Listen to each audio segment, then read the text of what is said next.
Yeah, she's calling back. We're going to try to give her a call again, and then she just added another phone number to the 13-year-old grandson who's possibly with the daughter. Step out with this. 2412. Veteran crisis hotline's calling in, so they have a female veteran off her medication. She's at work to safe haven. Attacking 12, take the check that one out. 6-1 bullet, 2-1 try to get shot.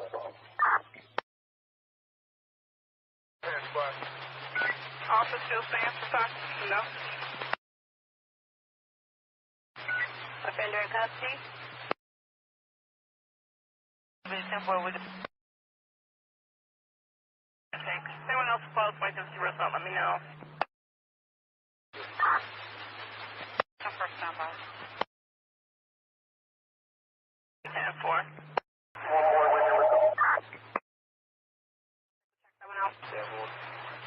6-1 bullet, 2-1 try to get shot.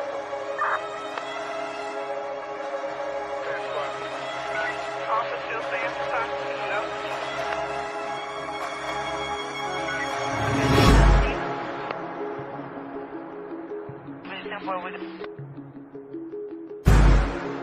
Anyone else close, wait to see what's up, let me know. 10-5. 33. 3-3. One of that supervisor and knowledge that I have a case report with an express attached.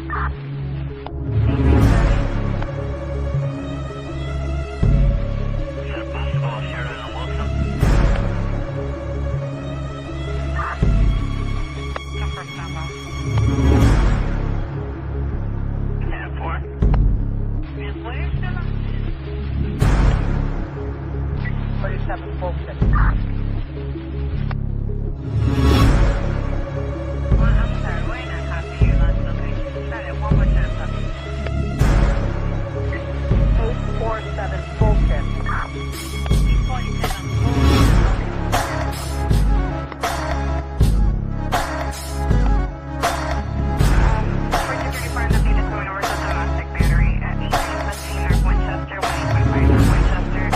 Danny is seated in a corner in the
Good morning, everybody. Thank you for joining us this morning, bright and early.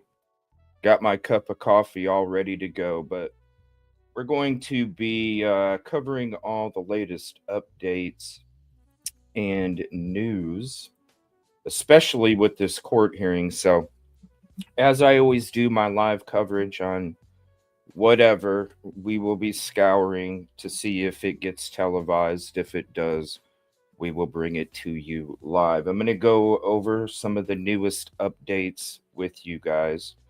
And when it comes to the title on the thumbnail, will they be released today? That's definitely a possibility.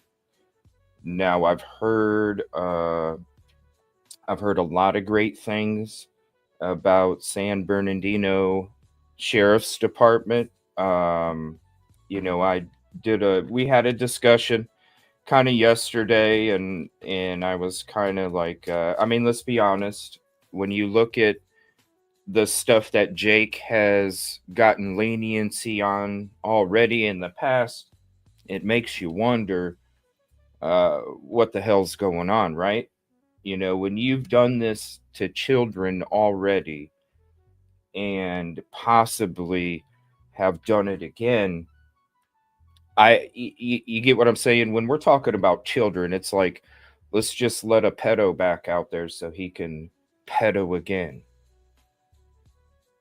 It just, I don't know, it doesn't make sense. But after yesterday and last night, I kind of looked around and kind of did some research, and let's just hope, nothing but good things with them.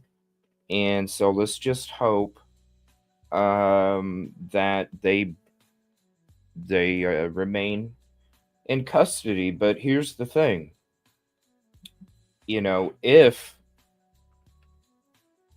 they do get released, it's because they didn't have the evidence. Okay. Now, one of the craziest things that happened when they were arrested and charged, we went live with that. When they were arrested and charged, I was telling everybody, because we work alongside law enforcement.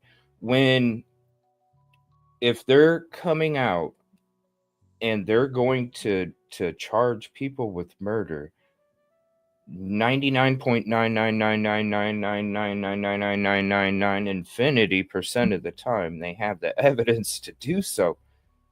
A lot of these missing people cases, a lot of them end up being cold because they don't have the evidence to even get them in a room to make them answer questions. They don't have the evidence to be able to put these people in cuffs, to get them to confess. They don't have it. And it's unfortunate. So many missing people cases are stuck in a cold case phase because they don't have the evidence to be able to do that. And so when Jake and Rebecca both got arrested, I mean, to me, it was a no-brainer. Damn, they got the evidence. We heard about the blood spots on the carpet. We heard about the car getting taken, and then the next day we saw that they were arrested. So to me, in my mind, it's like, okay, well, law enforcement, I always give them 95%, right? Because there's always, there's always a couple that ain't doing it the way that, the way that it's supposed to be done. But I give it 95% right. And so when I heard about them getting arrested for murder with malice, I was like, no brainer. Now I'm starting to question it because, again, you look at the past and how lenient they've been with Jake when it comes to crimes against children. Give me a break. We're talking about a child. Give me a break. It's different. We're not talking snow cones. And so if there is a possibility that they are going to be released today, well, then that means that they didn't have the evidence in order to keep them there. And if you didn't have that evidence in order to keep them there, well, then what the hell were you doing charging them with murder with malice already? Because they didn't want to talk anymore? Now, let's be honest. The mom's statements, the dad's statements, they're all... We already know there's so many red flags. They're filled with red flags. I mean, they have been from the very beginning. You could tell the inconsistent statements, the fake crying, the fake crying. They were there from the beginning. Something's definitely odd and suspicious. You look at Jake's history with women and with children, and you're like, hello. It's not rocket science. But if they didn't have the evidence to keep them in today, well, then what the hell were you doing charging them with murder with malice in the first place? Because guess what, people? If you don't know this, do you know how easy it's going to be to get them back in custody if they continue with the same evidence? Because let's be honest, we don't know when Emmanuel went missing. Nobody knows. And so when you're talking about the terrain out there, Steve Fisher made a comment when he was doing his drone, and he's like, look, man, this ground is so stiff and hard to be able to even try and dig into this dirt would take a tremendous amount of effort. It's not just like you're going out in the woods and digging a grave. You just real quick, hurry up real quick. Not like that.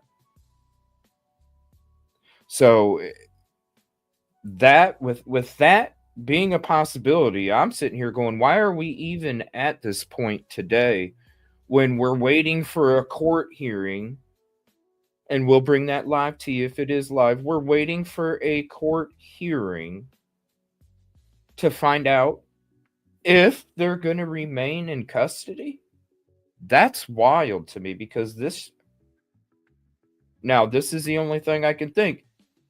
Because I've heard, I've read a lot of good things about San Bernardino Sheriff's Department. Lot of good things. And so the only thing I can think of is like, well, maybe they're just waiting until the absolute last minute, because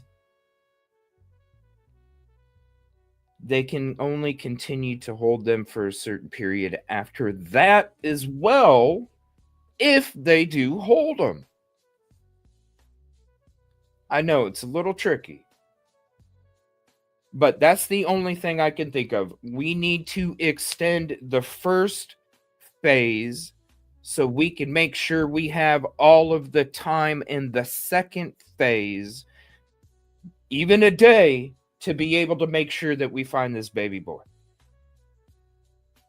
Now, regardless, we've already talked about. Thank you. What's up, Root Trackers? We've already talked about, the rush to judgment reporting, somebody claiming that his remains were found. It sent, the whole community in a frenzy. Not us, because I didn't see anything confirmed to that, or Jay Caro confessing, which were both stated from this reporter.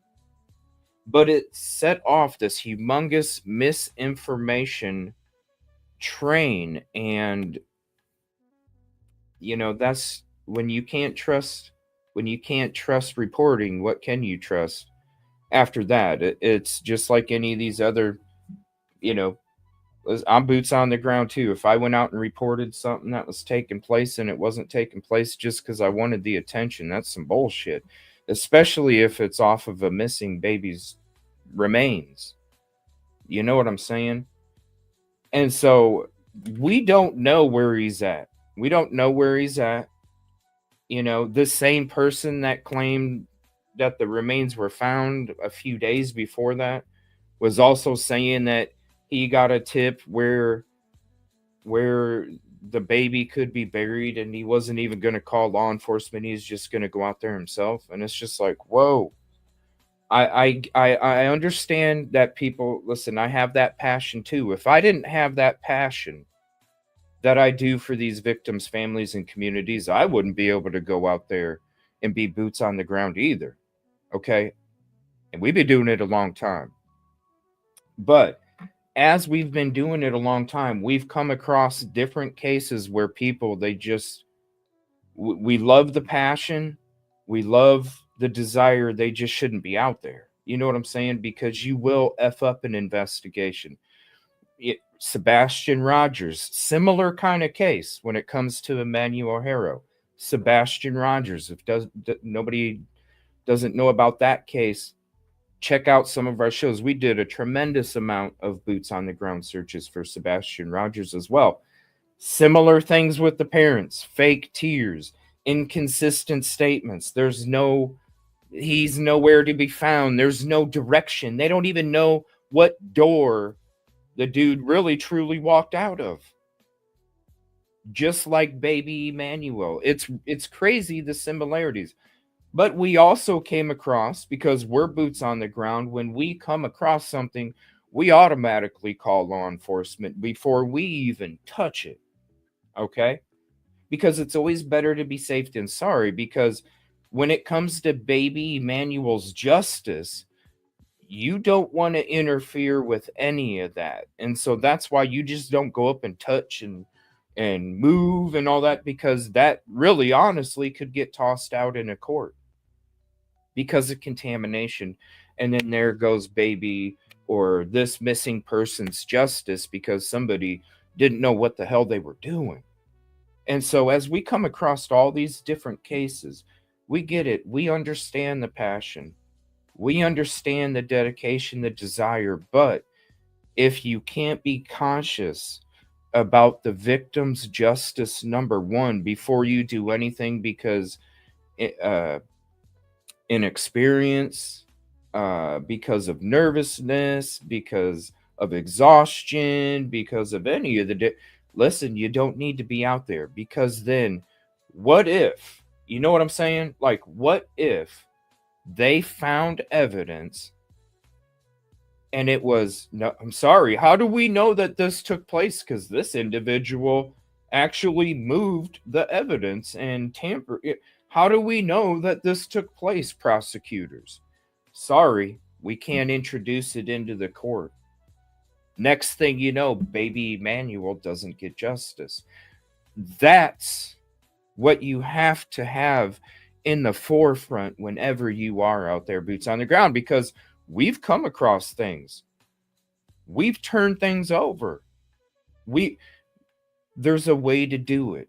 And so you have to make sure that you really have to be and some people don't, that we love the passion.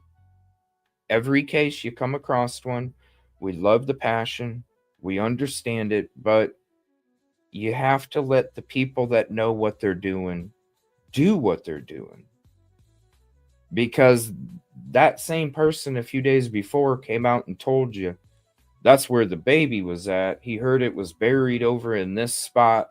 He ain't going to call law enforcement. He's just going to go check it out himself. And it's like, you know, you already got the, hey, the remains are right here. This guy right here confessed. And then before that, you had, hey, I ain't calling law enforcement. I'm going to go out there myself. Please, we all understand the passion. We appreciate it. Just, I don't know what else to say. I really don't. I really hope that nothing. We've already heard about the parent's home getting broken into, back doors left wide open. Back doors left wide open. People doing crime scene tours. You know, like literally, there was photos last night from journalists that showed the back doors just wide open. You can see the laundry detergent. You can see the basket. You can see inside the living room. It's like, oh my Lord. You know what I'm saying? And so what if they get released today? What if they get released today? And their home's broken into now? You know, when you're talking about if there is nothing, because listen, they don't even have the body yet. They haven't found him, and I hope he's still alive. I have to hold out hope that baby Emmanuel is still alive.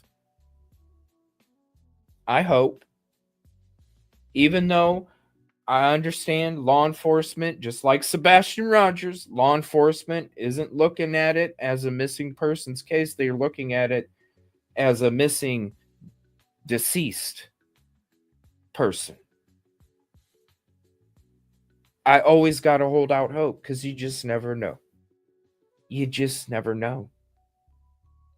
You got to hold out hope. So I hold out hope, yes, that he'll be found. He's with somebody, something, who knows. The guy really did say, hola, pooh, and then took a baby. Let's hope. Does it sound that way? No, it doesn't. Exactly. You gotta, and some people have it and some people don't. You know what I'm saying? It's just like you don't. If you, it's as simple as this: you're working at McDonald's and you keep putting the pickles underneath the patties. Eventually, people they're gonna like, yo, this just isn't the job for you, right? And we're just talking McDonald's and pickles. There's a picture right in front of you that shows where the pickles go, and you keep putting the pickles under the patties. You're not. They're gonna be like, look, dude, this is not the job for you. You need to. We love the passion. We love you want to make burgers. We love you want to be. We love you want to be out there reporting. We love that. But you keep putting pickles on the bottom of the patties, and the picture shows, dude, that they go on the lettuce. You know, and you're going out there and you're going out to crime scenes and you're not contacting authorities and you're reporting shit that's not even true just for attention. I mean, look at all the attention. Hey, I reported that the body was found and this guy confessed, and next thing you know, I'm on these different platforms and getting interviewed and getting this of course. But if you're using a missing baby's remains to get attention, that's not how you get attention, bro. Especially if you're trying to be boots on the ground. Because with boots on the ground, that comes with an extra set of ethics and integrity. Like, that already has to come with it. You already have to think about the victims and the families first. Because you shouldn't even be out there, and that's why people shouldn't be out there if they really don't have that forethought into what it's truly about. And you know, people want to say, hey, he made one mistake, he only lied one time. No, he didn't. If you look it up and you look up the The stuff's still up there. You just use your common sense. You're gonna see the red flags all over. I already did the video of the red flags about the remains, but when you're like sitting there saying that you got a tip, because we get tips all the time. Listen, I get more than 50 in 50 minutes. Check my inbox, dude. Thousands. You get a tip like that, you call the law enforcement. You don't even fucking go out there. You don't. That continuous mistakes, and eventually he's gonna mess up somebody's justice. So instead of sitting there, like, even Dan Rather got fired because he reported he knew where the weapons of mass destruction's at, right? Back in the 2000s, Dan Rather reported he knew where the weapons of mass destruction were located. He knew it. He had confirmation that he knew where the weapons of mass destruction were located. And then what happened? Dan Rather, a dude that was a journalist for like 60 years, 50 years, long ass time. Dude was old as shit. Guess what? Because if you're going to represent yourself as a journalist, you just can't do shit like that. Now, what's more important? What's worse? Dan Rather, weapons of mass destruction, or somebody saying, yeah, that missing baby's remains are located right over there. I got this tip from law enforcement. Missing remains of this baby are located right over there. And you're thinking about all the people that really, truly care. And I'm talking to everybody in chat. And I'm talking to people that are going to come across this video in the future. I already know how much you care. And I know you care as much as I care when it comes to this baby getting the damn justice this baby deserves, especially with the minimal amount of evidence that law enforcement has. We're talking about Jake and Rebecca possibly being released today, ladies and gentlemen. That shows you how much they don't have.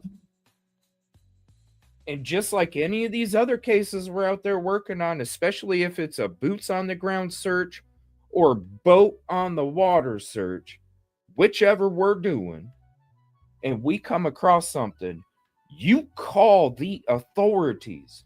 And if this is a teaching moment for people, let this be a teaching moment. If you want to be out there and you want to help, because trust me, these people already lost time. They need as many people out there trying to help as they can. But if you come across something or a tip of a location where there is evidence, call the authorities first. You want to go out and meet the authorities so you can be the first on the scene? Well, then go ahead and do that. Nobody's saying no, don't do that. What they're saying is if you come across the tip, and this is anybody, Joe Blow, Susie Q could get a call, could get an email from somebody. Hey, this is where he's located. You turn it into the authorities. You have the authorities go out there. Make sure the authorities are the ones that are there and investigate whatever it may be. Because that right there, in any of these cases that have this minimal amount of evidence, that right there, you can literally be the reason why that victim didn't get their justice. And I don't want to see anybody in that position. I don't. Because I would hate to even see the kind of energy that individual would get. I don't even want to see another human being get that energy directed towards them. And so people want to say that, it's not criticism. This is teaching. You're seeing somebody out there that's green. You're seeing somebody out there that doesn't know how to even, like, it's not even journalism, honestly. It's not even journalism. It's just showing up to get the money.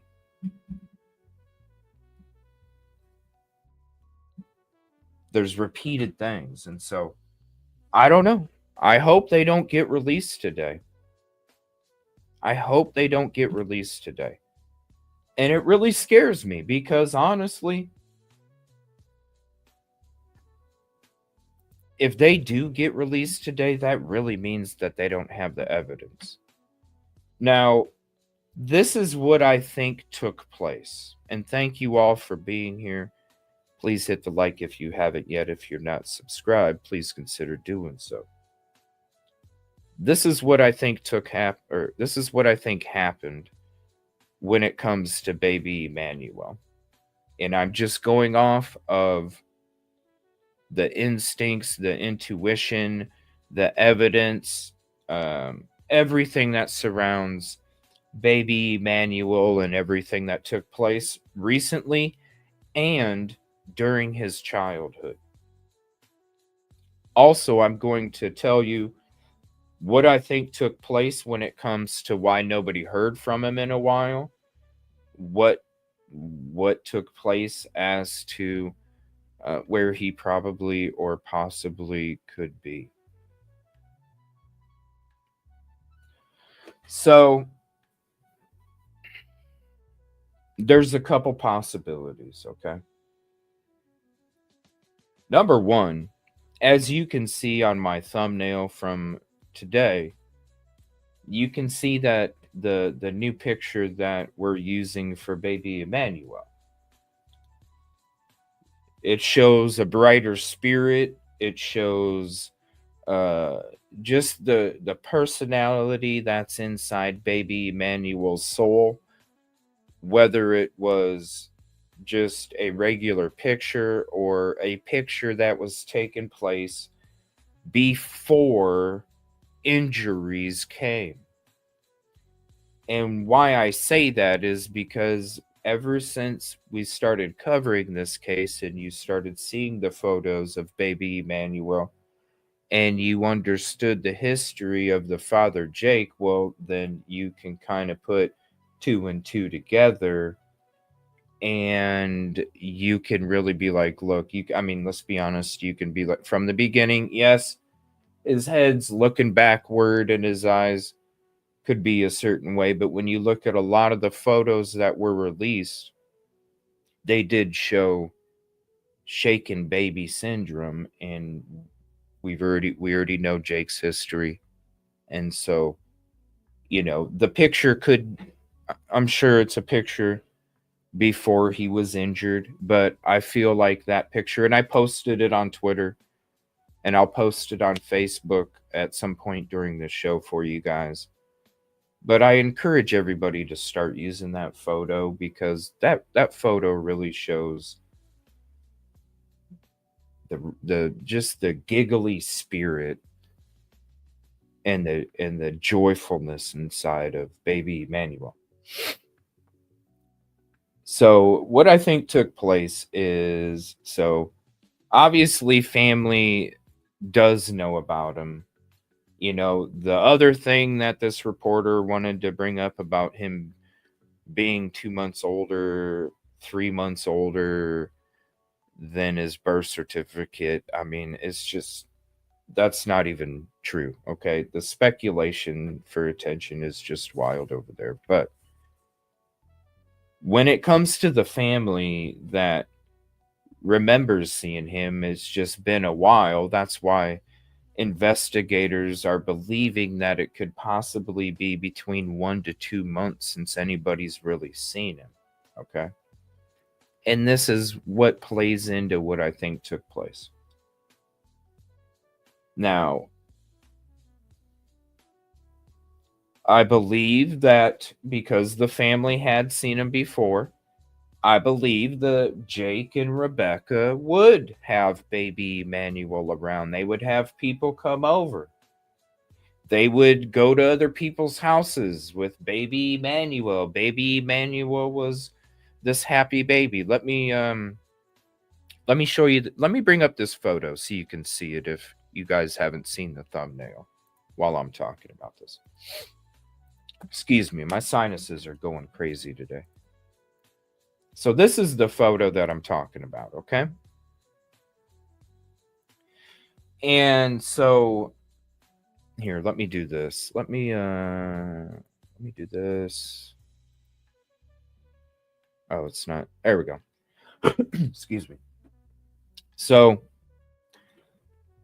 this is a period of time where they were bringing baby Emmanuel around.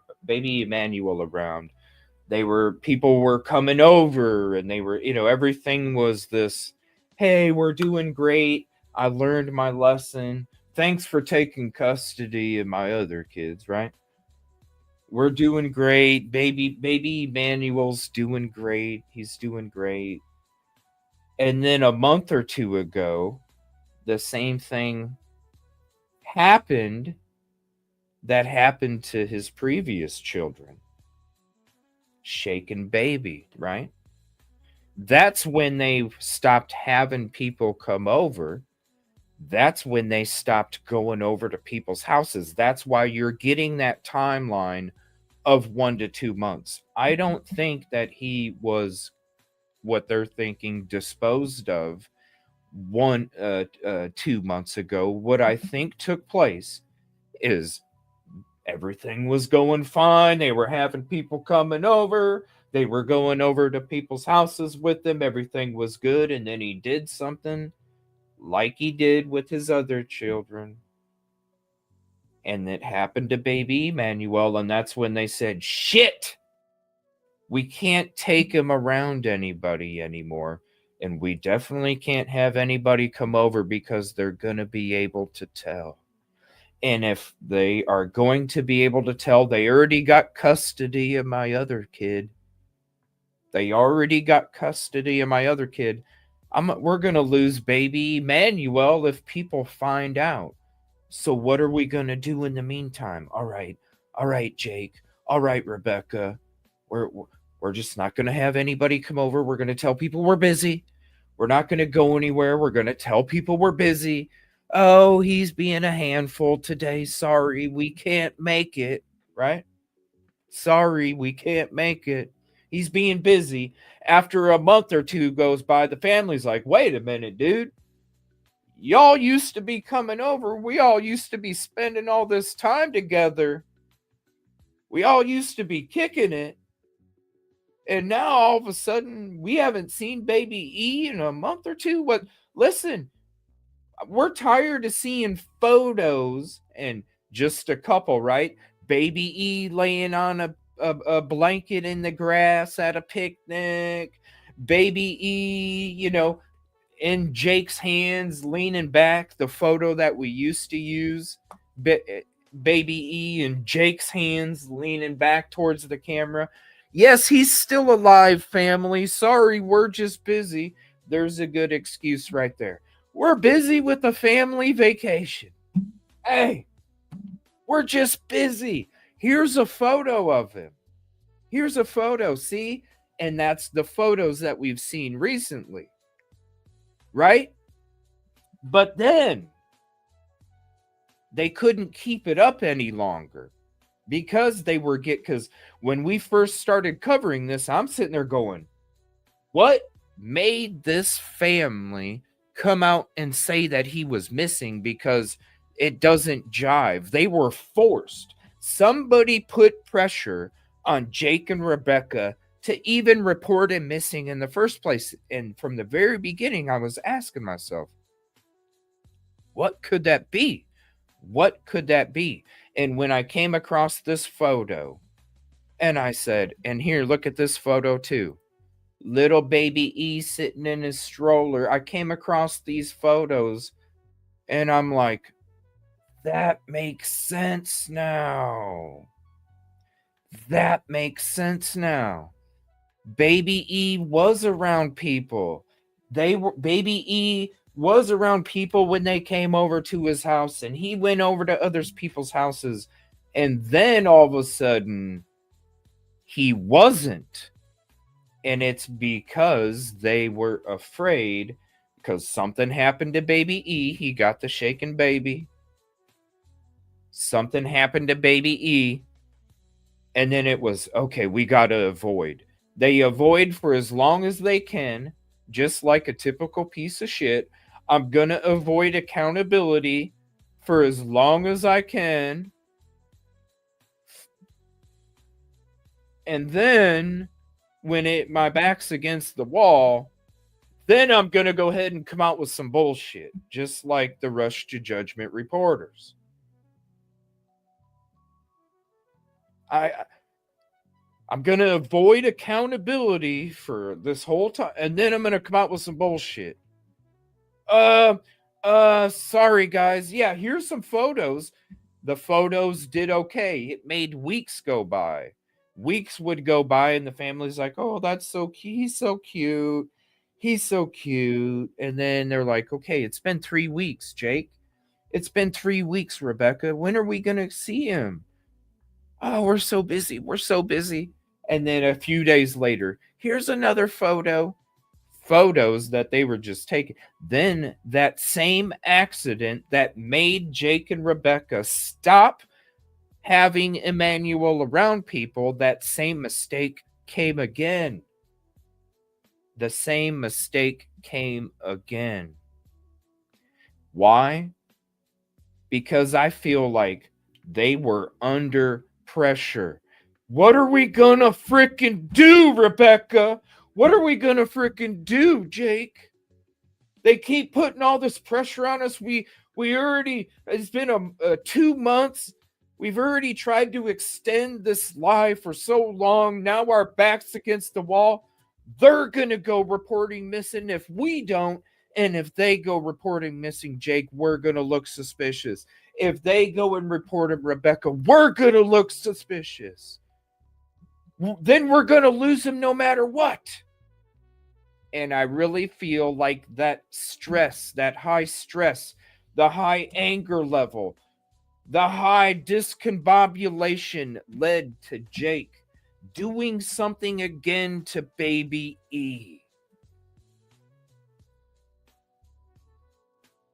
And then I was hearing, just a couple days after we were covering this, I was getting information about spots at Lake.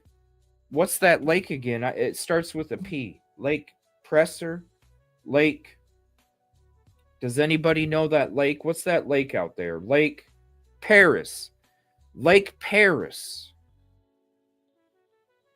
Now, when I'm not saying they're legit, it could be just speculation. Lake Paris, right. Who's to say that morning Jake didn't take Baby E and put him out there in the woods?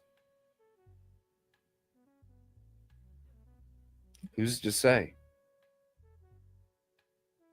Now, this other reporter that already lied a few times and has lied a plenty, not just once, more than a few times, there's documented proof of that reporter not only lying about his remains being found and Jake lying about a lot of other stuff too. You can believe the reporting if you want. That's on you. That's on you. But when it comes to that, I'm just Lake Paris, the woods, we don't know how long he could be out there. You talk about anybody from Cali. Tell me how hot it's been the last couple weeks. Tell me how hot it's been for the last month. It's been a scorcher out there, has it not? It's been dry. It's been brutally hot. It's been conditions where you're talking about wooded areas in California where there's a lot of wildlife out there. It's been brutal. You're talking about that heat. You're talking about that kind of wildlife in that kind of area. Let's be honest. If it was a spot, I wouldn't be surprised if it was a spot that said, you know what? I bet you this is going to happen. There's a lot of wildlife out there. It's really hot right now. It ain't going to take long for an animal to come by. And if you're talking about deep in the woods, how often is somebody going to come across it? So you put all of that together, we could literally be sitting here talking about nothing ever coming from where is baby Emmanuel, because we might not ever know. Do I think he was abducted? I really highly doubt it. I think mom, just like mom, we already know, he would never do anything bad to a kid. We've heard the story. She's in jail. She's saying, there's no reason for me to be in here because I should be searching for my baby. I should be searching for my baby. He wouldn't do anything bad to a kid. Really, dude? Look at what he's already done.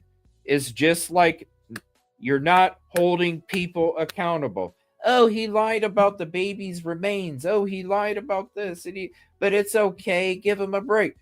Not holding people accountable.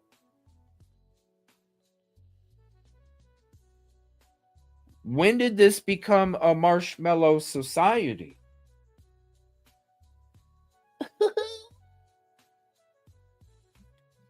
So you got the wife covering for Jake, sitting there telling you a lie already. He wouldn't do anything to baby Emmanuel. Bullshit. Bullshit. He already did it. And look what he did. I think, this is what I think. I think she,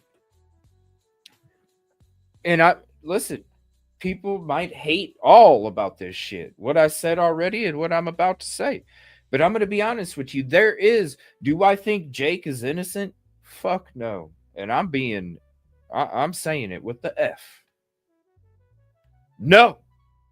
I think the dude is completely guilty, and I think he's the one that did something. Now, when it comes to Rebecca, do I think Rebecca could be a victim in this? Yes, I do. And I'm going to tell you why. We just did a protest for justice for Micah a couple days ago. If you don't know the story of Micah Francis Miller, check out the boots on the ground work we did for that case too, because I'm going to tell you why.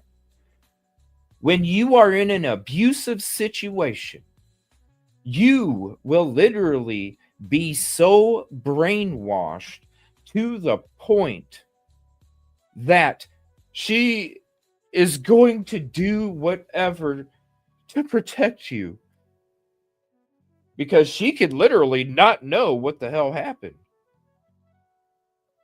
You know what I'm saying? Do we know what if baby E really did get abducted? What if Jake hired somebody to go knock her out, take the baby and give it to him so he could do something with him? Do something to his child like Chris Watts did. Go unalive their baby and go put him somewhere out in the middle of nowhere. Who's to say Jake didn't hire somebody? The mom, she doesn't have a lawyer. Jake has a lawyer. Why wouldn't Jake want his lawyer to then, can you also represent my wife or get somebody You know, because we're going to be tried together. If we're tried together, we get the same attorney. If we're going to be tried separately, we get different ones. Get a buddy. We need somebody. I need somebody to be representing my wife, not just me. So what that tells me is that the wife really probably could be a victim truly in all of this because of the domestic violence.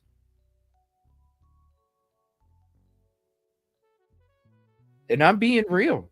Y'all can hate me if you want. She's got inconsistent statements? Yes, inconsistent statements because she's under the grip of the abusive hand. When we talked about her bruise, her black eye that she had, we talked about her bruise. I'm like, yo, that bruise is like a few days old. That bruise ain't new. Because she could literally be in a state of mind. I'm not saying that's what I'm thinking the majority. No. Do I think she had a hand in it? Yeah. But I'm saying you have to have this as a possibility in your mind that she could really be a victim of a domestic violence under that grip of his. And she go, oh my gosh, he's going to kill me. He's going to have me killed in prison. He's going to kill me when we get out. He's going to beat the shit out of me. He's going to do all of these things. That's what she could be under. And so when you think about that, ladies and gentlemen, and you go back to everything that we've witnessed since this was reported as missing, her inconsistent statements, her fake crying, she looks literally freaking scared. It's like anytime that we've covered these interviews that they'd had with him, I'm like, look, he doesn't look scared at all. And, you know, he doesn't look scared at all. But when I'm looking at her, she really does have that scared, even though it's fake crying, her body language is telling me there's a little bit of scared in her. And so when you go back and you look at all of this, and you're like, wow, he's got her under the grip. That's why he kept her silent about what happened to baby Emmanuel. That's why she didn't go tell somebody about what he did to him. That's why he kept a grip on her. He already groomed her. It's his way or no way, and if it ain't his way, then you're going to be... Already had that grip on her. And then who says? Now, it still think now, could he have been abducted? Yes, that could be a possibility that Jake did have somebody do something, because she didn't say it was that same guy. She just said a guy, different size, whatever. But when you're talking about even when you're talking about her story and how her story doesn't make sense, that could also be part of the domestic violence grip. Oh my gosh, I know he did something to him. Oh my gosh, and he made me help him. He made me help him because he had that grip on me. That domestic violence grip.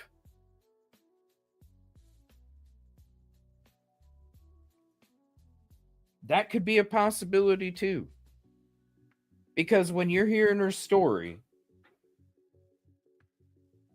when you're hearing the story of her from when she's in jail saying he would never hurt a baby, you know damn well that is being under a grip of domestic violence. Let's be honest.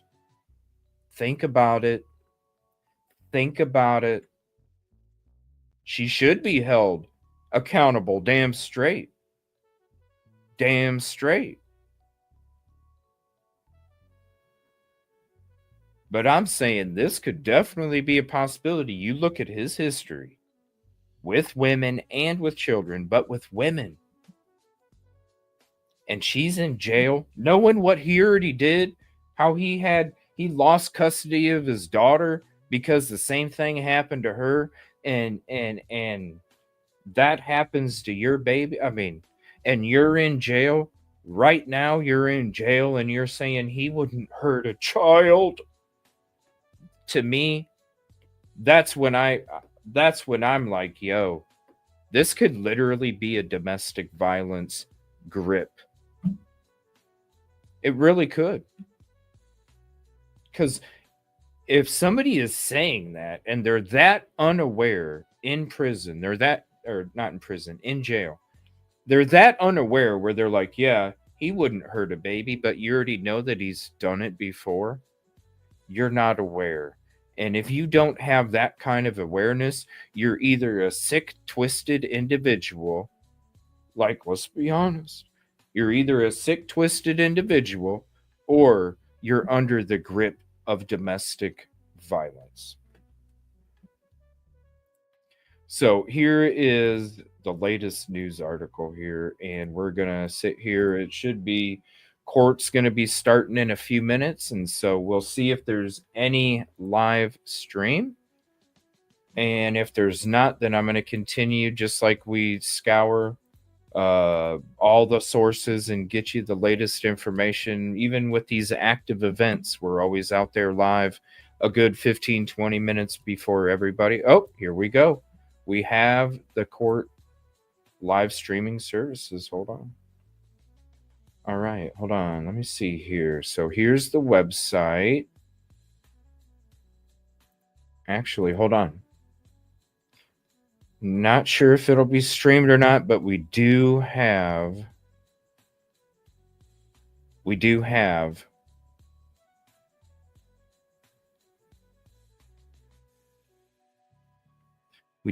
the court website. So right here, Superior Court of California, County of Riverside. So if it is live streamed, we will have it for you. Good morning, everybody. Thank you for joining us. I'm going to go to this article here real quick, and then I'm going to check all of the different sources, and we're going to see if there is anything being streamed live, because it might even be live on YouTube as well. All right, give me 1 second. All right, there's nothing there. All right, nothing there. I'm just going to check one more thing, and then we'll read this article here.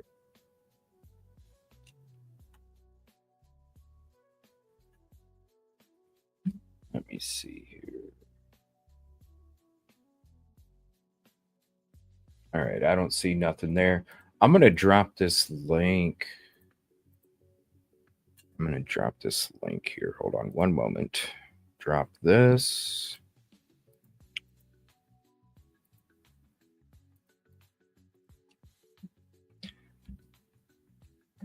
All right, there we go. All right, so it says right here, oh my gosh, the ads. It says right here, parents of missing 7-month-old baby Emmanuel Haro expected to appear in Riverside County Court on Tuesday. The parents of Emmanuel Haro, the 7-month-old baby believed to be dead after going missing in Yucapa earlier this month, are expected to make their first court appearance on Tuesday. They're set to appear in court in Riverside County at 8 a.m. Pacific time. Right now, they're actually, but a lot of times the court, it's always a few minutes and then we're good to go. They were both arrested on suspicion of murder. They claim that Rebecca was attacked. We know all of this information. Let me see here. Both parents stopped cooperating with investigators, and then all of a sudden they were arrested. Let's get to the meat of the article here, though. After 8 days, Oh, well, that wasn't even an article that was worth it, except for the title. So let me see here. There we go. All right, so I'm going to leave that right there. Let me bring up this again. And we're going to sit here and wait to see if they go live. Let me go ahead and switch this around so your chat shows up better. There we go. It's right now. So it was 8 a.m. Pacific Standard Time. And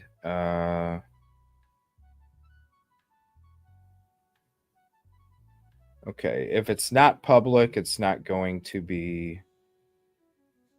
Let me see.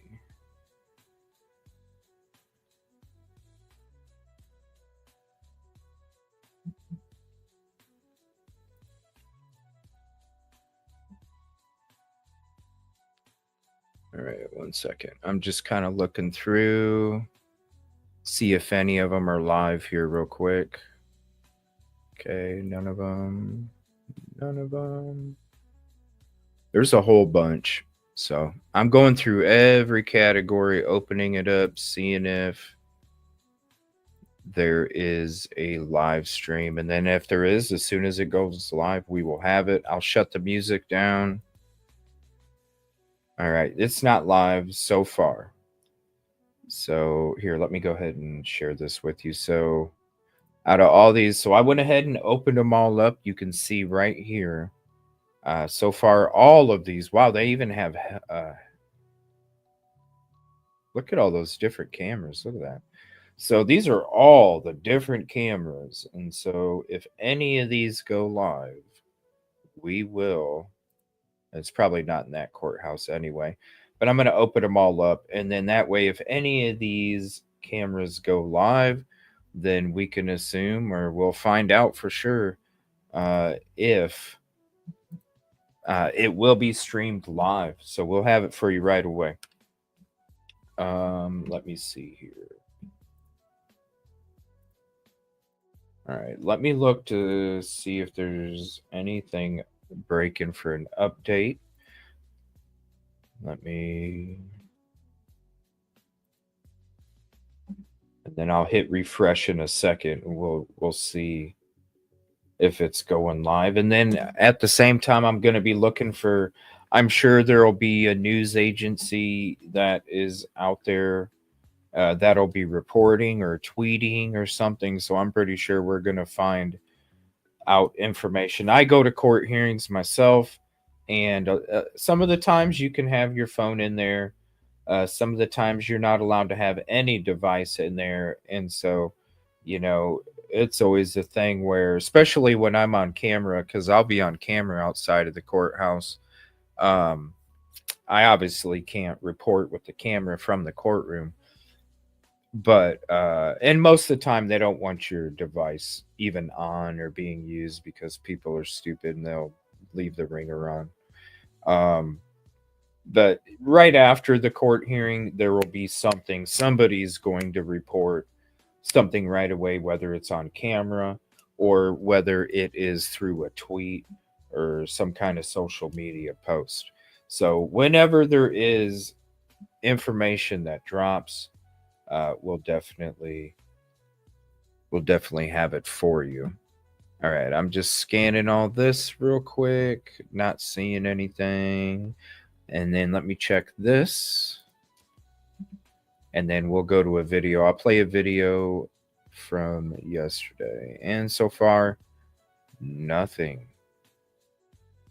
All right, so far, nothing. All right, so let me play this for you guys real quick. This might explain it a little better because they have to have the evidence. If they don't, then they can literally be let go today. Now, I don't think that the parents are turning on each other either. I mentioned that when we saw Jake was out there. We saw Jake was out there. We saw him out there with investigators, and people were claiming that he confessed. And I had to, like, y'all need to slow down because nobody knows. There was no confirmation of what Jake even had said. I don't, you know, there's no confirmation of what he even said. And so it could have been a thing where Jake could have literally said, I don't, because remember, they're sticking to the story. They're sticking to the story that he was abducted. So they could, Jake could be like, well, you guys, I did hear where, you know, through the grapevine, I did hear that maybe he might have been over here, so I can take you out there. And that could have been a reason that they took Jake out there, because they were like, hey, he's probably bullshitting us, but he's probably going to lead us to the body, so we should just take him out there anyway and see if we can find something. Right? See if we can find something. No, Stephanie, if you do your homework, Stephanie, you will see that he lied more than once about plenty of different things, and also was going to go out to a tip where he heard the baby was buried and not even call law enforcement. In fact, he didn't even want law enforcement to go out there. And so, yeah, we're talking about that dude. He shouldn't even be out there. If you keep putting pickles on the bottom of the patties, you shouldn't be working at McDonald's either. I appreciate the kind words, but I'm sorry. If people are that oblivious, to reckless reporting, I'm sorry. I'm sorry for you. I really am. If you do your homework, because everybody should do your homework. And if you do your homework, you'll see it for yourself. And if you're going to excuse that when it comes to a missing child's remains and all of the other stuff that he's lied or is willing to do that doesn't have his baby Emmanuel's justice in the forefront, I don't know what to tell you. I really don't. Because, yeah, let him go fuck up some other cases' justice. Let him go fuck up baby Emmanuel's justice, because he doesn't know what he's doing. Go ahead. I mean, if you're cool with that, that's you. I care about this little baby. I want this little baby to have the justice he deserves. And when you have somebody out there that's not knowing what they're doing and they continue to do it, and they got busted one time, and nobody else is doing their homework to see the pattern of this dude creating lies and misinformation for attention and money, I'm sorry. I don't know what to tell you. I do my homework. Obviously, we have a show. We have media and investigations. We are boots on the ground. We do all this stuff. We work with law enforcement. I don't know what to tell you. I don't know what to tell you. We went out there from the beginning and reported like we've continued to report to this day. Because you don't go out there if you don't know what you're doing. You don't work at McDonald's if you don't know that the pickles go on the top of the patties and not the bottom. And listen, we understand the passion. We understand the desire. We appreciate it, because every victim needs that energy. But at the same time, they don't need the energy where somebody doesn't know what they're doing and they're going to fuck up the justice. Because isn't that what we're all doing? Isn't that why we're all here today? Isn't that why we're all discussing this case? Isn't that why we go boots on the ground? Isn't that why we investigate different things? Is because we want the ultimate justice for the victim? So if we're not thinking about the ultimate justice for the victim, and we're not going about it with the ultimate justice for the victim, and we're not practicing what we're doing for the ultimate justice of the victim, well, then what the fuck are we doing? Sorry, I don't know what to tell you. All right, let me hit refresh real quick. We'll see if there's any cameras up. If there's no cameras up, then I'm going to take a look. Here, we'll go ahead and switch this. We'll see if there's any cameras up. If there's no cameras up. Oh, shoot, they took some down. Hold on a minute. Why would they take some down? Because they just had a whole ton. All right, here we go. No electronic. Uh-oh. Okay, anybody that's... Ooh, be careful. Anybody that's going to stream... Okay, anybody that's going to stream this, you're going to get in really big freaking trouble if you stream it on any platform. So, good luck. Have fun losing your channel. Have fun losing your channel if you stream this court hearing. I will, if it does pop up, I will stream it. I will play the audio for you. I will record it in the background, but I will have the audio for you. I am not. If I do play it, I will do it on my Kick, my Rumble, or my Twitter. I am not doing it on my YouTube. I am not. I'm not taking that chance. You will get shut the F down when they're giving you that disclaimer and that warning about their court hearings. They're a court, man. They obviously know what the hell they're doing in court to file what they need to file against you.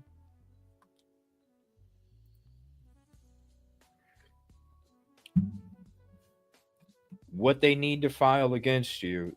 Yeah, I'm not taking that chance, but I will play the audio for you. Here, hold on. Let me make sure. Let me see if the audio is covered under that too. Hold on. I need to double check that real quick. Hold on. Let me see here. Oh my gosh. Okay, listen to this. Here. This is what it is right here. There's your warning. Now, we'll wait for the dude. I'm not even going to play the like I said, if I do it, I will set up an alternate stream on another platform where that stuff don't matter. And I'll let you know which one in a message on another platform. Boom! All right. Because you got to find it in order to prove it, right? Boom. All right. So, yeah, I'll let you know. But I will snag it if it does. But that's the warning right there. Basically, no electronic, no audio or rebroadcasting of the live stream is allowed. You got to have express written consent from the court. And I don't know anybody that would have gotten the express written consent from the court from this, because normally in this situation, it doesn't apply. So we will wait and see. All right, let me go through here. That's crazy. Let me see here. I'm going to see if there's any updates real quick. Okay. And if you have anything, you can send it to me on all the social media platforms, EvilleCJ, EvilleCJ. Or you can send it to me in an email, EvilleCJ, EvilleCJ, @proton.me. And if you send me something, let me know, and I'll go ahead and check it. Unfortunately, the only ding that I get in my ear is, I don't even think I get one from Facebook. Yeah, I get one from Facebook. So that's probably the best way to send me something on the show is through my Facebook, EvilleCJ. I'll drop those links in chat in a minute. All right, I don't see any updates there. Let me check. Let's see. Let's check this. Actually, let me go back to here. And I need to see if it's live streamed. It probably won't be. Let me see here. Not seeing it. Yep, they face judge. Okay, so let me go here. I'm going to go to one of these videos here, and we're going to play this for you, so it'll probably kind of explain it a little more in depth when it comes to, what could possibly happen today. This is a legal expert that weighed in on the case. This was yesterday, NBC LA. Oh, hold on one second. First report. It's now been 11 days since baby Emmanuel was first reported missing from the Inland Empire. Both his parents have now been arrested for murder, but detectives are still searching for the baby's remains. On Sunday, Haro's father in his jail scrubs was spotted with investigators in Moreno Valley. NBC4's Tracy Leong has the latest on the investigation and what could be next. We're out here in Cabazon near the home of 7-month-old Emmanuel, and you can see this large growing memorial. Since it was set up last week, people continue to come out and visit, bringing teddy bears and candles and flowers. Many people not knowing him, but saying they're touched by this tragic story. The search continues for baby Emmanuel after the San Bernardino County Sheriff's Department was unable to find him during an extensive search operation in Moreno Valley Sunday afternoon, where detectives also brought along the baby's father, Jake Harrow. It is hugely important to actually find the body, but it's not essential if you have strong enough circumstantial evidence, physical evidence, DNA to indicate that there was a murder. You may prosecute people even if the body is never found. Legal expert Royal Oakes weighing in on the investigation and feels the reason charges have not yet been filed is possibly because there's not enough evidence. Right. There are reports of possible physical forensic evidence being found at various locations. And of course, the fact that the mother abruptly ended questioning, she made inconsistent statements. So some things point to the possibility of guilt, but maybe not yet strong enough to support filing those charges. And that's why it's important, you know, people want to say, well, there ain't no crime scene tape up at the house. It don't frickin' matter if you care about baby Emmanuel's justice. You don't even go in the frickin' house. When you're listening to this guy, and it's like I said in the beginning, they could literally, listen, if you're going to charge the parents with murder with malice, and you don't have the evidence to back that up, I feel sorry for that community. I really do, because that is a bullshit move on law enforcement. Now, I don't want to think that's happening because, like I said, I looked up, you know, the law enforcement and researched it, and I'm like, wow, these guys, I'm coming back with everything. Susan, damn, like I saw your question a minute ago. I apologize. I'm gonna get to it in a second. But no, I don't think they did it for attention. I hope that helps ease your anxiety there or something. But because that all them question marks are giving me anxiety for real. I already seen them already a few times. I'm like, damn, anxiety. I deal with it myself, trust me. Like now I got lost track. But see, when it comes to what he's saying, they could literally not have the evidence to hold Jake and Rebecca anymore. And so when they don't have the evidence, no, I'm sorry that the question marks threw my anxiety all over the place. When they don't have the evidence to keep them in there, well then don't they need to go back through the home again? Like, I'm surprised they didn't have it taped off, really. I'm honestly surprised they didn't have it taped off. I'm honestly surprised that they didn't have at least one officer out there on a round table patrol, you know, just to make sure that nothing was going on at the house. You know, when you've already had multiple break-in report, hell, after the first time somebody broke in, and literally it was that same day after they got arrested, it was the daytime when somebody broke in. Right then, they should have automatically had an officer around there the whole time. Because according to the research that I was doing when it comes to the sheriff's office, they have a ton of resources. So if they have a ton of resources, well, then why didn't they have the availability to have one officer sit in a squad vehicle to make sure that nobody was getting inside? Because if you don't have that, you should have never been done with the house in the first place. And if that's all you got, where you were in the house for an afternoon That's it, because that's all they were in there for. They came back out there other times because of break-ins, and they went inside to see if everything, you know. But they were only there for an afternoon. That's it. And so if there was no evidence in there where you were there for just an afternoon and then you concluded your investigation on the house, and that's all you got, because I'm sorry, it should have taken a lot longer than an afternoon when there's blood on carpet. So what that is telling me is that the blood on the carpet wasn't recent.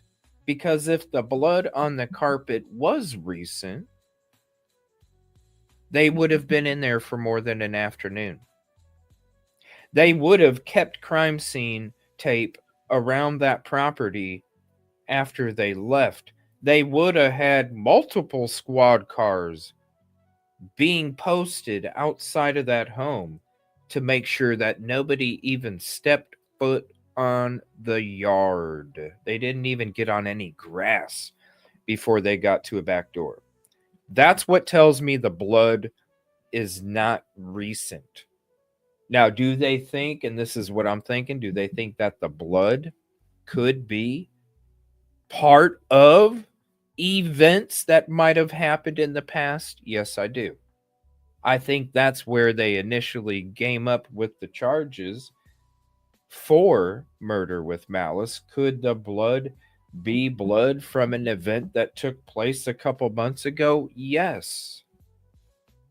But still, just an afternoon, a little bit of a morning and a little bit of an afternoon, and we're done with the house? If there's blood in it, that right there says that there's not much evidence.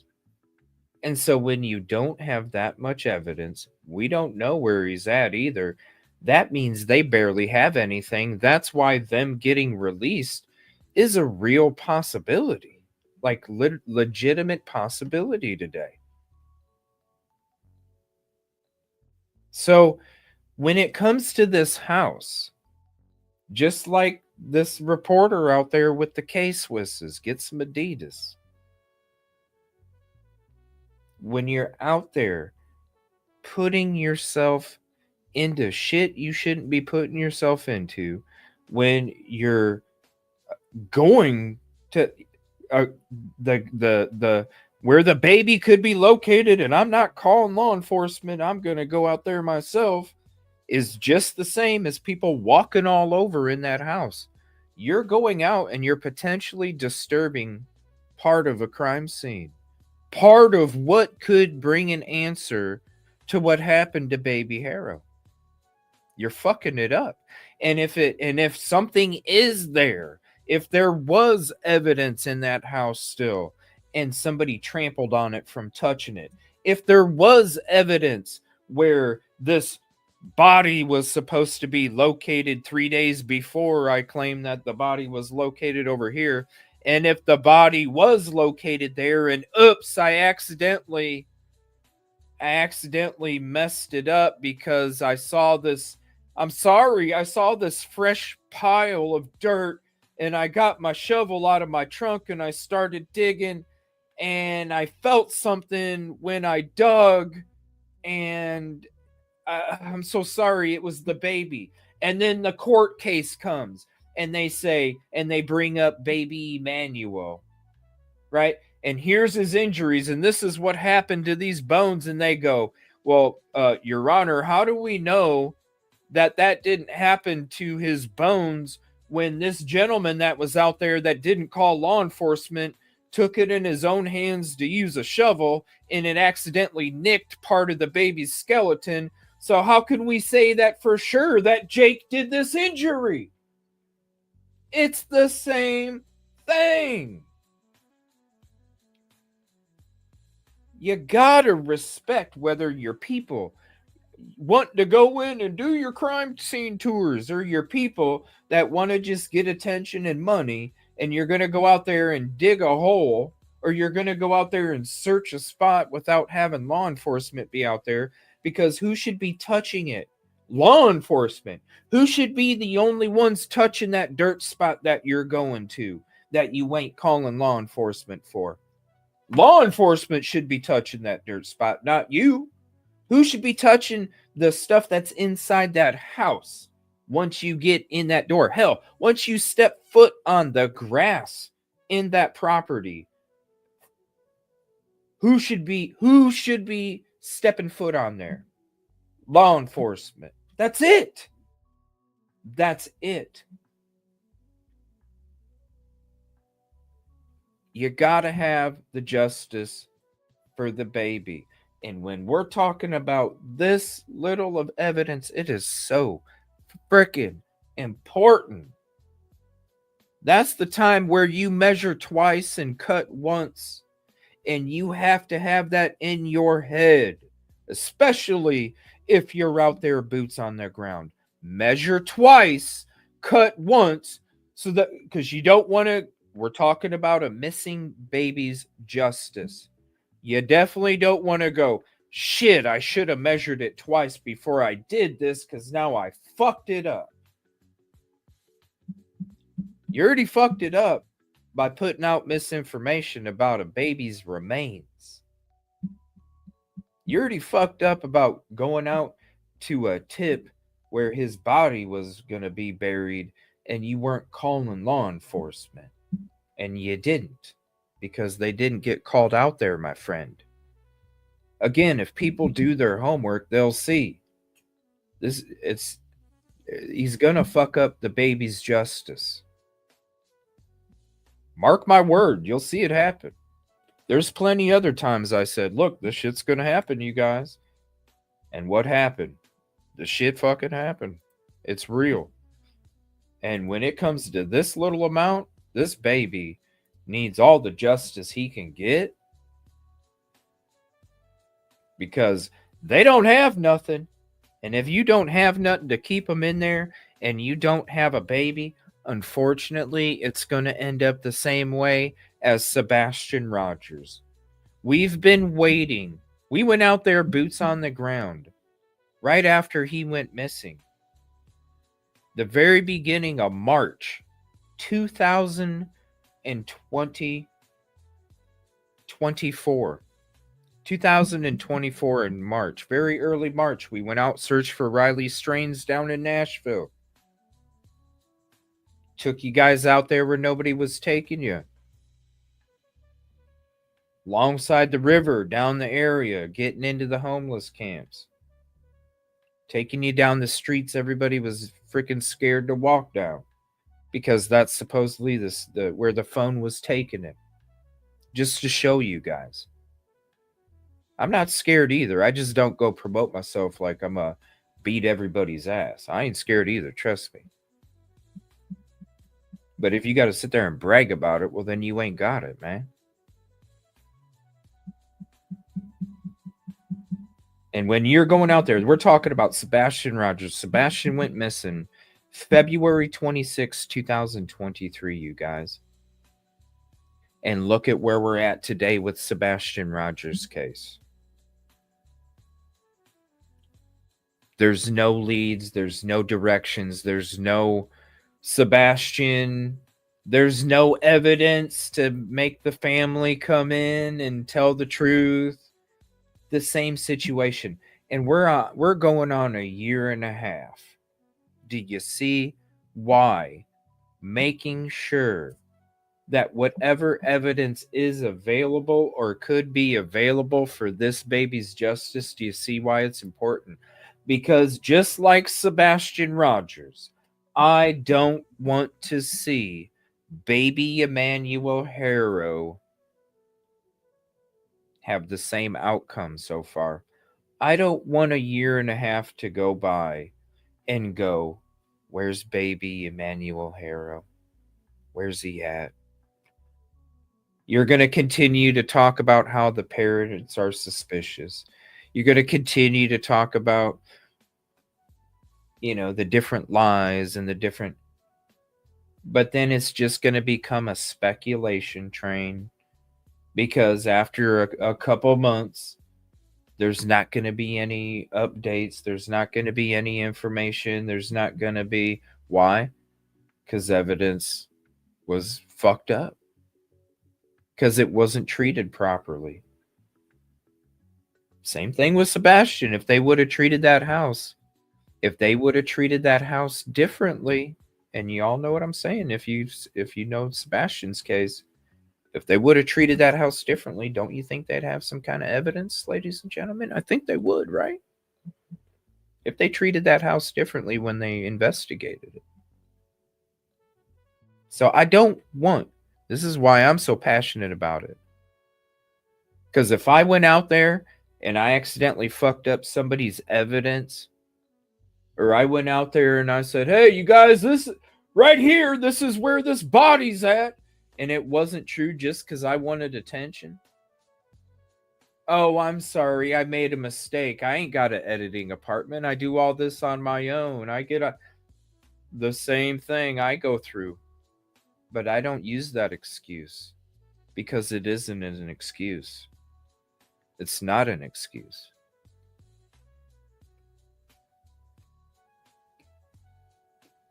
I don't want to see baby Emmanuel and not be, where's he at a year and a half later like we are Sebastian today. And look at that. It's 8/26/2025. We are literally exactly a year and a half to the day. Isn't this wild? We are a year and 6 months to the day that Sebastian went missing, and we're having this conversation about this situation with the same kind of parents, the same inconsistencies, the same no direction, the same no evidence. Isn't it really eerie? That's why it's so, that I think about these things when I'm out there, and any reporter that wants to be boots on the ground should think about it the same way as well. You don't want to see even the smallest thing not give that victim the justice they deserve. And that means not doing things to just gain attention, because we're supposed to be doing this for the baby boy. We're not supposed to be doing this for ourselves. If we're going out there to investigate evidence and touch evidence and find evidence from a tip where, listen guys, breaking news, I got a location, I got a tip, I got a location of a spot out in the woods where somebody seen Jake and Rebecca, and I'm going to go out there. No, homie, I'm not going to call the police. I'm going to go out there and find myself. I'm not going to call the police. This tip, breaking news, I have a location where he is probably buried. Somebody saw Jake and Rebecca out there in this spot. I'm gonna go out there. I'm not calling law enforcement. I'm not calling it. I'll play the video if you guys want to fucking see it. It's gross. It's gross because I'm like, dude, what are we doing?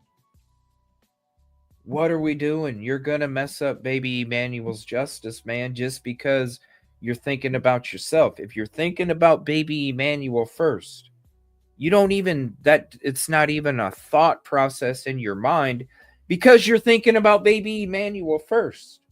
If you're thinking about yourself, you're thinking about your own financial gain, you're thinking about your own attention, you're thinking about any of the stuff that involves greed, that's when you make those decisions about going out to a spot that supposedly somebody saw Jake and Rebecca go to in the woods and bury something, but you're not going to call law enforcement. It's the same thing as reporting that, law enforcement told me Jake confessed. Law enforcement told me that the body's right there. That's not about baby Emmanuel's justice. I don't want to see baby Emmanuel and all of us a year later go, where is he? There's no evidence. There's no leads. There's no direction. There's nothing. I mean, hell, the camera in the parking lot. How many cases is there where the camera's in the parking lot? And that's another thing. You get a camera, you get a recording. You get a recording from a business, you turn the shit into law enforcement. Do you see where none of these choices are thinking about Emmanuel first? They're thinking about themselves. This person just continues to do that no matter what they're doing. That's why I said they seemed really green, because it's like, look, I love the passion, but damn, man, you got to know the pickles go on top of the patties. You don't sit there and take that raw video and then upload it for attention. You hand the shit to law enforcement. Because what happens if it had something on it and that was the only source? You paid a bunch of money. I'm going to pay you a bunch of money I'm going to pay you a bunch of money for that video. And that person's not even thinking twice about it. And they're like, damn, I'm going to take the money here. Here's the raw video. And then the law enforcement, and then it can't be used in court. What if it had something on it? Can't be used in court. Why can't it be used in court? Because it wasn't from the direct source and it could have been tampered with. Even though it doesn't look, hey, it didn't come from the source. You got the manager at the business going, shit, why did you sell that fucking tape, Sally? Well, I thought I was doing a good thing. Why'd you sell the tape, Sally? That was the only copy. And then all of a sudden, law enforcement can't use it. Baby Emmanuel's justice is gone. Continued decision, over and over and over and over and over. That does not show anything for Emmanuel. It shows everything for themselves. There is no evidence. There's nothing. We're still waiting here. I'm still looking up. I've been looking. I'm not seeing anything when it comes to no updates on baby Emmanuel. Nothing. We'll go to the court hearing again. I'm not seeing anything. Now, what happens if they get released? Oh, hold on. I got to type it in again. What happens if they get released? That's even harder for baby Emmanuel to get justice because they don't have anything. I'm afraid of it happening today. I really am. Now, I would hope, and I would hate to think, that law enforcement charged them with murder with... Oh. All right, hold on one second. Palm Springs. I'm going to look at that in the background. Give me 1 second. And then there's I bet it's this one right here, Riverside Historic. All right, hold on. I need to look this up in the background. Give me 1 second.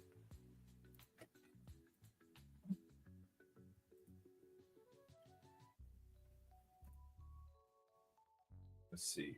Riverside. All right, let me see if it is them.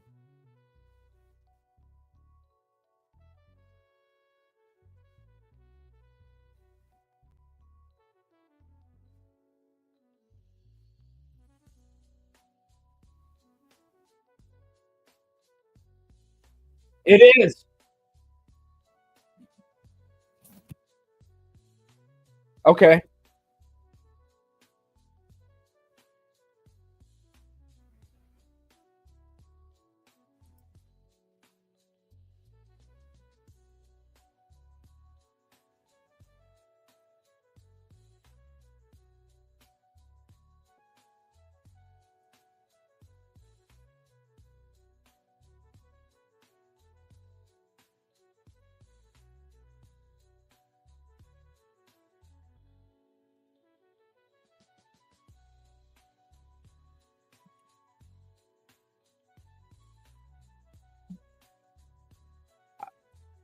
I think I found it.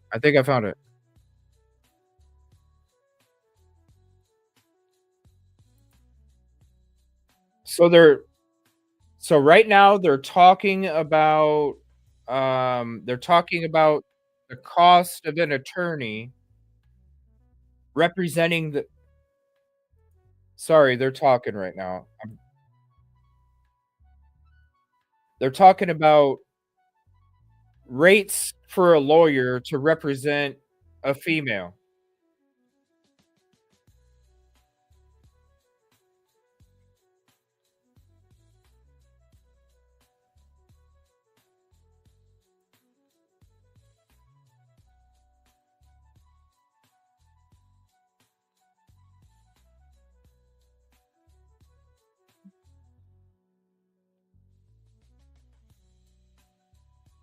I think I found it. I'm just waiting to have.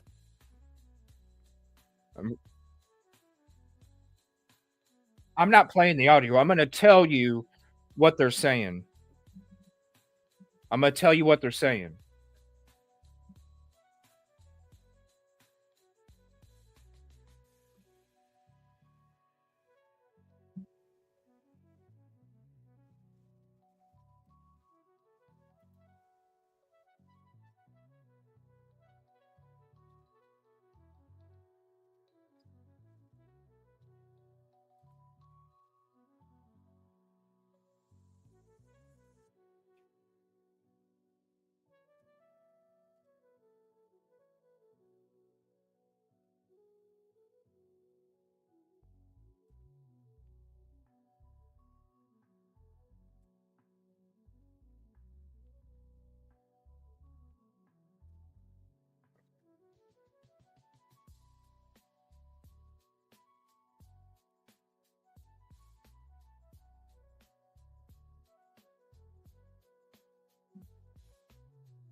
Okay, I'm just listening here.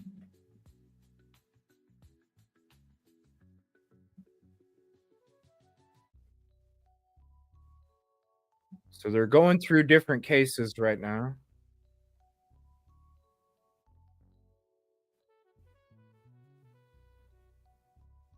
So I'm going to continue to look for updates. The judge is just going through different cases.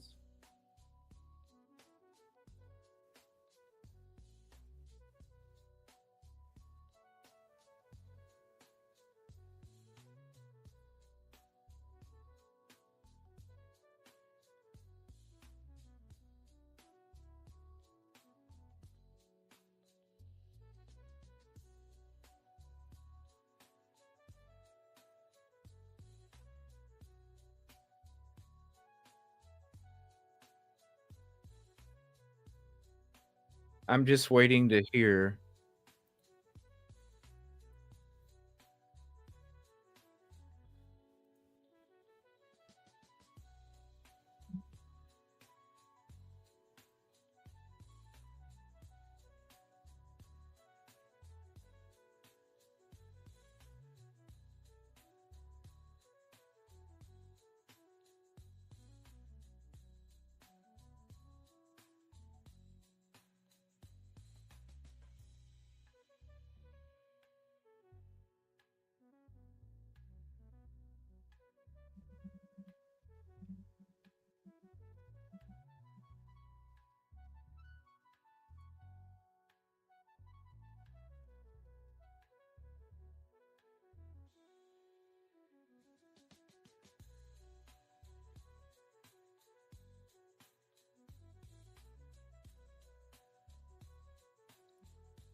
Okay, so they're going through some other ones right now. I'm just looking to see if I can find something here.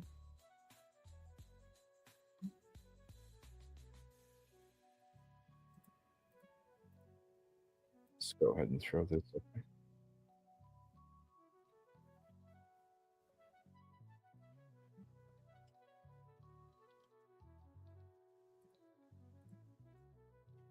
So let me see here. See, there's just a little. I'm listening to it right now. That's all I can play for you right now. I'm listening right now.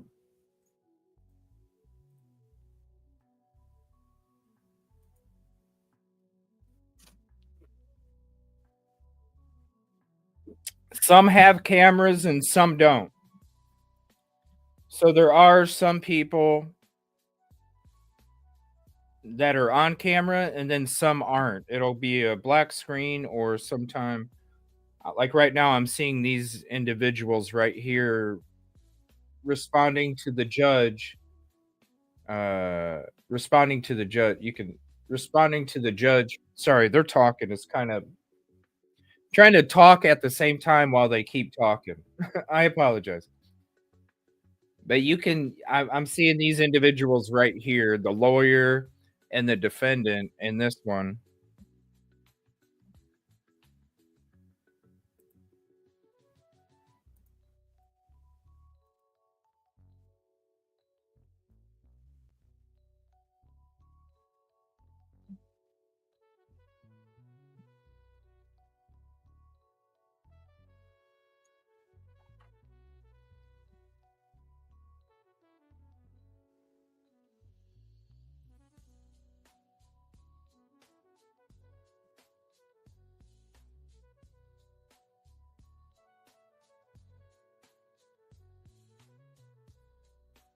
What's up, Ruckus?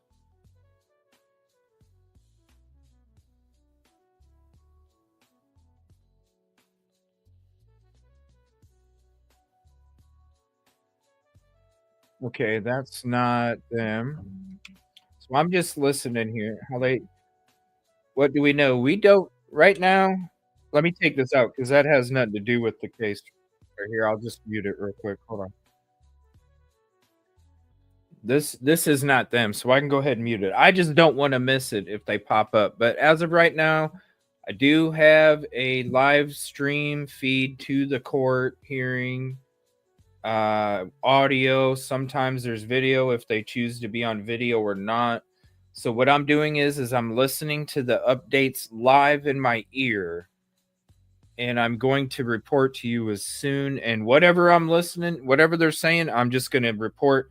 If they said that the cheeseburger, there's no cheese on the cheeseburger, while they're saying there is no cheese, I'll be like, there is no cheese on the cheeseburger. I'm gonna be repeating everything, whatever I hear through my ear, if I do hear an update. But at the same time, I'm also looking for updates to see if I can find any updates in the meantime. Let me see here.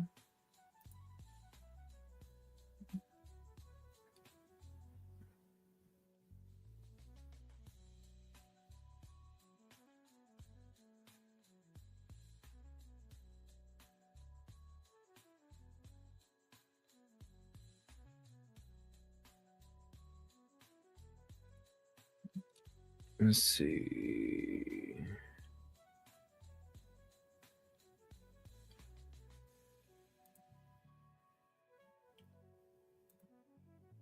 All right, I'm not seeing any updates there. I'm going to turn this back on here, and I'm going to bring up this other. I got two courtrooms here.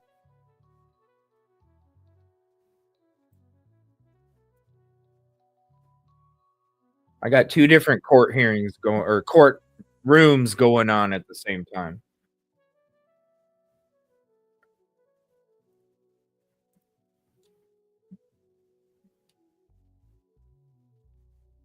All right, let me see here.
Yeah, there's no updates as of yet right now.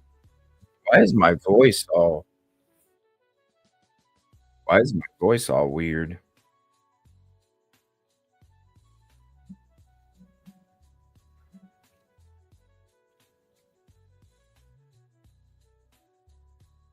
Yeah, you can't stream. I just posted it on Twitter. Here, let me show you guys real quick. I can still listen to this, but here's my Twitter. I just put this out on Twitter here.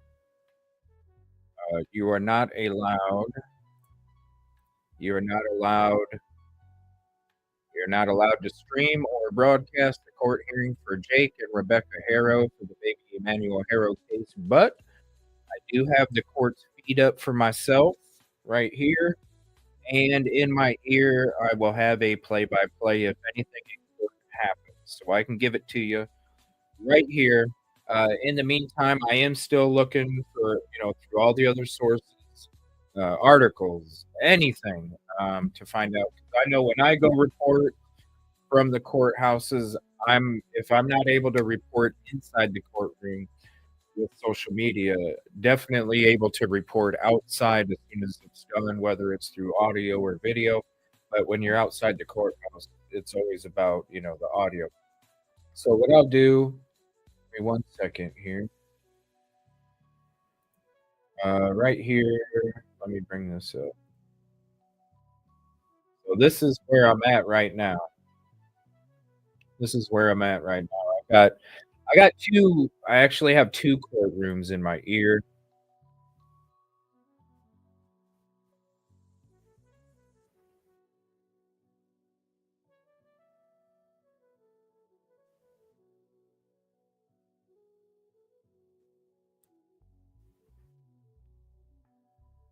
Okay, and then right now, this one is still offline, so I'm waiting. And then I got another courtroom in my ear, just in case. So as of right now, it just went offline. So let me check to see if there's any.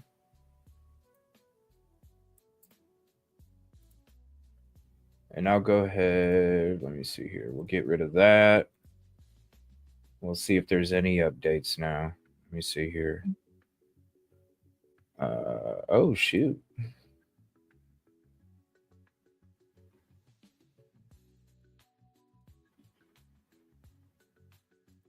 Let's see here. Give me 1 moment.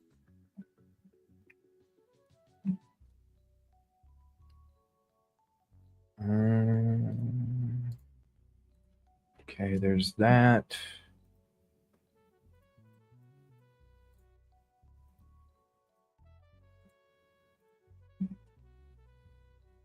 Okay, there's that. Let's see here.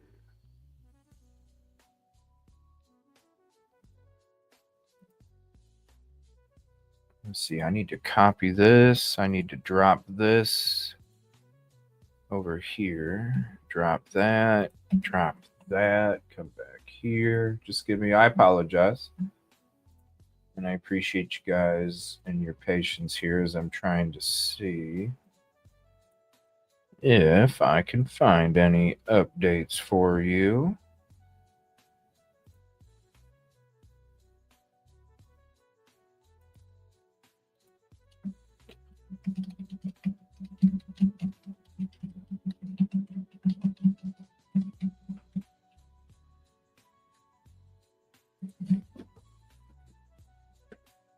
Let's see. Okay, I don't see anything there. Let me go check. And we'll continue to leave that on there for right now. And then once it goes live again, I'll switch back over. We're not allowed to broadcast or even stream audio. We're not even allowed to broadcast it after it's live unless you specifically get written consent from the court system. And maybe on the next one, I'll reach out and try and get written consent. But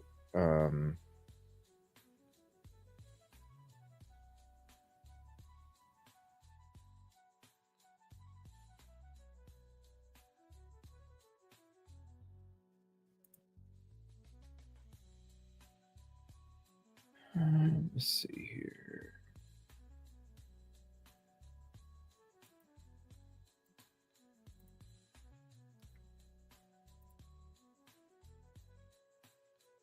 I'm not seeing any updates as of yet. They could still, who knows? They could be, you never know what's going on. They could be working with a lawyer, right? Coming up with an agreement. They could be doing all sorts of different things. We're not seeing any updates yet. They were supposed to. They were supposed to have a court hearing. It was presumed that they were going to have a court hearing this morning at 8 o'clock. That's what was reported. We are still waiting to hear if anything happened. And let me see here. I'm just kind of checking everything while I'm waiting for this feed to come back up. Let's see. All right, hold on. Let me see. Okay, not even. The good thing is the good thing is that listen. I'm going to sit here. I'm sure there's going to be other people that are going to be like, "Hey, no updates. We'll just be done." And oh shoot, hold on. I forgot to put this up there. I'm sure there's going to be a lot of other people that are going to be like, we're just going to be done and this and that and this and that. But listen, we're talking about, this isn't your like traffic ticket. Okay. We're not, this is huge. This has to do with a baby and a missing baby. And obviously they're saying murder with malice. So we're talking remains. Well, yeah, I saw 8 a.m. or possibly 1 in the afternoon. But I'm gonna listen. I'd rather just hang out with you. Honestly, I'd rather just hang out with you. We can continue to talk about the case. There's a bunch of stuff we never even played or discussed. And in the meantime, also, I did something a little different too. I was going to see if maybe anybody would be interested in maybe doing a live call where we maybe have a little part of the show where you can call in and you can. I have a bunch of questions for you guys, and I'm curious as to what you think. I'm not sure if I'm going to do the live calls in this show, but I do have it available if I do want to go to a segment where we take some live calls for a little bit and I hear what you have to say. And, we can have discussions. I have a lot of questions. I have a whole paper's worth of questions right here. Oh, we do plenty of research over here. I'm sorry you don't, because if you did do your research, then you would see that we do our research. So obviously you don't. Thank you for being here, though. But anyway, I don't know. We'll see. Let me know in chat if you guys would be interested in doing that this afternoon. But in the meantime, I'm going to go ahead and, we'll have this up here. I'm gonna wait to see. I'm gonna wait to see if something's gonna happen. But plus, there's plenty of other stuff to go through. All right. So these are the questions that I do have, and that is the open phone line. So you can leave a message, you can text, you can. Well, that's the phone line we use for the call-ins. And so if we do that, then you already have the number. And in the meantime, if you want to reach out or leave a message or whatever, you're more than welcome. All right. Let me see here. But just keep in mind, if there's something that, you know, if it's a obviously if it's a tip, obviously if it's a tip, then that automatically goes to law enforcement. We know what the hell we're doing over here, unlike some rooks. But if it's coming, like if there's gonna be like something that's interesting or something that is thought provoking or anything like that, we may use it on the show as well.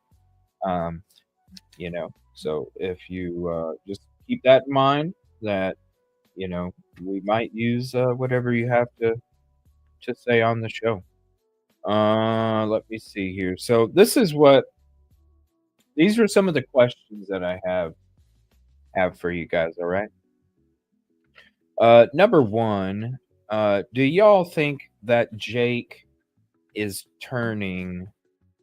Do y'all think that Jake is turning on Rebecca? I honestly, when it comes to what I think, it could be a possibility. It's something that I first thought of when we saw Jake out there going through the grass, Oh shit, what is he like gonna try and pin it on her, right? But at the same time, I'm sitting there going, we don't know. We don't know what Jake said because somebody that wanted to false report something as a tip from law enforcement, which if I was law enforcement and somebody was saying that they got a tip from me and it was not true and they used it for their own clickbait, I don't know if I wouldn't be too happy if I was law enforcement either, because it's like, dude, you said that we gave you the tip that his body was found and that Jake confessed. I wouldn't even be talking.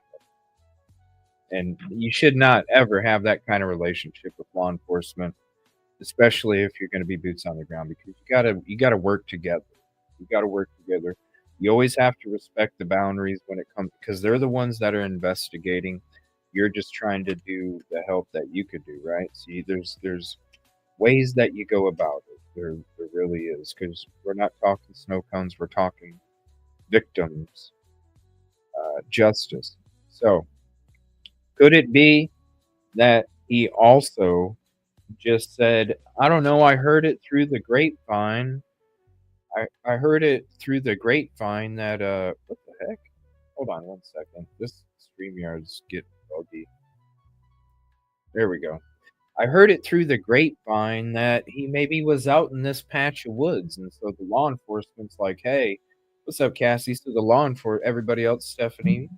So the law enforcement is like, "Hey, maybe he's just bullshitting this, Jimmy.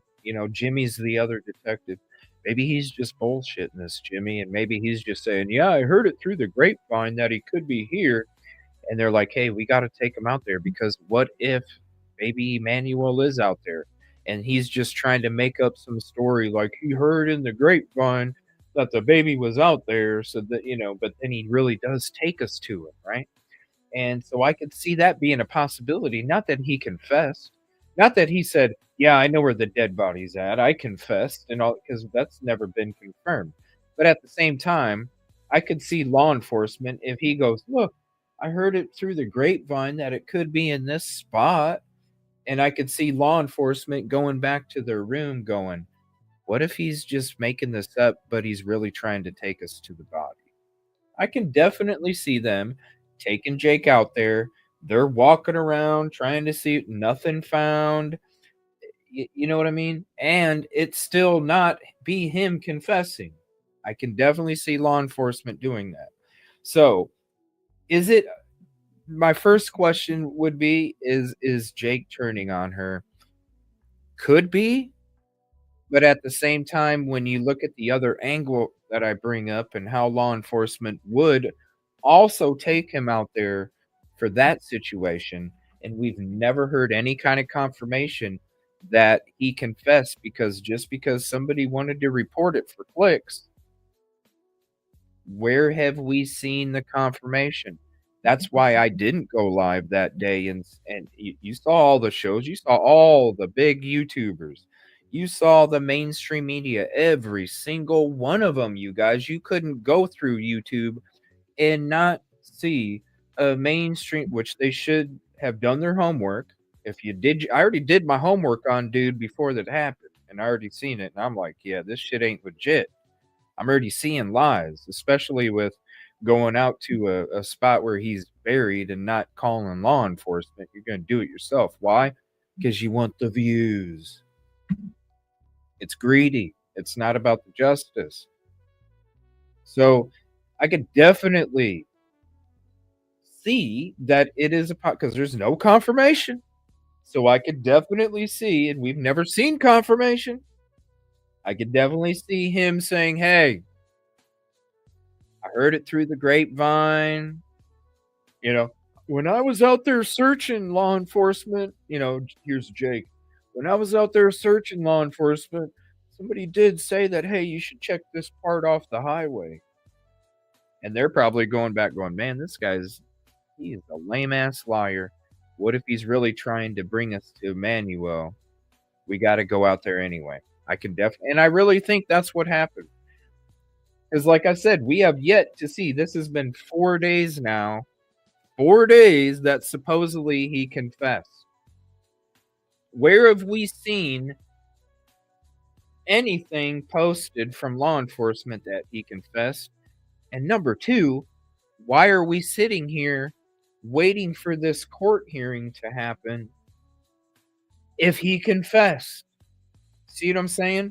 That's what leads me to think that no, he isn't turning on her. He probably just came up with the scenario that I gave you. So then he can try and make himself look good. Like, look, because the mom wants to be out and searching too. The mom can't go out and search because she doesn't have any legal representation to get her out of there. But Jake does have a lawyer. And Jake's lawyer could have made sure that that was possible. So then it makes Jake look good, doesn't it? Hey, he didn't confess and he was still out there searching while he was in shackles. Even though he wasn't like in shackles, he was cuffed down the sides. I know the video and the video and how the photo look, of Jake when he's out there. It does appear because I even had to do a double take myself. Because I was like, wait a minute, he doesn't look cuffed, because usually it would be in the front when you're out there helping investigators. Instead of having them behind your back, you normally typically have them in front of you. Okay, they change where your arms go depending on where you're at. And so if you're out there with law enforcement, they're going to have you cuffed towards the front. Now, the interesting thing is the reason why is because if you fall or stumble, even though your arms are cuffed, they're still in front of you. You can hold your arms out cuffed and still break your fall. That's why they change from behind to the front when they take you out there. But his hands were cuffed to his side. And so that led a lot of people to think that he wasn't cuffed when he was out there. Trust me, I had to do a double take because somebody was like, hey, CJ, is he cuffed or not? And so I'm like, hold on, let me look at it again. So I looked at it a few times. I'm like, damn, I had to do a double take. I'm like, well, obviously I know he's cuffed. I just wanted to see exactly how I could explain it to this individual. You know what I'm saying? And so I watched it a few times, had to do a double take. I was like, oh, wow. It's down the sides. But yes, he was still cuffed. It was just loosely cuffed. But he can make himself look good. Now, another question that I have is, do y'all think the charges will be dropped? Now we're listening, we're even coming up to right now where we're waiting to hear and see what's going on, if they're going to be released today or not. We're waiting for that. As far as we know, because look, if they had a confession, if the blood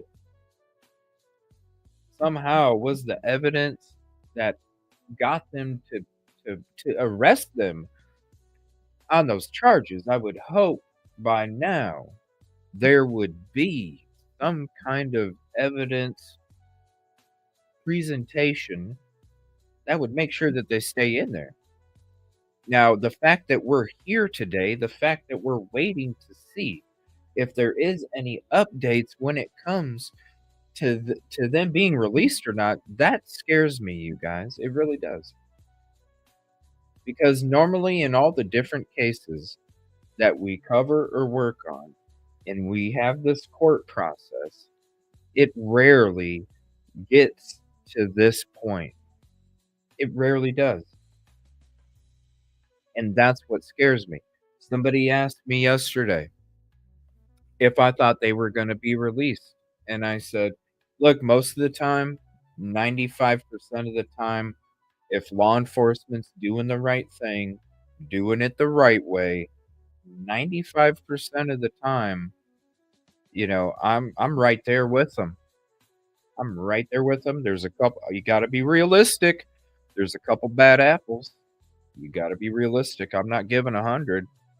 Those bad apples, I don't give shit to. But 95%, right on. Now, when it comes to are they going to be released?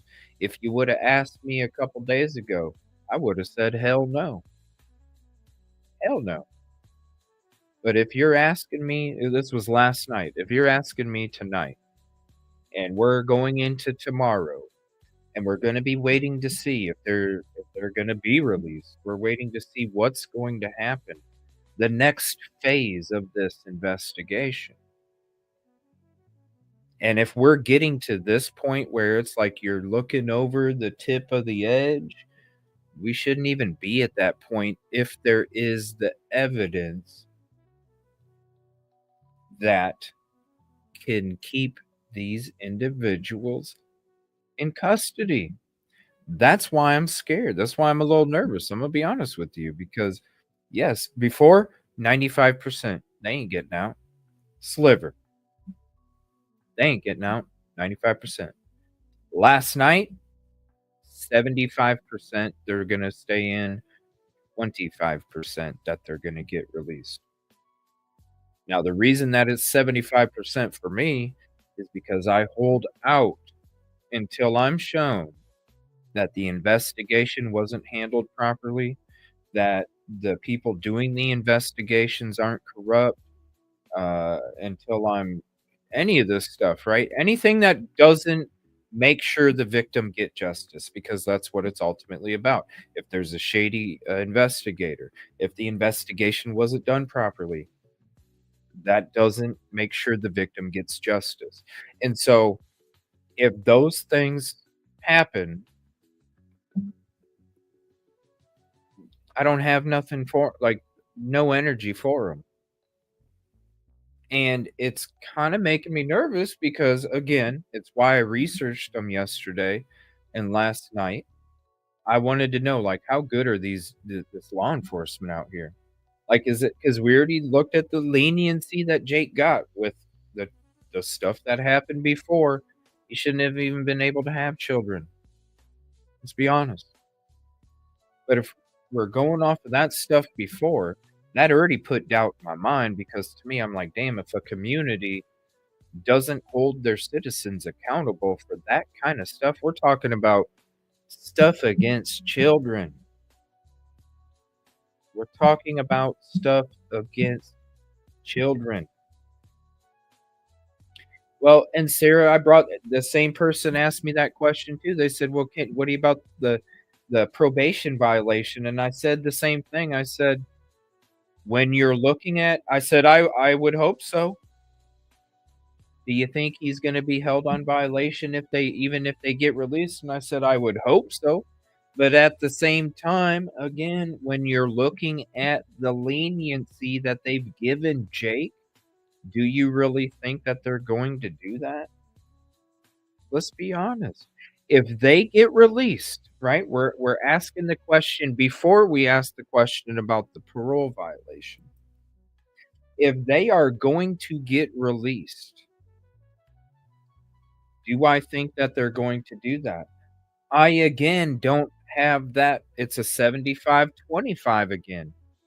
Because I lost a little bit towards because they're if they listen, it was a crime against if they were already lenient with Jake, and we already saw we're talking about violence against women and children, yo. And they've already seen it. They've already had the dude get his kid taken away and somebody else get cut. They've already seen all of this stuff take place. And if they were lenient with him then, it's why I'm 75-25. I would hope, Sarah, because it's about the victim. I would hope, my God, I would hope so much that they do. But at the same time, you got to look at what they've done already. If somebody continues to show you, it's just like the reporter we've been talking about in the show. There's been multiple lies. If somebody, for clicks, if somebody continues to do it over and over and over, why? Make excuses, because that's what they did with Jake. Oh, he did this and he did this. You see all the charges. But you know what? He can change. So we're not going to hold him accountable. He can change. Just like the reporter that wanted to make up a bunch of lies, multiple lies. And in fact, go out to a potential crime scene without even notifying law enforcement, just for attention. When people show you over and over and over and over and over and over that they show you who the F they are. They show you who the F they are. They show you the depths that they're willing to go for their own greed, their own come up. And so when you see that local and they let this dude have another baby and they let this dude have custody of another child.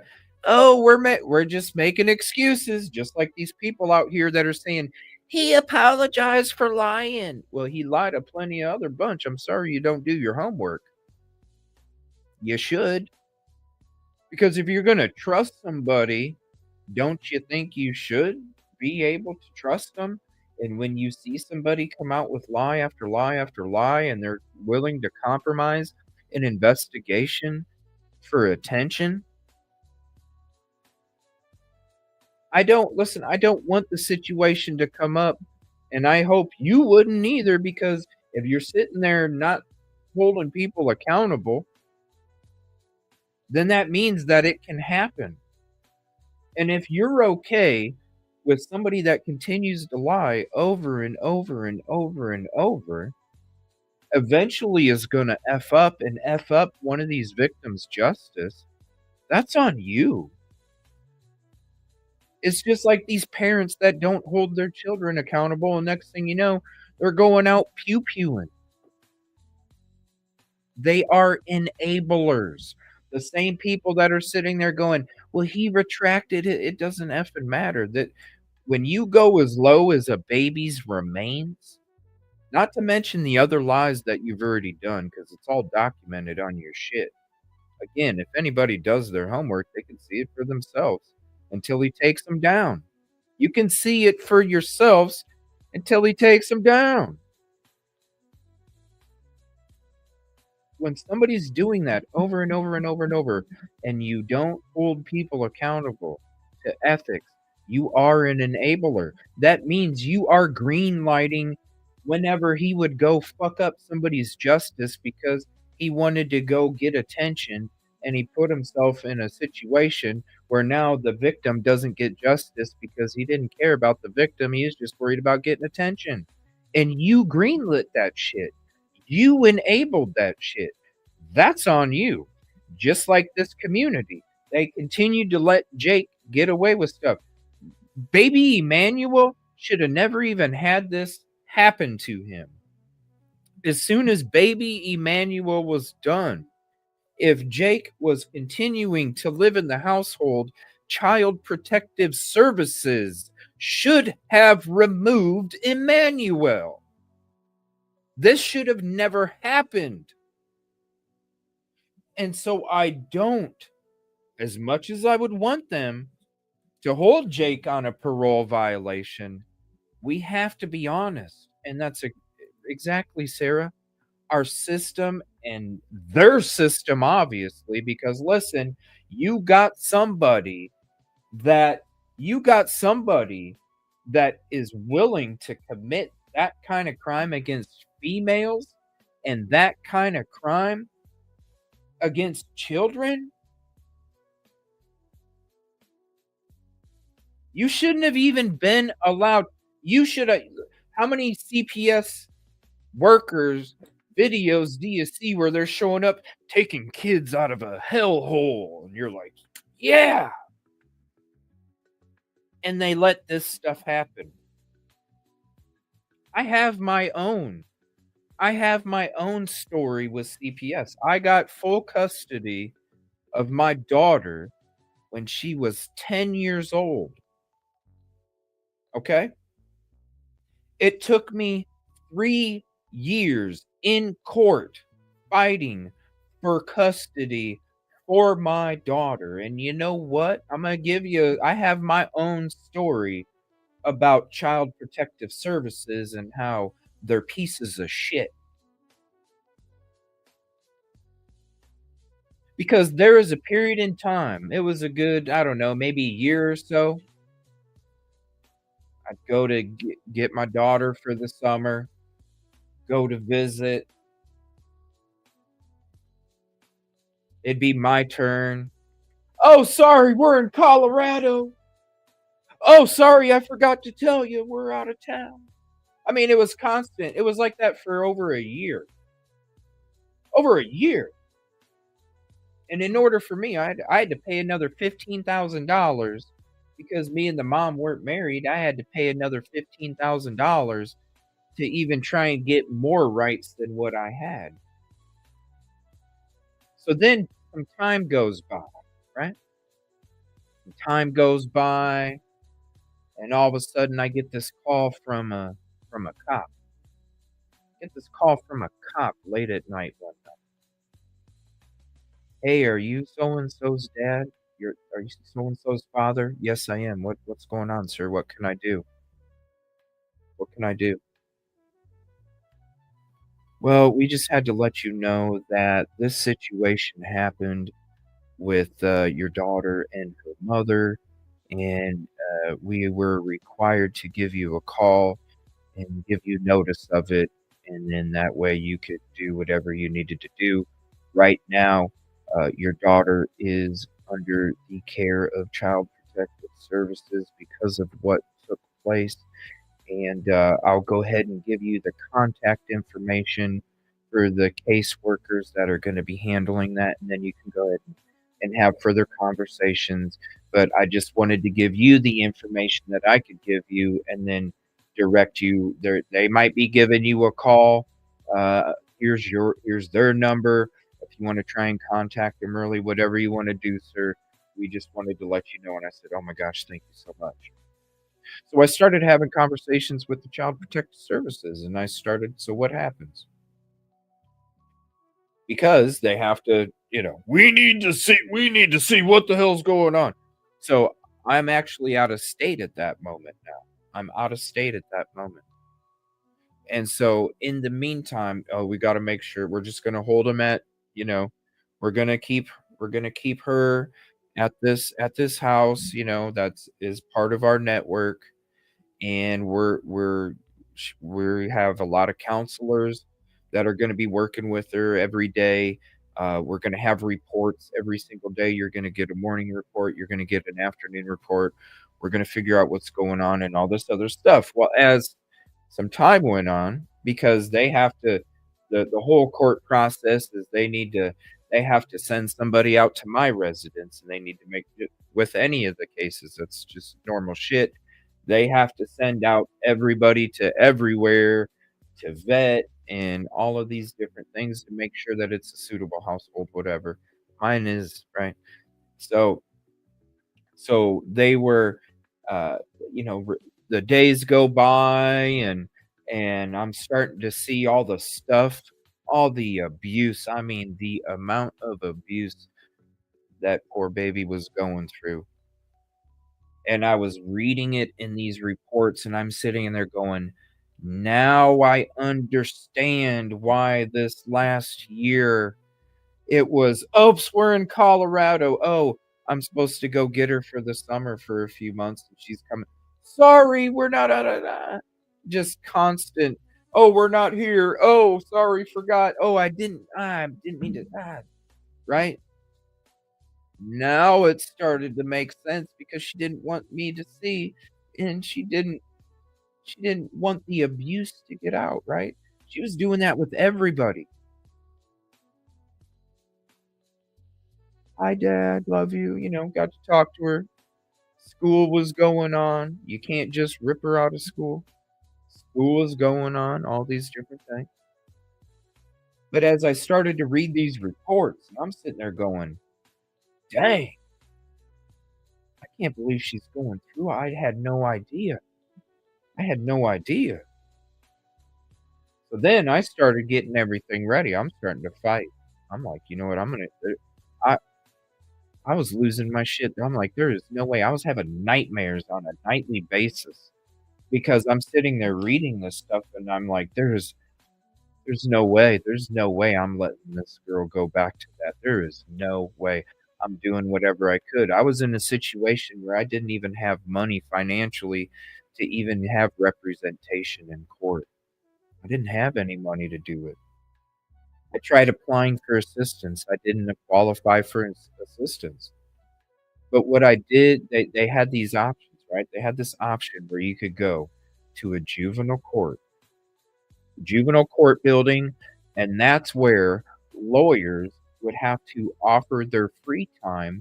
They couldn't give you advice, but they could help you fill out the paperwork that you needed to fill out with whatever you're trying to fill out, right? So I spent every freaking night because I didn't have the $15,000-$20,000 retainer just to be able to have representation in a court for custody. So what I did is I went every single night as soon as I got off work. Every single night. I went there and I studied up on law. I studied up on how to write documents for court. I studied up how to present information. I studied up how to present evidence. I studied up all of these different things, and I had this help. Lawyer, did I fill this out? Well, hey, should I do this? Well, I can't give you that kind of legal advice, but what I can do is tell you that you should have this part down here, and you should make sure that it says this right here, and make sure that that's the stuff that I had to learn. So when I went back and I was going through court and I was fighting for the custody, and this is what's crazy about Child Protective Services. The mother, while we were in the court process, while my daughter was in foster care, because the court was waiting to determine what they were going to do. It's like, what the hell, dude? And I'm sitting here, I'm like, I'm a good fucking dad. What are you talking about? Like, I have all of this stuff to show. I ain't got shit except for being a good person. So then she literally got arrested, and this is CPS for you, ladies and gentlemen. She literally got arrested. Her mother got arrested 6 freaking times during the period that we were in court and I was fighting for full custody. 6 freaking times she got arrested, and 3 of them were for fighting cops while she was intoxicated. And they still were going, well, we think that it's probably, we think that her mom deserves another chance. And I'm sitting there going, what the fuck are we talking about here?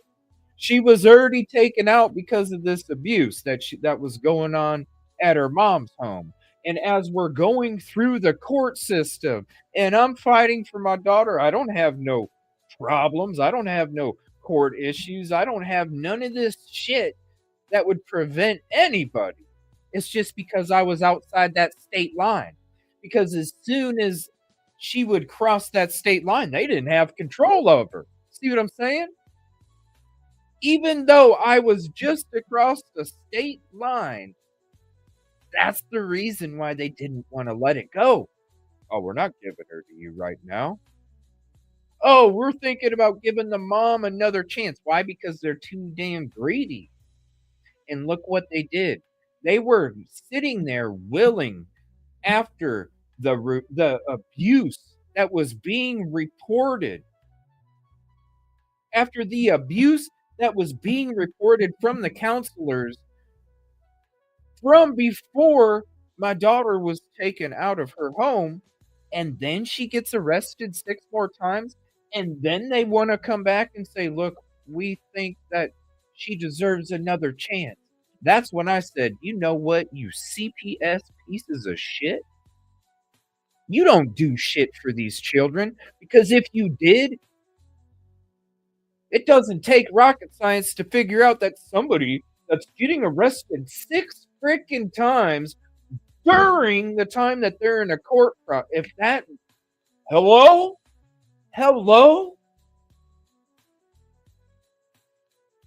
But I ended up winning. I said F that. F that. I fought even harder. I spent even more time down there getting these documents ready. Oh, I studied up law so good. I studied it up like a motherfucker, man. 'Cause I was like, I am not about to let my daughter go back into this freaking abusive, toxic environment. No way in hell. Ain't happening. I literally went through so much stress in that period of time that I literally lost a patch of hair on the top of my head because of the stress that I was going through. But you know what? I won against CPS. I won against her mother. I was awarded full custody when my baby was 10 years old. And I raised her like she should have been raised from the beginning, and she went from D student, F student, vandalism, starting fires, all sorts of stuff at a very you're talking 8, 9 years old, 10 years old, she was doing this. 8, 9 years old, she was doing this shit. Already out in the streets, causing ruckus. Like I was. Already out in the streets at a young age, causing ruckus, and I said, "Dude, I don't want her to have to learn the same lessons that I had to learn. I don't even want her to go through anything close to what I went through because I would," right? Then we got full custody of her. Guess what? It was a little tough at first because it was a transition of the manipulation that she had from her mother and the way that she was abused and all of those different things. So when when she's coming to me, she's a damaged flower petal because of her mom. And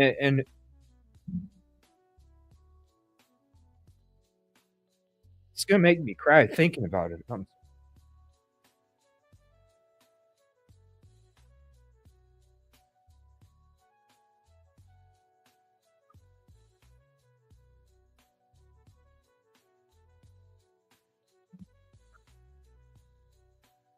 She was a damaged flower petal, and she went from that to an honor roll, merit roll, got accepted into an academy the last couple of years of her.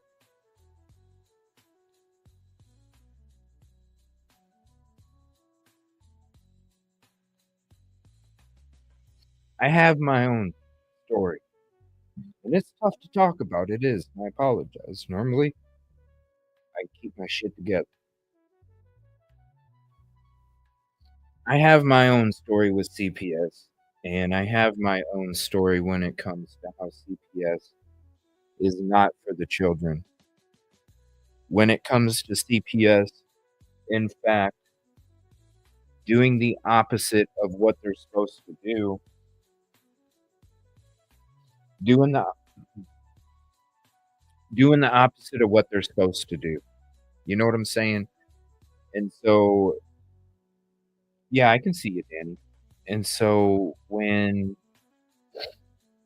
this stuff happens, when you see that Jake and his leniency and how they haven't been taking it seriously, and it's like, dude, you've already had this stuff happen, man.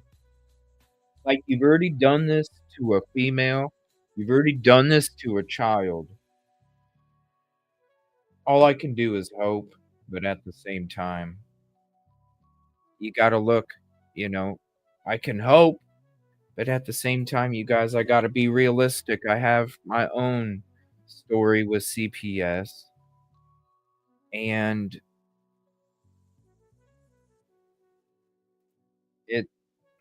I just can't. I would hope that they would be able to. I would hope and I would pray and I would wish that they would be able to keep him in there for parole violation, but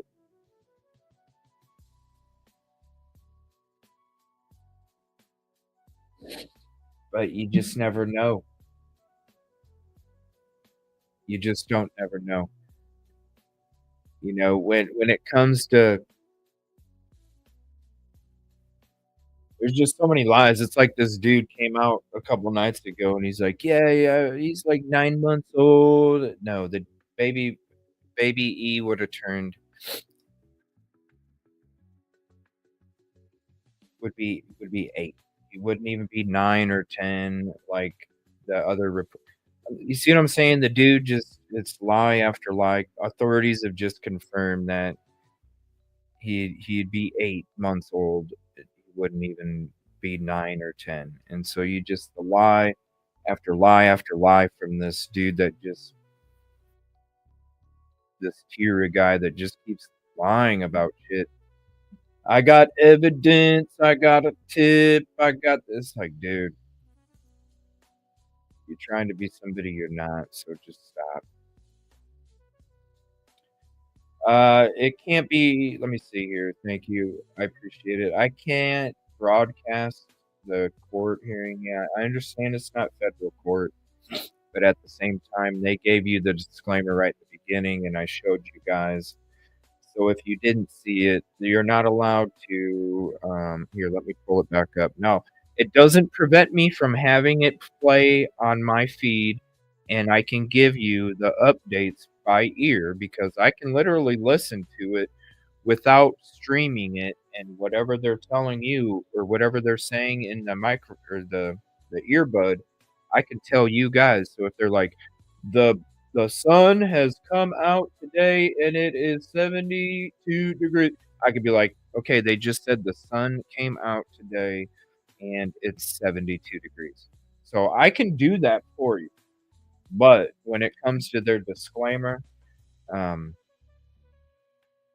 going to follow the disclaimer. There's no reason for me to lose my channel or everything that I've worked for when I can literally just like listen to it and tell you. Because I want to keep bringing attention to these cases.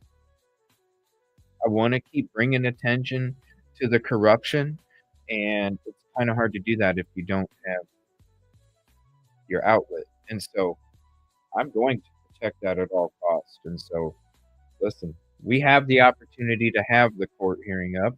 We have the opportunity for me to hear it and to tell you the information as it's coming across. And so it's not. I know it's not federal court, but at the same time, we cover a lot of court stuff. A lot of the times, these courthouses don't have these disclaimers. And when you go to click on this website, you can see it for yourself. And I'll bring it up again. Give me 1 second. Let me pull it up again because it only comes up when I reopen it.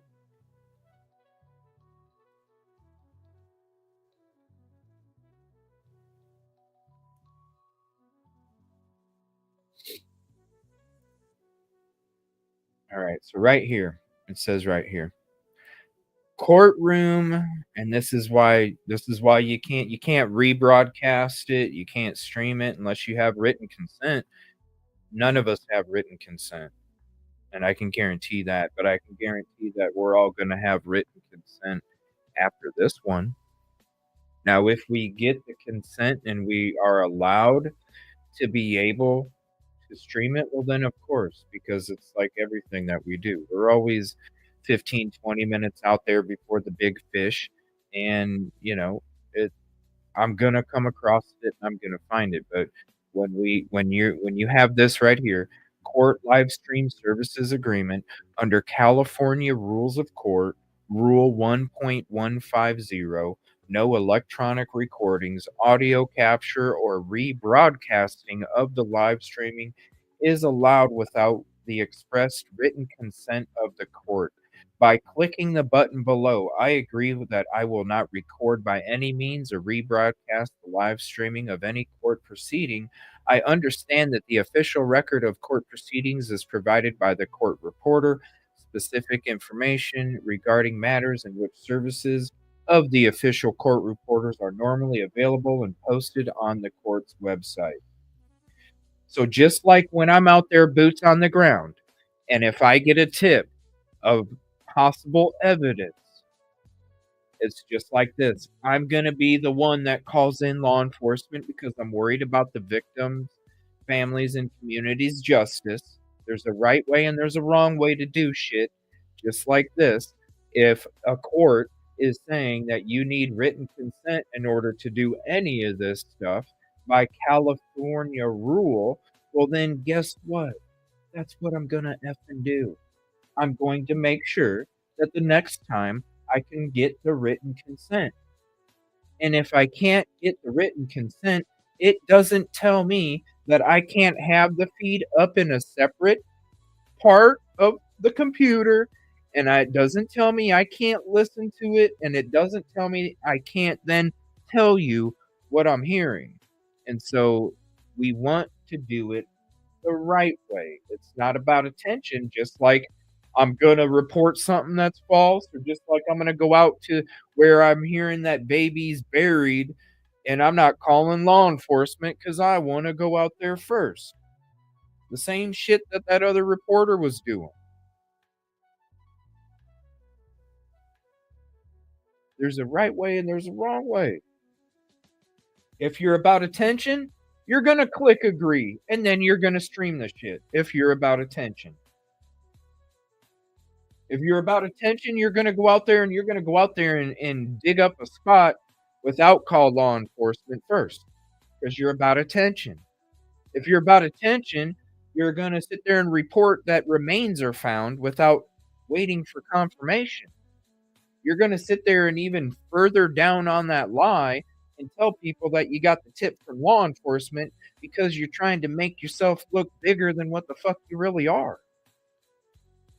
You're going to come up with all of this shit to make up for what you lack.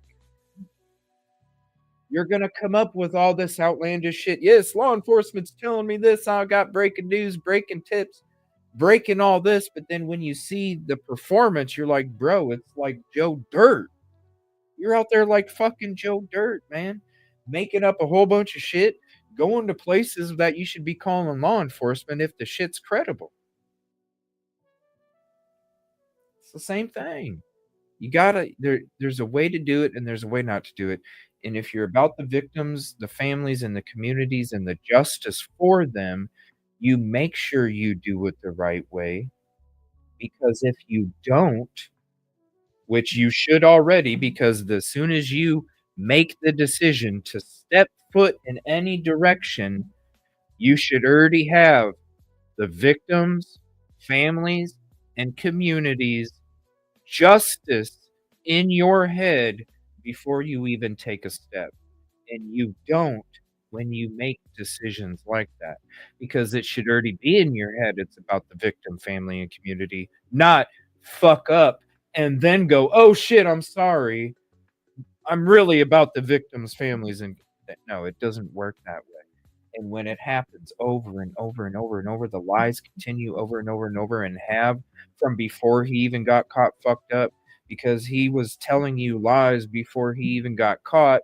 He just got caught on the one lie about the remains, and you got it. There's other lies that he never even got caught on.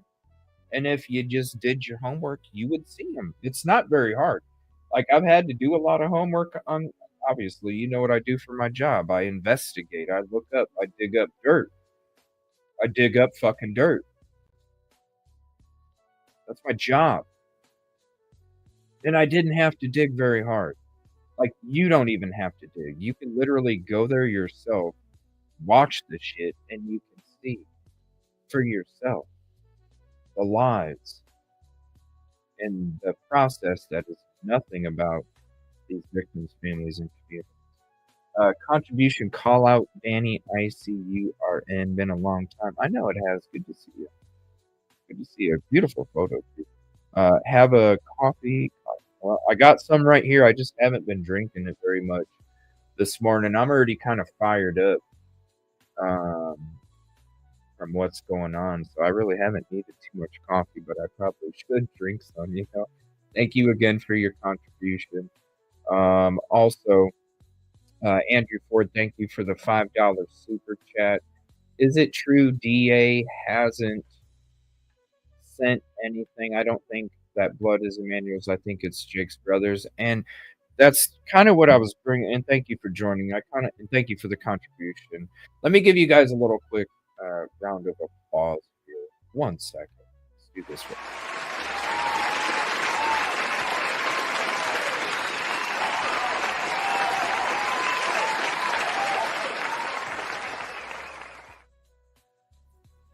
I don't think necessarily it's going to be Jake's brother, okay?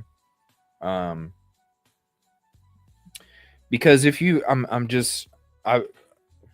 look, I was out on the street since I was 11, 12, 13 years old, okay? I was in a gang by when I was 13 years old. I've been around a lot. The people that I hung around a lot when I was 12, 13 years old were 30, 40-year-olds, 30, 40-year-olds.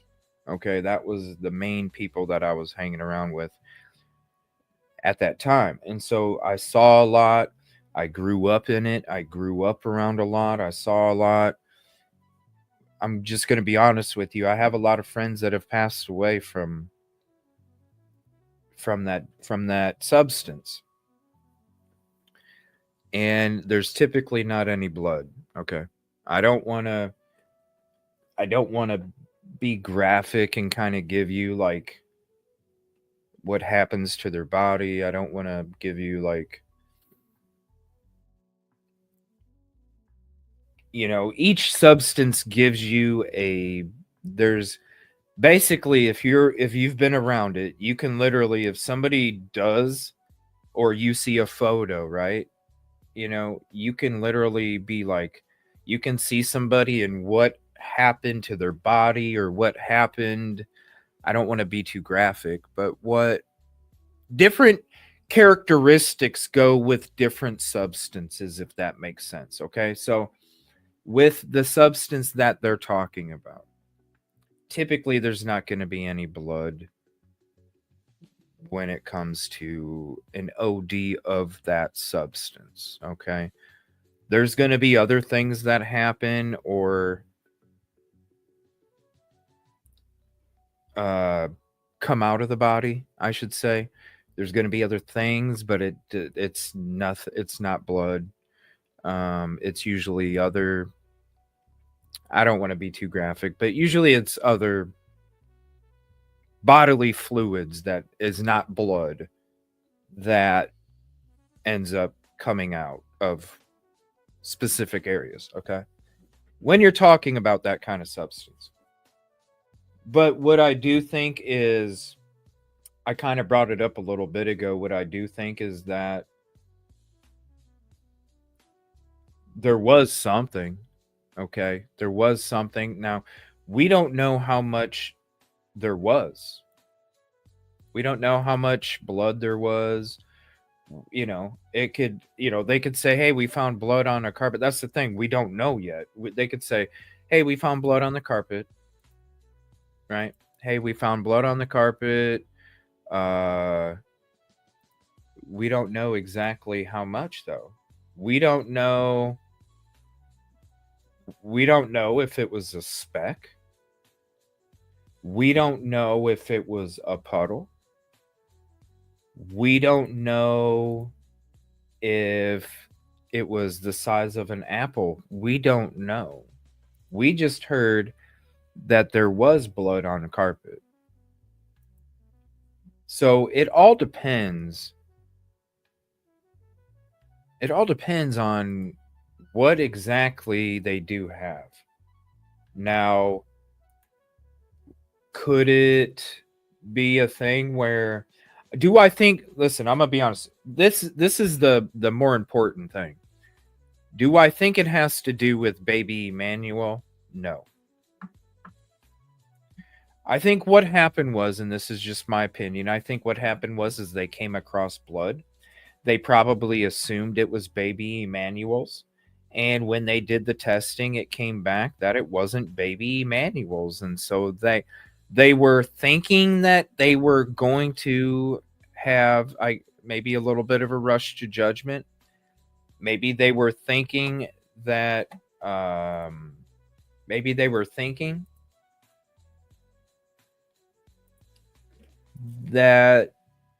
that was going to be his.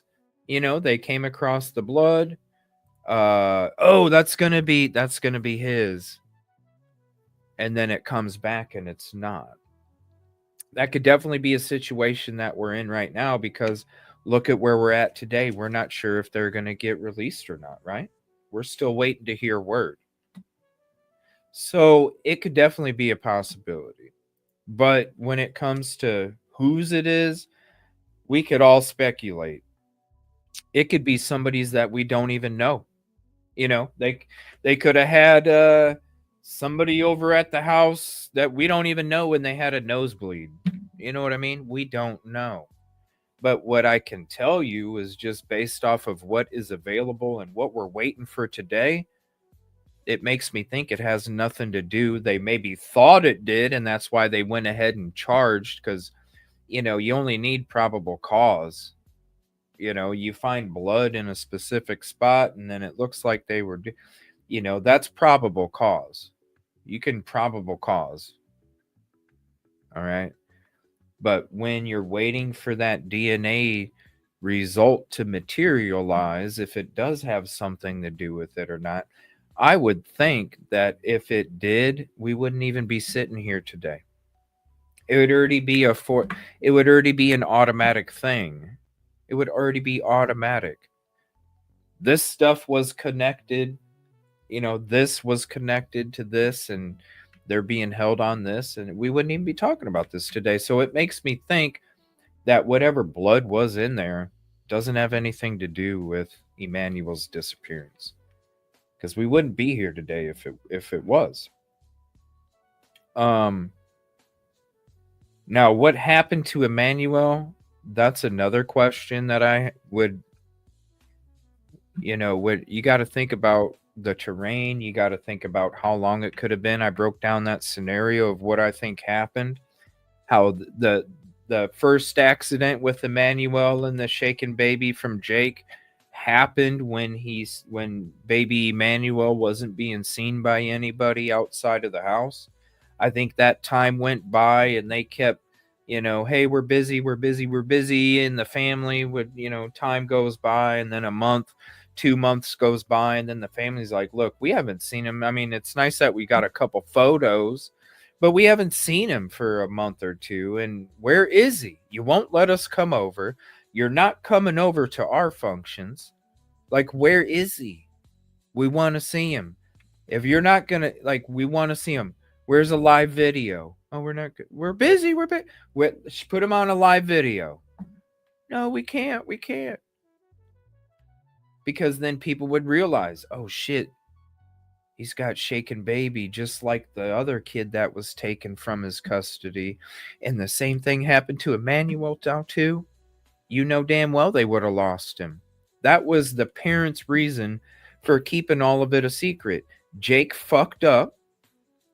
Then they couldn't take him around family anymore, and they couldn't have family come around. That's your month to 2 month time period where nobody's seen him. They didn't want anybody in the family to see what happened to him. That's why when you see the photos that are released, the one photo of him and his head leaning back while Jake's holding him, he's leaning back and he's got a photo. Or another one where he's laying on a blanket in the grass at a picnic. His head's tilted sideways. So you don't have that, you know, it's not like you can look at it and you can go, well, maybe he was just looking back up at the camera, right? You can't say for sure that something foul happened unless you seen him in person. So if they brought him around the family after the accident, you know, the accident took place, and they brought him around the family, and then the family goes, oh my gosh, he's showing the same symptoms as the daughter that was removed. Boom, your child's gone. That's their reason for keeping it all a secret, keeping distance, because they didn't want anybody to find out. That's why you had the pictures of him with his head tilted in different directions, so you couldn't tell for sure. But when the family started putting pressure on him enough to be going, because like I said, when they first came out and said that he was abducted, and I'm looking at all the information, I'm like, this makes no sense. It's like somebody put pressure on them to come out and say that he was missing. It's like somebody put pressure on him. I don't know what pressure that is. Time will tell. Well, as you see, as everything's progressed, the pressure would have been from the people going, we haven't seen him for a month or two, and yeah, we get little photos, and they're like, gosh, honey, I really think that something happened to him. But they can't say for sure because they haven't physically seen him. And then all of a sudden, all the stress, you got Rebecca, you got Jake screaming at each other. What are we going to do? What are we going to do now? Because you can sit there and stall and prolong as much as you want, but eventually you got to cash the check. And so time's going to go by. And all of a sudden they have, oh gosh, they're going to report him missing if we don't bring him around. Or what are we going to do? All of a sudden the stress and the fighting going on. I don't know what to do. The fight's going on. The toxic environment already. I could see Jake taking something out on Rebecca. And then I can see Jake taking something out on Emmanuel. And with the accident that already took place a month or two before, which caused them to not bring him around anybody, which caused them to not let anybody come over, that next accident is unfortunately what I think maybe what happened to baby E. They were already trying to cover it up. They were hey, listen, we're just going to give him the excuse for as long as it'll get us, you know. As long as we can just keep giving them an excuses. We don't know. We're just going to keep going. We'll just keep giving them excuses whenever they want to push back. We don't know, but we're going to keep going as long as we can. And there's always an end date for that game. Always. It doesn't matter what game you play. When you play it that way, there's always an end date. Always. And so I really think that there was a lot of toxic stuff going on in that household at that time because they didn't want them to see. Obviously, Baby E was still alive because he was getting photos, being in Jake's hands and getting photos, laying on the grass in the summertime, getting photos. They just couldn't show them in person because then all of a sudden their gig's up. Crap. Then they find out, oh, shoot, grandma sees it. You know what? I really, the pictures, because listen, the pictures made me think that the same thing happened to him like it did to her. And he shouldn't be around children. There's no proof. But if you go to because you can't go to law enforcement and say, law enforcement, here's this photo. We think it, listen, but if you call law enforcement and be like, yes, we just visited our grandson and he is distributing the same behaviors as the daughter that was removed from the home, law enforcement, can we have a welfare check? CPS. We just visited our grandson and he's displaying the same actions that Jake's daughter was removed from before. Can we have somebody do? Then you get somebody to do a welfare. And then all of a sudden, like I said, the baby's gone because then they're going, dude, you did this to the, but they can't do that with just a photo. That's why the parents kept it all quiet. He's still alive. You just can't come over. We're busy. Oh, we're on vacation. Hey, we're busy doing this. Oh, he's being a handful today. Maybe tomorrow. Prolong until the family's like, look, because Jake and Rebecca ain't just all of a sudden out of the blue going, yeah, our son's missing. I guarantee you, if they weren't pressured to do that, they would have continued month after month after month after month after month after month, and you probably would have seen baby Emmanuel grow up, and it would have been more apparent what happened to him. But they got the pressure put on him. And then they had the backs up against the wall. We're going to lose him. And then he's probably getting pissed because he's violation of probation, right? You just did this to your other child and there's proof. Can any of us say right now, because nobody has seen past these photos of Emmanuel, can anybody say right now that Emmanuel 100% had the same thing happen to him that happened to Jake's daughter? No, because he's not here. So it will always be speculation, just like it would be speculation if a family member just went off of a photo and asked for a welfare check. Same speculation. So can you hold him on probation? I would hope so, but no, I really don't see it. Because there's no proof. That's why dude freaked out. And I'm saying that's why he probably did something again on accident, because it's all baby Emmanuel's fault, right? If I'm Jake and I'm already treating women this way and I'm already treating kids this way, let's be honest. If you have shaken baby syndrome, what's that mean? It means you can't control your damn anger and you're taking it out on your freaking baby. Hello? So if you're going to blame the baby, don't you think you would blame Emmanuel? If you weren't being so this, then I wouldn't have had to shake you, right? It's somebody else's fault. Same thing in this situation. Getting the pressure, the toxicity inside the home, the boil pressure cooker is about to the lid's about to glow. Then dude blows up. It's baby E's fault, because if baby E wouldn't have been doing this in the first place, then baby E wouldn't have had shaken baby syndrome, and then we wouldn't even be in this whole mess right now, and it's his fault again.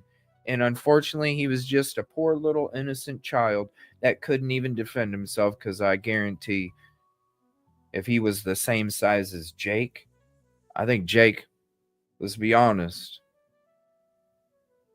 it's a fair fight then. But when you're some little precious baby boy that ain't even a year old, and you have some guy that is just picking on women and children like that to the point where it becomes physical and abusive because of no anger control, no awareness, the thoughts in the mind don't process properly. You're not thinking shit through like people should. That's what I think happened. And when it comes to this Lake Paris stuff that I was hearing a couple days ago, I wouldn't be surprised if he threatened her, like, you know what? If you frickin' say anything other than da-da-da-da-da, I swear to God, I'll find a way to... Saying that to Rebecca, then he takes off with baby E and whatever and goes out to the Lake Paris campgrounds and, you know, the nature, the forest and all that, and takes a frickin'... Because you ain't... Listen, if nobody knows that he's missing, you ain't in a rush. You ain't in a rush.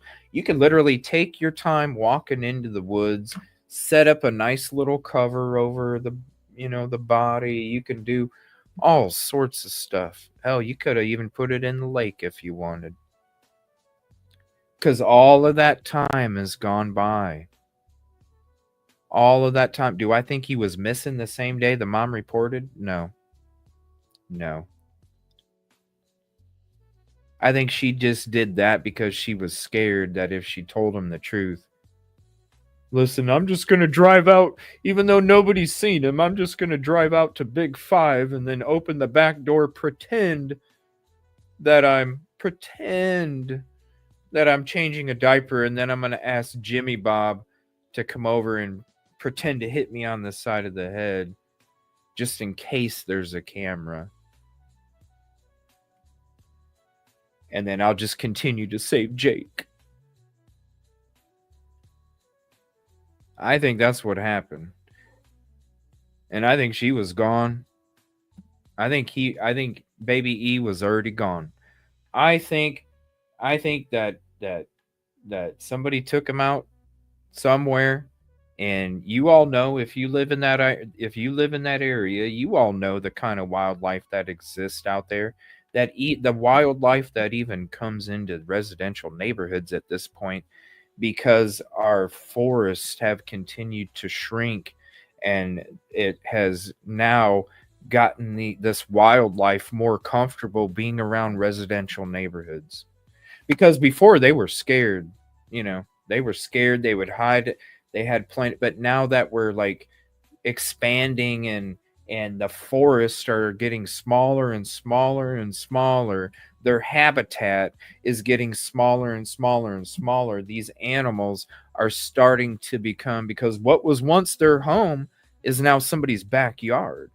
Now they're starting to get desensitized to being around humans, and that's why you see them existing in these residential neighborhoods even more and more and more each year that goes by. And so if you already know the kind of wildlife that lives out there, let's be honest, you mix it in with the summer heat, you have certain smells that attract animals. Those animals are coming by and doing what they do as animals, right? And then you let time go by, you put it in a really good spot that people normally probably wouldn't even be walking through. You know, it's not by a trail, it's off over here.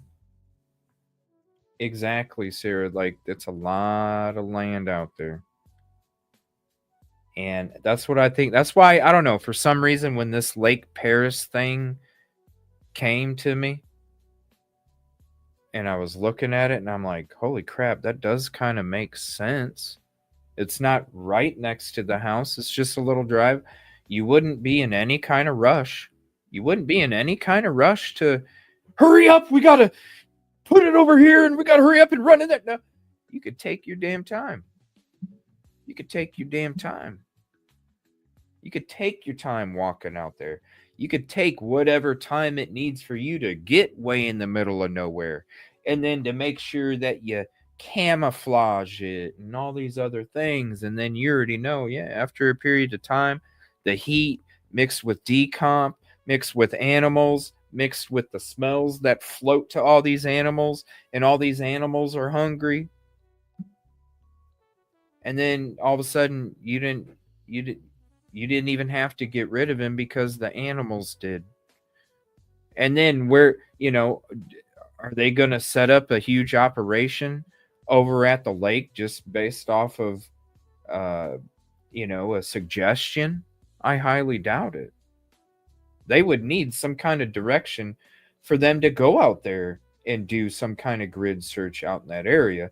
Now, do I hope they do? I hope they do, because it's better than not doing nothing. And if they can get together some kind of search party, not from somebody that is willing to touch evidence without contacting the local authorities, the last person I would want in a search party is that kind of person, because we already talked about, you're ruining and contaminating and affecting evidence that can be used to make sure that these victims get the justice. And if you don't know how to put one foot in front of the other, you shouldn't be out there in the first place. But we don't know. We don't know what they have. We don't know if they even have anything.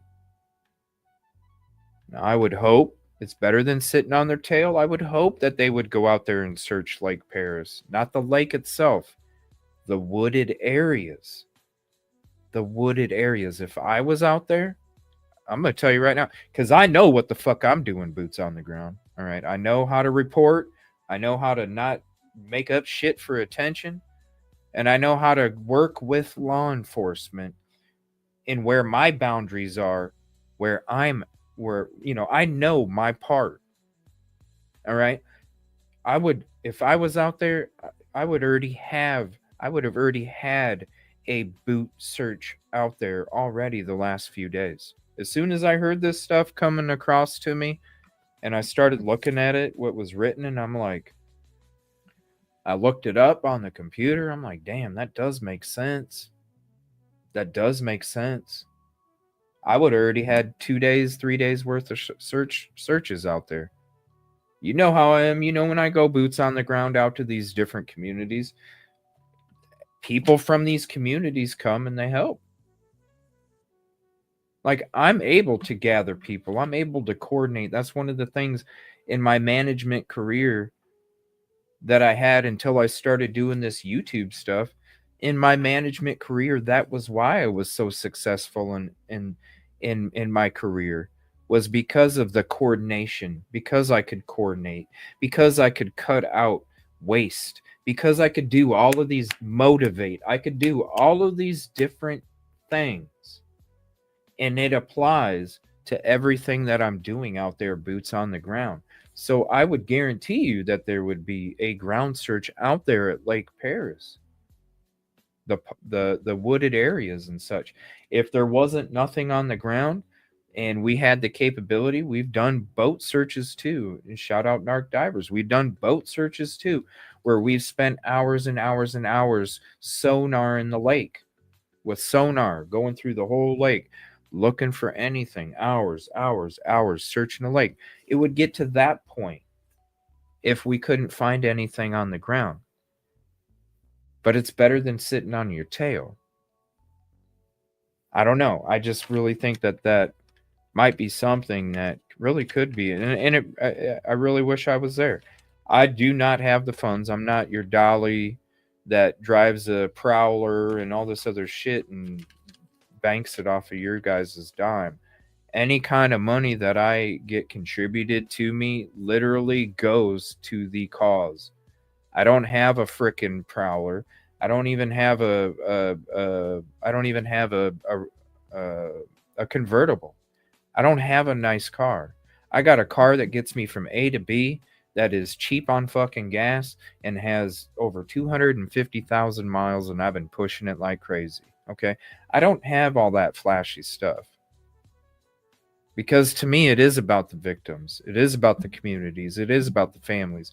And so whenever I do have the funds to be able to do that, it goes right back out to the community. And how does it go right back out to the community? Whether it's through helping the community in financial situations, or also being able to be around to give the community my effort and my desire and my dedication to being about that victim's justice. Everybody knows. Hell, there's been plenty of times I slept in my damn car on at a rest stop or a 24-hour gas station just to try and CJ, you should really go you should really go stay at a hotel tonight. Man, being out there all day and breaking your back and then you're sleeping in the car. And I'm like, look, guys, that amount of money for that hotel just for me to have a couple hours nights of sleep, that allows me to be out there boots on the ground for 2 more days. I'm just going to sleep in my damn car. You know, I do that shit because it is about. Now, if I had the money like Dolly does to get prowlers and all this other shit for him and his girl and stuff like that, I wouldn't even have a freaking prowler. I'd have a nice camper that I could literally go from location to location. That would be my home. I don't need nothing flashy with LED lights flashing different colors, you know, with 3 wheels and all this other shit. My wife got ones to match. I'd rather actually have a camper that I can go live in this community in my camper for a few weeks and help out here. And then if something, I can go to this community from one side of the country to the next, go from this community, help this community, search, boot searches, coordinate search efforts, you know, come up, get all this stuff together, do these for all these different communities and just go from there to there to there, because I don't get my satisfaction off of materialistic items like these other people do. I don't. That's why it's never been about attention for me. I get my satisfaction knowing at the end of the day that I helped somebody else make a difference in their life through my dedication, my time, my effort, and my work. Because I would hope, and this is why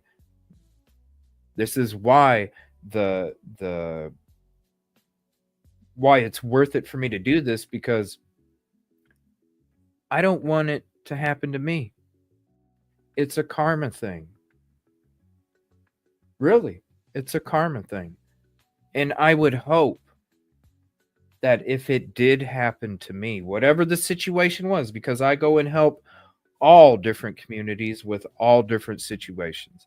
And if it was me and whatever situation that I'm going to help with happened to me, I would hope that there would be somebody on this planet that would be willing to come give their time, energy, effort, and dedication for free and not ask me for anything, just to help me out because I'm going through this situation. And that's what it's about.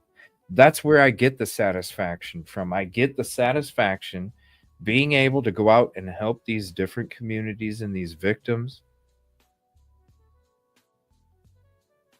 Because number one, because I used to be, before I started this, I would sit on my couch for nights and nights and nights. I was like after my daughter graduated and moved out and was, you know, starting her own path with her and her man, and they were, you know, they were just going out there being their beautiful butterflies, right?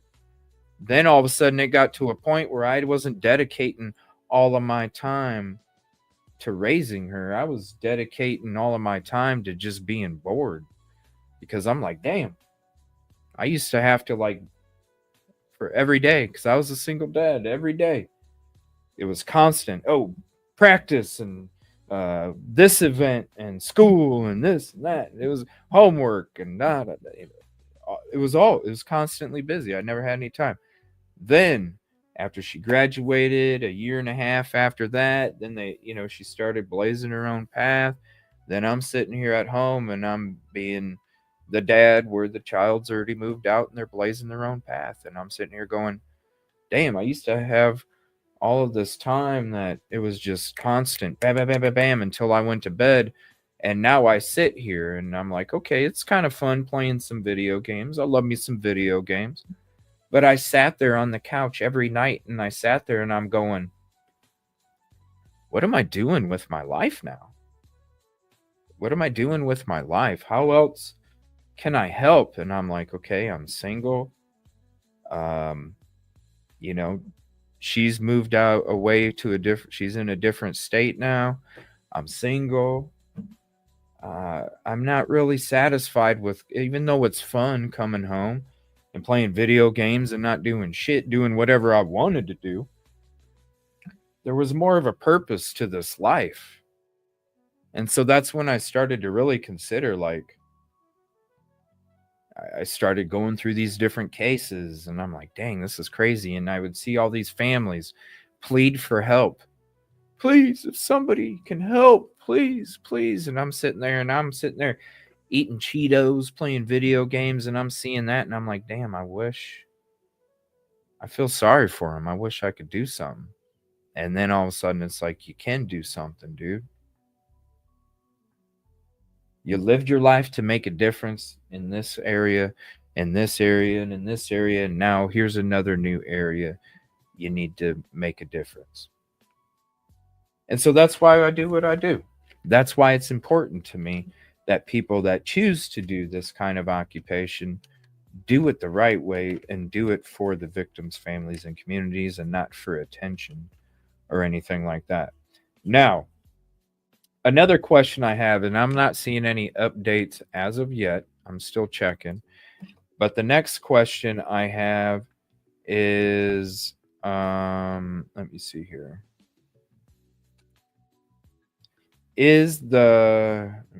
I'm having a hard time reading. I wrote this one down real quick. Do you think that Jake is just going to...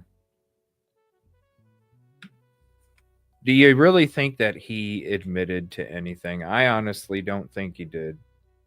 Do you think that Jake is just gonna basically say, like, look,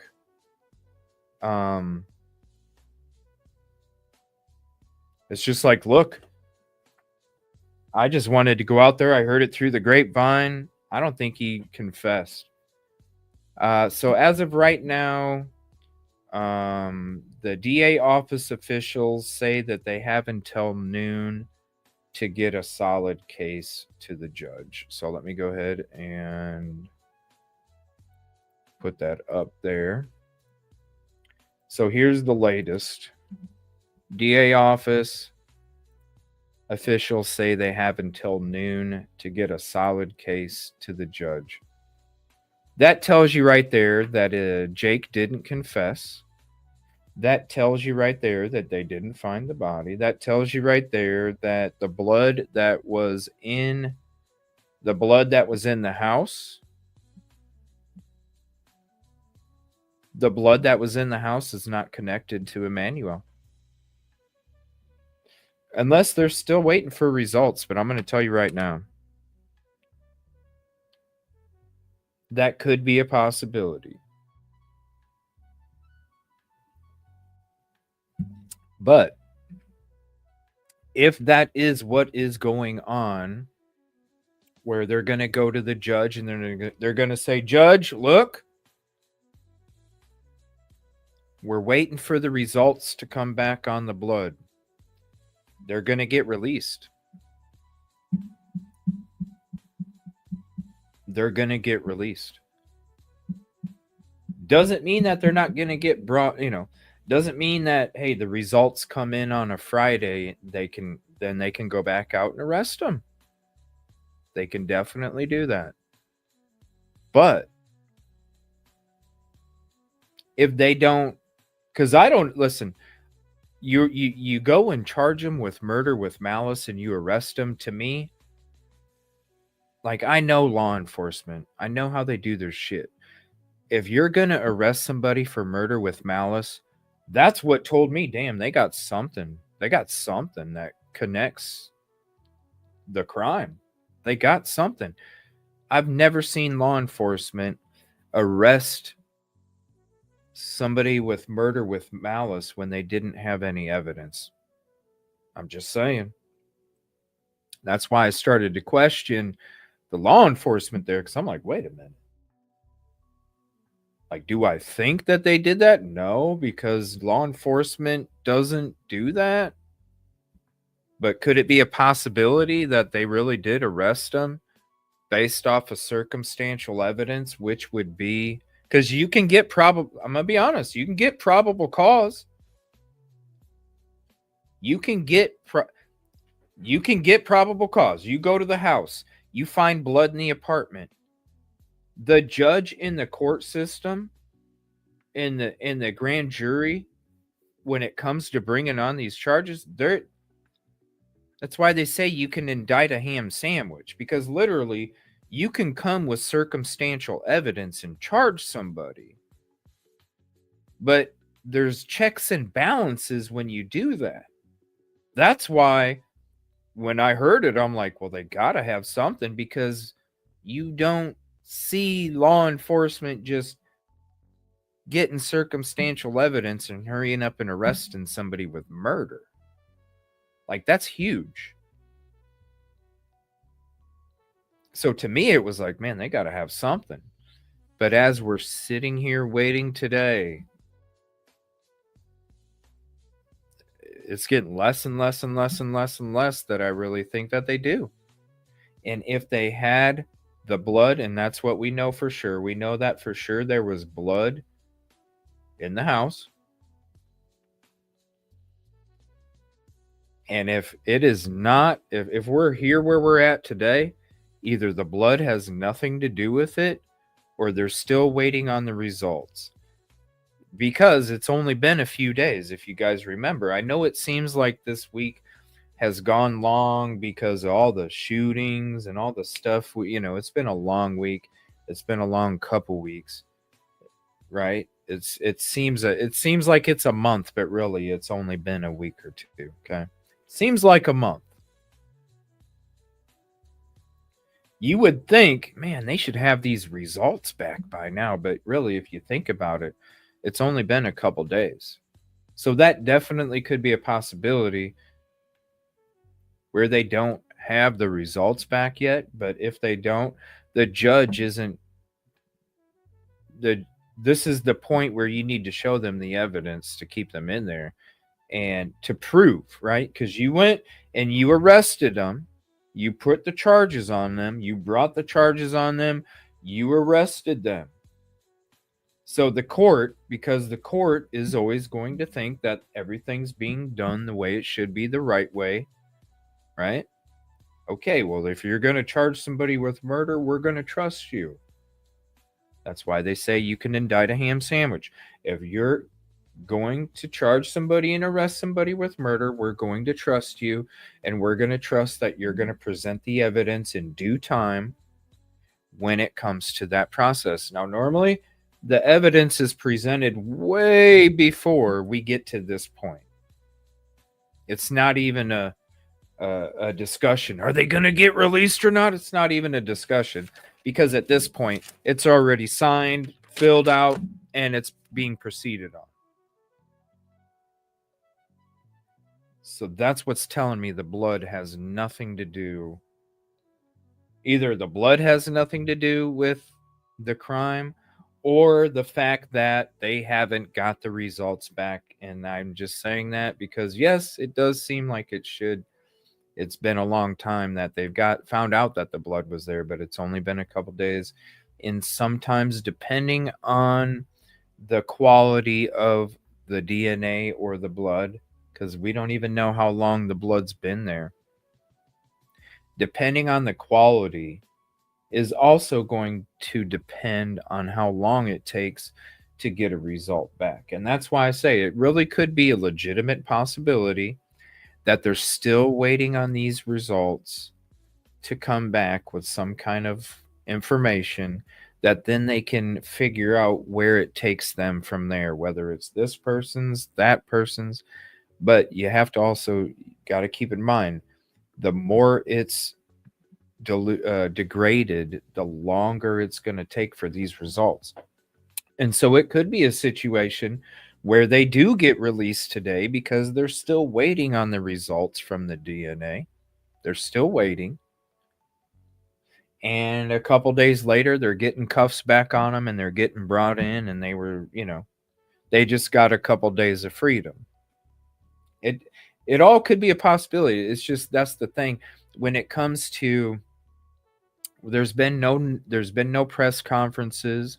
There's been no official updates on any part of the investigation other than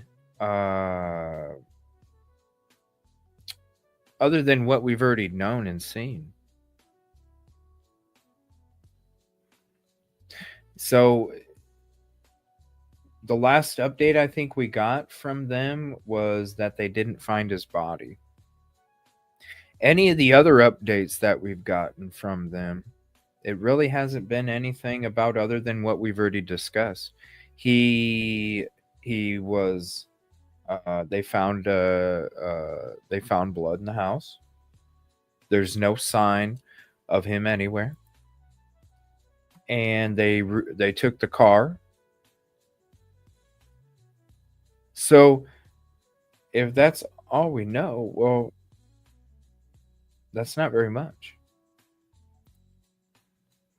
So I don't know. We'll see. I just have to hope. That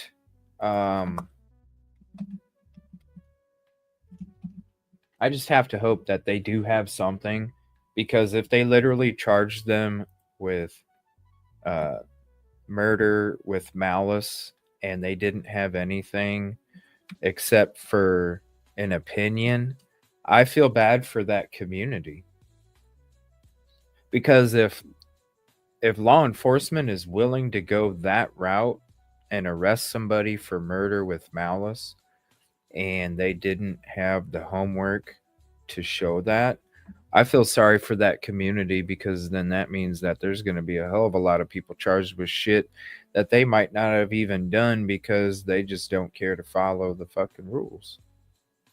But I don't see that happening. Like I said, I researched their department last night, and everything was coming back that not only it was stellar, but it was beyond stellar for that department, and with their resources and everything that they have at their, with, for their capabilities, everything that I was seeing. Because remember, I was questioning the whole like law enforcement path there the last day, like going, what the hell, man? Like, why are we even doing this? But then that's what made me look it up. And as I'm looking it up, I'm like, damn, these dudes are not only stellar, but everything that I'm seeing, they have so many resources and they're effective and they go above and beyond. And I'm sitting there going, this is not washing, man. I'm seeing, it's like we're seeing actions from some law enforcement that's like a town in the middle of nowhere that has like 50 people.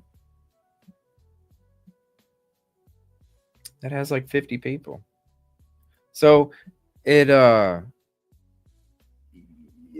not washing, it's not washing, because I'm seeing one thing, I'm researching another, and I'm like, damn, like that's completely opposite of what I'm seeing over here on the other side. It's not washing. Something is not, and maybe they did. So that's why I keep going to the fact that they're waiting for evidence to materialize. Yeah, legally they can only, unless they have the probable cause, ham sandwich. You can get a ham sandwich in jail. You got to be able to show the homework. You can't just turn in the algebra equation to your teacher without showing the work. You got to show how you came up with the equation. You got to show how you broke it all down and figured out your answer. And so that's one of the, I mean, you see where I'm coming from? Like, you got law enforcement. You guys can look them up. Trust me, you're going to see everything that I've seen if you dig. But on the surface, you'll see the same thing, that these guys are stellar, that they go beyond what you would even expect from a law enforcement department. And they have so many resources too. Like, that's another thing, the amount of resources that they have. I think they will bolt if released. Well, would you stay in that house, dude? You already... I wouldn't stay in that house. You get arrested, and then that first night, that first day, like that afternoon, and then that night, and then the next day, people are given crime scene tours. They done busted in your house. They're leaving the doors open. Who knows who ransacked what? You had people going in that house bringing out items to put on the memorial from inside the freaking house, dude. You know? You had people going in the house to take items, the stroller, the bayonet, all these different things that were inside the house, and you got people going to put them at the memorial. Leave the shit alone. It's just like with that damn reporter that's lying all over the place. Leave shit alone. You're gonna mess it up. Quit being about yourself and be about baby Emmanuel, because if you're about baby Emmanuel, then you're not doing that crap in the first place. You're not false reporting. You're not telling people you're going out to a credible breaking news tip of where he could be buried, and you're not going to let law enforcement know about it. It's like, what the are you doing? Leave stuff alone you have no business doing.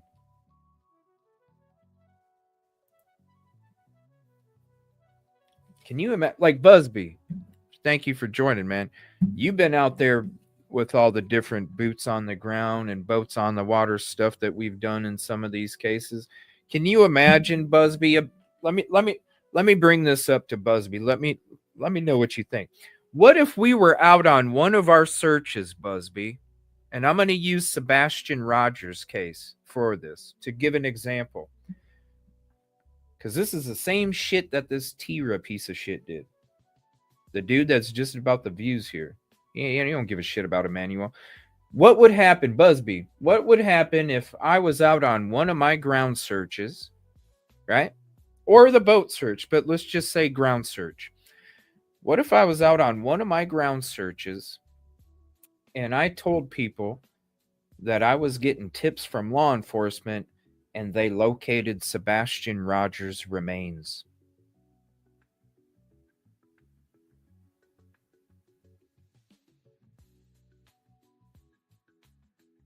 What would happen? If I was out boots on the ground searching,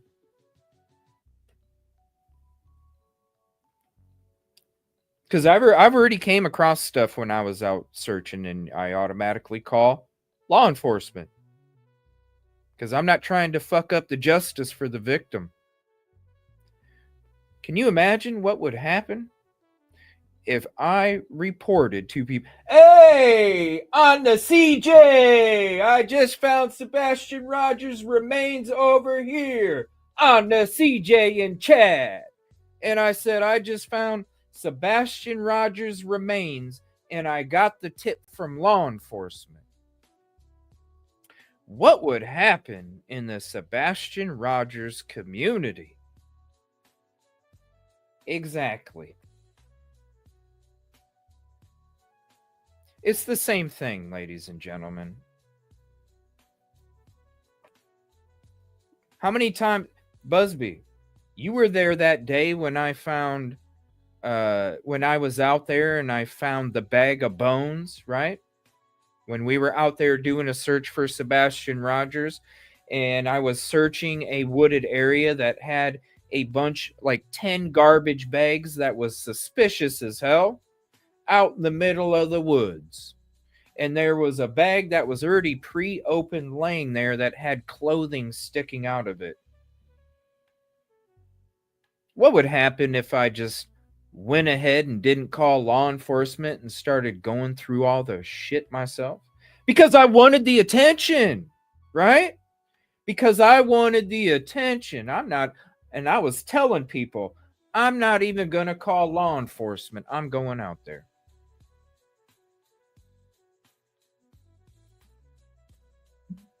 Right. That's what we did. And that's what we do. You call law enforcement. Hey, there's something suspicious out here. Can you please come check it out? Yes, we'll be out there in a second. Because we were dealing with a missing child. Do you think the law enforcement took 2 days? No, they got there in freaking 10 minutes or less. Not even. Probably closer to 5. One showed up. Then another showed up. They had their personal protective equipment. I was out there waiting for them already. I had a conversation letting them know, this is what I found. This is where it's at. I already know that, Jeanette. Thank you. I'm not worried about that, though. We got the live feed right here in the ear. But when it comes to that, then it's like, okay, I tell them what the situation is. I let them know what I've seen, where it's at. We go down there together. You can see it on these searches that I've done.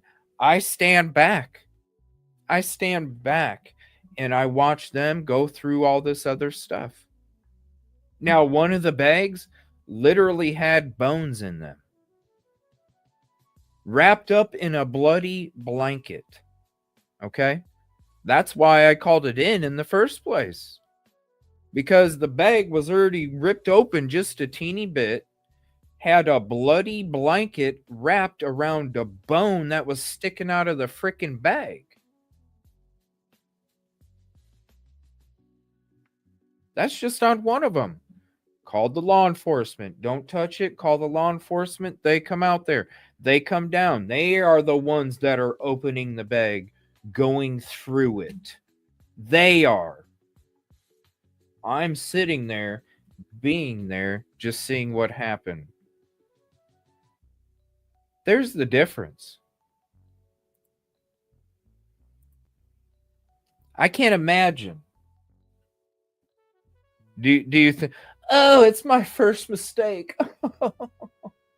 It's my first mistake. Get the F out of here.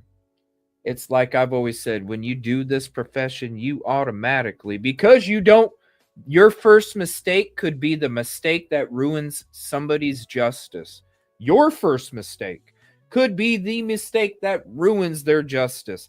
That's why you got to go out there with it already in your head that it's about the victims, the families, and the communities. And if you don't do it the right way, just like law enforcement, you don't need to be out there. It's rookie shit. That too, I brought that up too, bro, about another searcher that we're out and we come across the searcher that's out there searching for Sebastian, and he's poking a bag with the damn shovel. What is in this bag? What is in this bag? Same thing. You don't even need to be out there, bro. What is in this bag? And then what happens if that shovel nicked a bone and then all of a sudden that evidence gets tossed out because, hey, how do we know that he actually got this injury from Jake when the person that was out there already contaminated the evidence? It gets tossed. That's why people that are out there you don't even need to be out there. Stay home. Hold your microphone from the side of the road. Don't do shit. It's ridiculous. It's ridiculous. I can't imagine if somebody was like, yeah, here's the remains of Sebastian Rogers right over there. Oh, sorry, guys. You're not 5 years old. Grow the F up, dude. You go around pretending to be some tough guy, but when it comes to being held accountable because you don't know how to think properly and you need to learn how to keep your mouth shut, instead of telling lies, now all of a sudden, you're not that tough guy anymore. Oh, I'm sorry. I made a mistake. Get the F out of here. Grow the F up, dude. It's no wonder why the dude goes around pretending to be this fucking tough guy. It's that little dog that keeps barking all the fucking time because somebody walked by the front door. The one that pretends to be rough and tough. But when it comes down to it, because you know why that neighbor didn't fucking knock him out? Because the neighbor already knows if I hit him first, then I'm the one that's going to jail. And the little chihuahua knows that shit too. That's why he's doing the chihuahua shit. Because he knows if I get hit first, I don't get in trouble. And so I'm not even going to hit him, but I'm going to flex like I'm some tough guy. It's that little chihuahua. Because they know that that big dog that's outside that window can't get through that window. So they're just going to bark, bark, bark, bark, bark, bark, bark, bark, bark, bark, bark, bark, bark, bark, bark, bark. I guarantee you the dude would have got stomped. And he's lucky. And the neighbor was holding a lot of restraint. And the fact that you can sit there and talk to community like that, like the fact this dude's out there cooking on his own grill.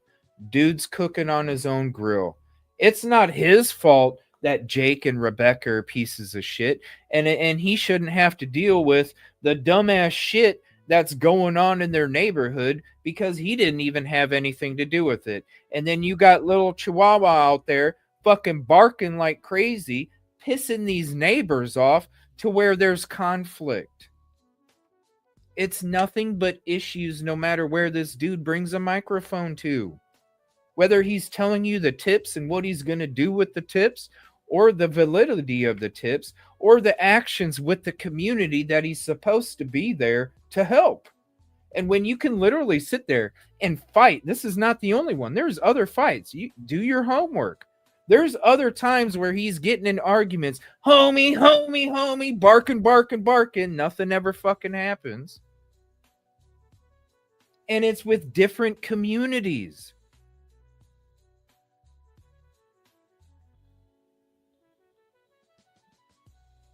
It's wild, man. And I feel sorry for that community. Because that guy that was out there cooking on his grill should have never even had that kind of negativity going through his body where he's screaming with somebody. It shouldn't even happen. You know, when you're out there working with communities, and I'm just giving you big boy talk, little guy. When you're out there working with communities, you work with them. Instead of going up there and screaming at him because the dude has an attitude and you have a fucking problem with your own shit, you have to understand, bro, homie, you got to understand that that guy's already pissed off because he's having to deal with shit at his home that's supposed to be his sanctuary because of the pieces of shit that were living next to him. That's why he was angry, bro. So instead of you pretending to be a damn fucking tough guy, because you get stomped, instead of pretending, you need to understand and give that community member a little extra, right? You need to sit there and go, look, bro, man, look, I'm not trying to start a fight with you, man. I understand. I understand you're upset because of all the attention out here and all the noise, and it's probably affecting your sleep. I get you, bro. I get you. Look, I'm not trying to be like that. None of us are trying to be like that. We just care about baby Emmanuel. I'm sorry, dude. I'm sorry. Is there something that we can do to help? Is there something that, instead of going, fuck you, homie, fuck you, homie, fuck you, homie, instead of doing that shit.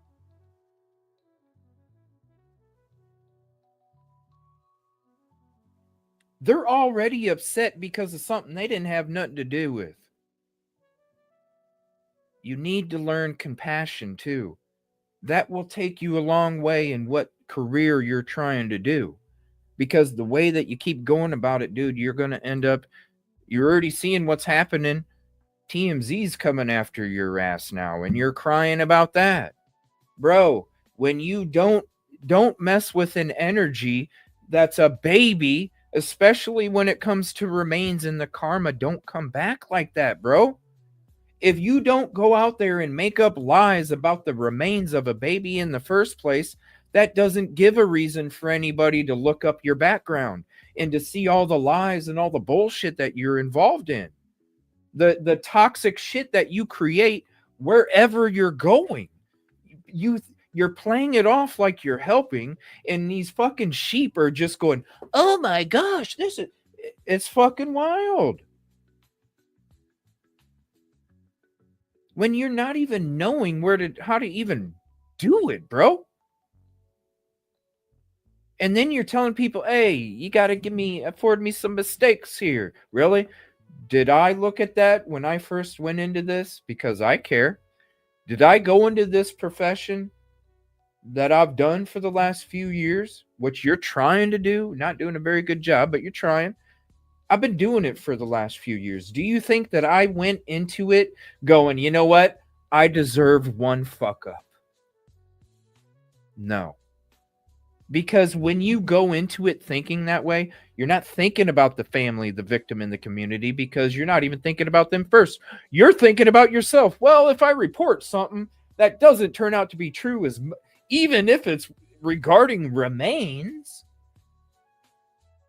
if I report, hey, I get a mistake, that's thinking about me. I'm thinking about, hey, I'm willing to take that chance to come out with some bullshit just so it gets me attention. It gets me to go on these different shows. It gets me to get these interviews.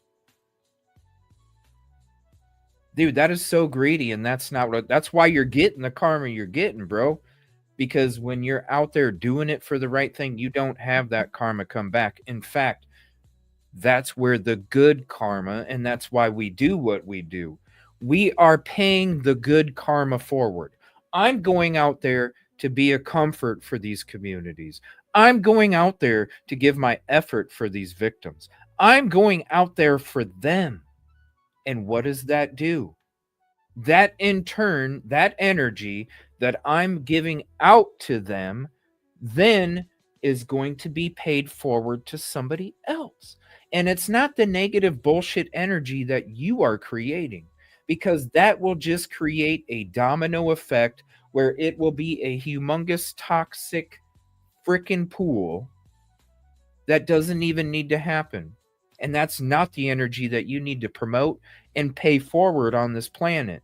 The energy is I don't know who the hell they are. I have no relationship with this person, but I'm going to put aside everything that I can do to make sure that I can help. That right there is the energy that the planet needs. That right there is the energy that these victims, families, and communities need. They don't need the bullshit. They need the energy. So then all of a sudden it's just like somebody gets, you're at a fast food line, right? And all of a sudden they're like, yeah, that person in front of you paid for yours. So then you know what you do? Whether it's that time or another time, or even if you only have a quarter, you pay it forward. You know what? Somebody else paid for my meal the other day at Burger King. You know what? You need a couple? Here you go. That's what it's about. So I feel bad for the people that live in the neighborhood, and I really feel bad if Jake and Rebecca get released, and we're waiting on about an hour. They're supposed to have their case together. Let me put this message back up. They're supposed to have their case together by noon Pacific Standard Time, which is 1 hour from now. They're supposed to have this case put together, and we're going to find out. I got the thing. You can see it right there. Once it goes live, I have to switch to a different screen, but I will be able to tell you all the updates live like we're in the courthouse. But can you imagine how bad it's going to be for these community members if these two people are released? Then you got the shit coming around some more to create more chaos and drama and arguments and all these other things, man. And I really feel bad because they don't even deserve this. They didn't do anything. In fact, these people care about Emmanuel too. They didn't do anything. but they have to suffer because people don't know what the hell they're doing, and they're pretending, and they're asking, you gotta give me one fuck up. No, dude. You guys want to see this? Let me show you something real quick. Remember when I was telling you about how one of the things where he was like, yeah, I got evidence. I got a breaking news. I got a credible tip. I got a location where the body's at, and I'm not even going to tell law enforcement. Look, it's right here. I mean, you could literally go. You don't even. I dig up info for breakfast. Okay, it ain't shit to me. That's my job. That's my job. But you don't even have to do much homework, you guys. You could literally go to the frickin' socials and you can see all the dumbass shit that I've been talking about today. Look at this one right here. He literally tells you he's got a credible fucking lead on where his body might be because he's seen the parents go there, and he's not even gonna contact law enforcement. Okay, like, I'm sorry if there was something going, I would not. This dude is gonna fuck up the justice for my family member. I'd be pissed if I would give him a cease and desist for fucking being around my damn family. Like, dude, get the fuck away. You're gonna ruin shit. You're gonna ruin the justice for my loved one, man. What the hell are you doing? Especially doing some shit like this. Watch. Even put a post out anymore without you fools stealing my shit, homie. But it's okay. I have new leads tonight. I'm on my way to Ukaipa. I found a lead where quite possibly little Emmanuel Aro might be. They send me the exact coordinations. I am gonna go now, and I haven't told anybody about this. You're the first to hear on the TIRA. You see the date? 8/22/25. I got confirmation. I got breaking news. You see the lies and shit just for attention. Now listen, you're going to hear him say, I have a credible location of where he is or where he could be, and I'm not even going to tell law enforcement. Dude, stay the fuck away from Emmanuel's case, bro. You're going to fuck it up. I can't even put a post out anymore without you fools stealing my shit. And I don't know who's stealing his shit, because if you go back and look at all of his shit, it's a bunch of made up shit in the first place that never ends up being true. And he's telling you that law enforcement is giving him these tips. And I'd be pissed if I was law enforcement, because I'd be like, keep my fucking shit out of your mouth, dude. Keep my shit out of your mouth. You gonna sit there and say that you got this tip from my department? Keep the shit out of your mouth, dude. Not true, not true, not true, not true. Look at all the tips. I'm showing you right here. 8/22. I got a credible tip. I'm telling you first where he might be, and I'm not going to tell law enforcement. What the fuck, dude? If I was a family member and I heard this shit and I'm like, this dude's not even going to call law enforcement, you know what you do? You know what you do, buddy? You take that tip, and I'm speaking from experience. I know you're green. You take the tip. You give it to law enforcement, bro. You got a credible location with quadrants and all this shit. GPS marks. You give it to law enforcement, dude.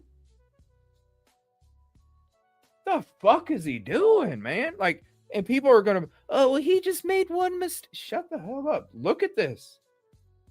Look at this. Exactly, Sarah. Like, for real. And people are enabling this shit. Oh, he just made one mistake saying that he found the... Dude, we're talking about remains.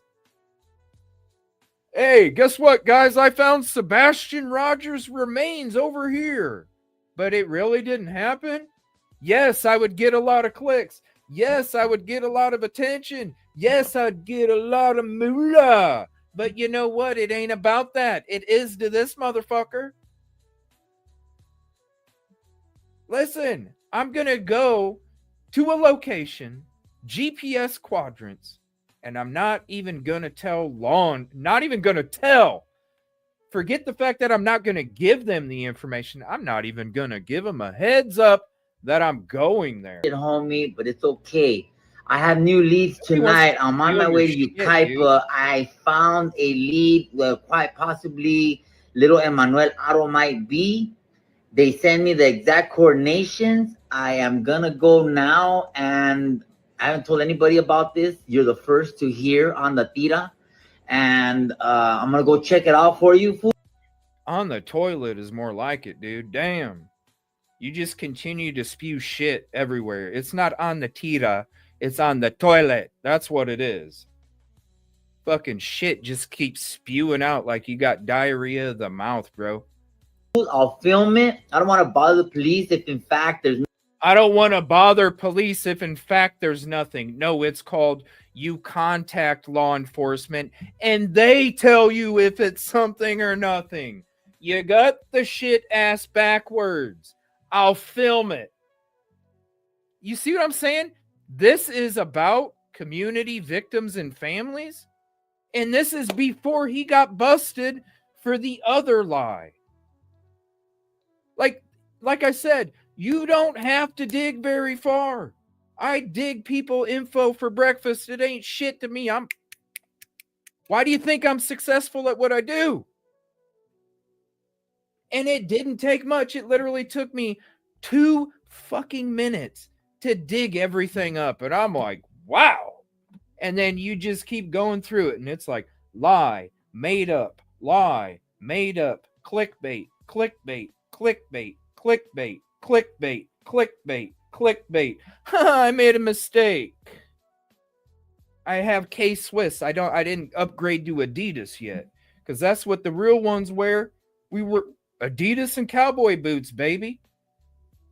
When you can upgrade to Adidas, then maybe things might, I don't know, man. Like if you're not coming at it with this before you even get to an Adidas level, okay? Because K-Swiss is not, once you get to Adidas level, before you even get to the boots, this should already be in your head, bro. And I'm going to film it for you guys, but I'm not even going to contact law enforcement. I got coordinates. This is ridiculous. I would, if I was a family member, I'd be like, dude, if you don't stay the fuck away, you're going to have a lawsuit, bro. Because you're going to fuck up Emmanuel's evidence. Fucking stickers on your body and shit, dude. I'm on my way to Ukaipa. I found a lead where quite possibly little Emmanuel Auto might be. They send me the exact coordinations. I am gonna go now, and I haven't told anybody about this. You're the first to hear on the TIRA, and I'm gonna go check it out for you, fools. I'll film it. I don't want to bother the police if in fact there's nothing there, so I'll take the trip myself, homie.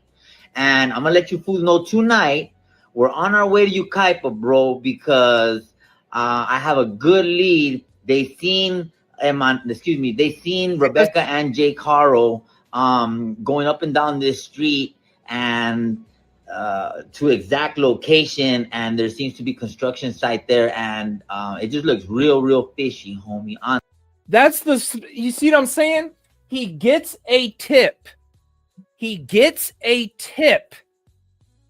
I'm not making this shit up. I was listen, I could go on and on and on about all this dude's bullshit. The dude says right there, he's got a freaking tip. He's got coordinates. He's got the fact that the tip that him, Jake, and Rebecca were walking to a specific area at a construction site. And I'm not even going to call the police. I'm going to go there myself, homie. And I'm going to film it. I'm not even going to bother the police.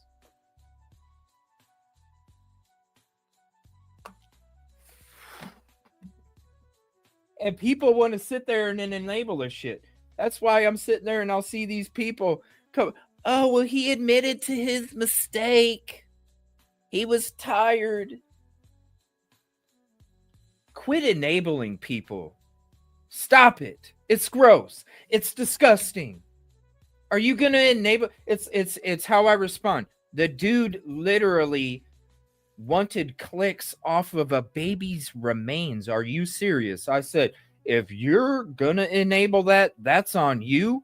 I don't want that same energy. I don't even want that damn energy in the boat that I'm rowing to get to the justice for these victims. Because I'm in that boat, right? I'm giving all that I got in that boat. I'm rowing for justice for these victims. I'm rowing that boat. I sure as hell don't need some piece of shit that's rowing in an opposite direction when I'm trying to get to the justice for these victims. These enablers are disgusting. The fact that the dude was on some other YouTube show the other night and she's just going, oh, wow. Like it's all legitimate information. I'm a CEO, owner, executive producer, executive branch. And I'm like, what the fuck, dude? You just, it don't stop. I'm going to continue to blow all of this out of proportion for attention and views and clicks. And I'm going to pretend that I'm about this victim when I don't give a fuck. I'm just trying to get attention. I'm just trying to get clicks. I'm just trying to get money. It's disgusting. And how people can sit there and enable this shit. You're disgusting too. Because I can guarantee you if it was your family member that had something to him and this dumbass comes across evidence and fucks it up for your family member's justice, I don't think you would be in it. Oh, he just made a mistake. I doubt it. You'd probably feel a hell of a lot differently, wouldn't you? You'd probably be ready to put a stake to his ass, right? Let's be honest. So why are you enabling this shit right now? Because aren't you supposed to treat others how you would want to be treated, right? Aren't you supposed to do that? So if you're going to treat somebody and say, oh, without doing your own homework, because you're just referring to the one lie that he told you, not all of the lies that are on display. So based off of one lie, you not doing your homework, you're going to go, oh, he just made a simple mistake. It's nothing wrong. When you didn't even do your homework and see lie after lie after lie after manipulation after manipulation after manipulation after clickbait, clickbait, clickbait, clickbait, the same thing that you're giving him an excuse for. So you're going to be cool if the dude does that. Oh, well, it's okay. He made a mistake. It's okay. Oh, okay. So if your family, something happens to your family member, and this dude fucking goes out and fucks it up because he's all about clicks and not being about the victims, families, and communities. Because that's where you fuck up when you're not about the victims, families, and communities. The karma bites your ass hard. Look at the karma he's going through. Shit with TMZ. The fact that you're not credible anymore because you're coming out with major clickbait. It's not like you're just saying, yes, it's a strawberry snow cone. It's a strawberry snow cone. It's a strawberry snow cone. But no, this is a dude that talked about the baby's remains. You know how many people still to this day I see on these social media platforms sitting there crying like that they got their emotions up that this little baby was found? The dude is willing to play with not only the family's emotions, because what do you think the family thought when all of a sudden family was like, oh my gosh, they found Emmanuel. All these other big YouTubers going off this piece of shit story. All these other big YouTubers, and you know who I am. The few letter names and all this other shit. And they're doing these shows. Emmanuel found. You got Vinny P on Court TV. Emmanuel found.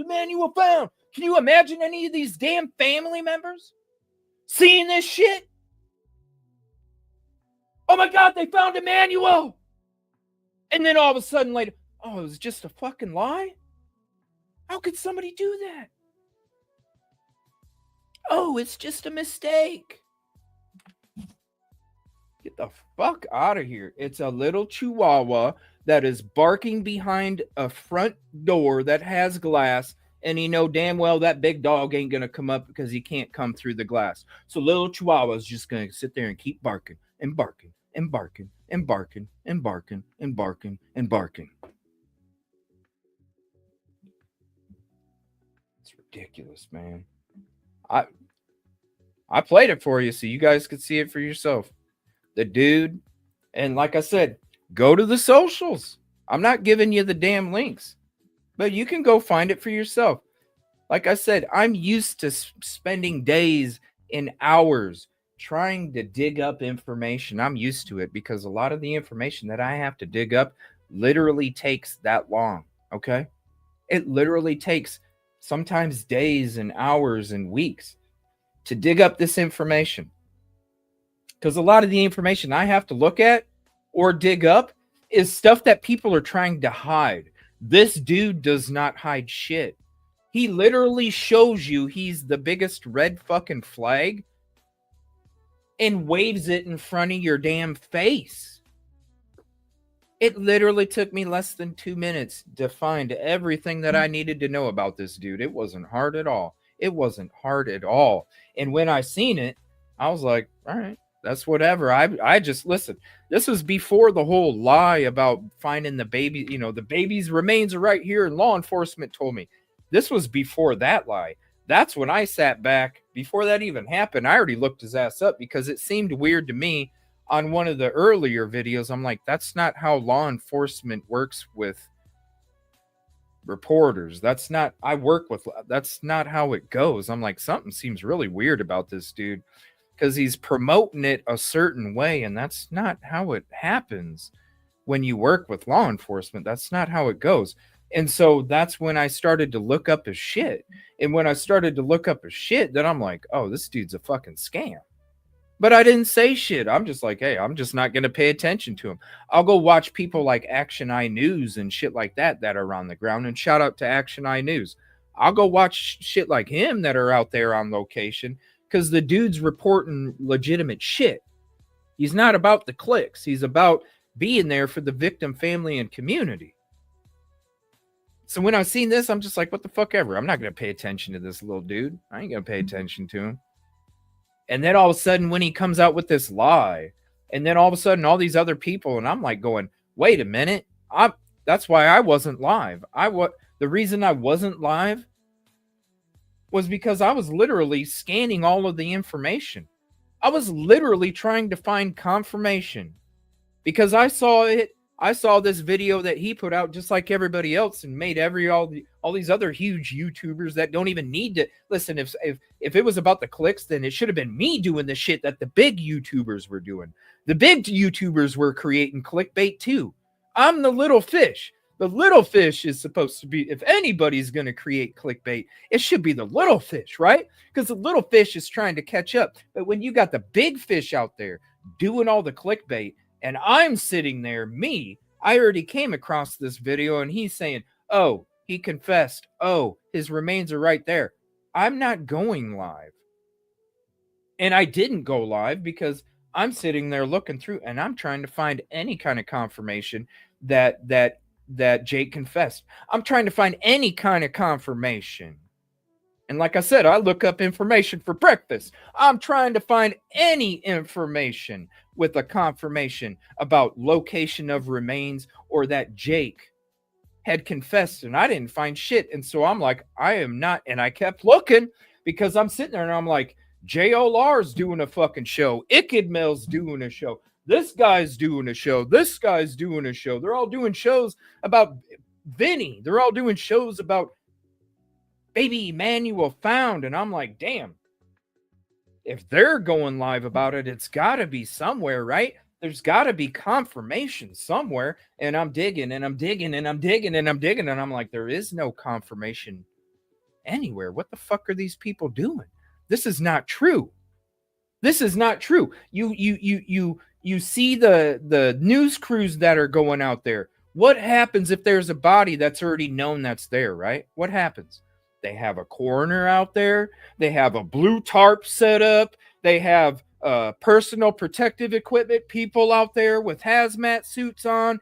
They have the shit out there if there really is a body. So as I'm sitting there and I'm seeing these news crews coming out, and they're not showing these things, they're just showing Jake standing there with a couple cops. I'm going, there is no body. Before it was even confirmed, you could tell. You just have to use your head. Before it was even confirmed, there was no body. So I'm sitting there going, well then why are all these other fucking people? Holy shit, it just created this whole clickbait. Nobody did their damn homework. I already did my homework on this dude before he even came out with this shit. And I already knew it was a scam. So then when that happens, and I'm like coming out with a video, and I'm like, look, there's so many people like, oh my gosh, I saw the whole community just being emotional and being sad, and like, because everybody got their hopes up. Everybody got their hopes up, and then they all just crashed down.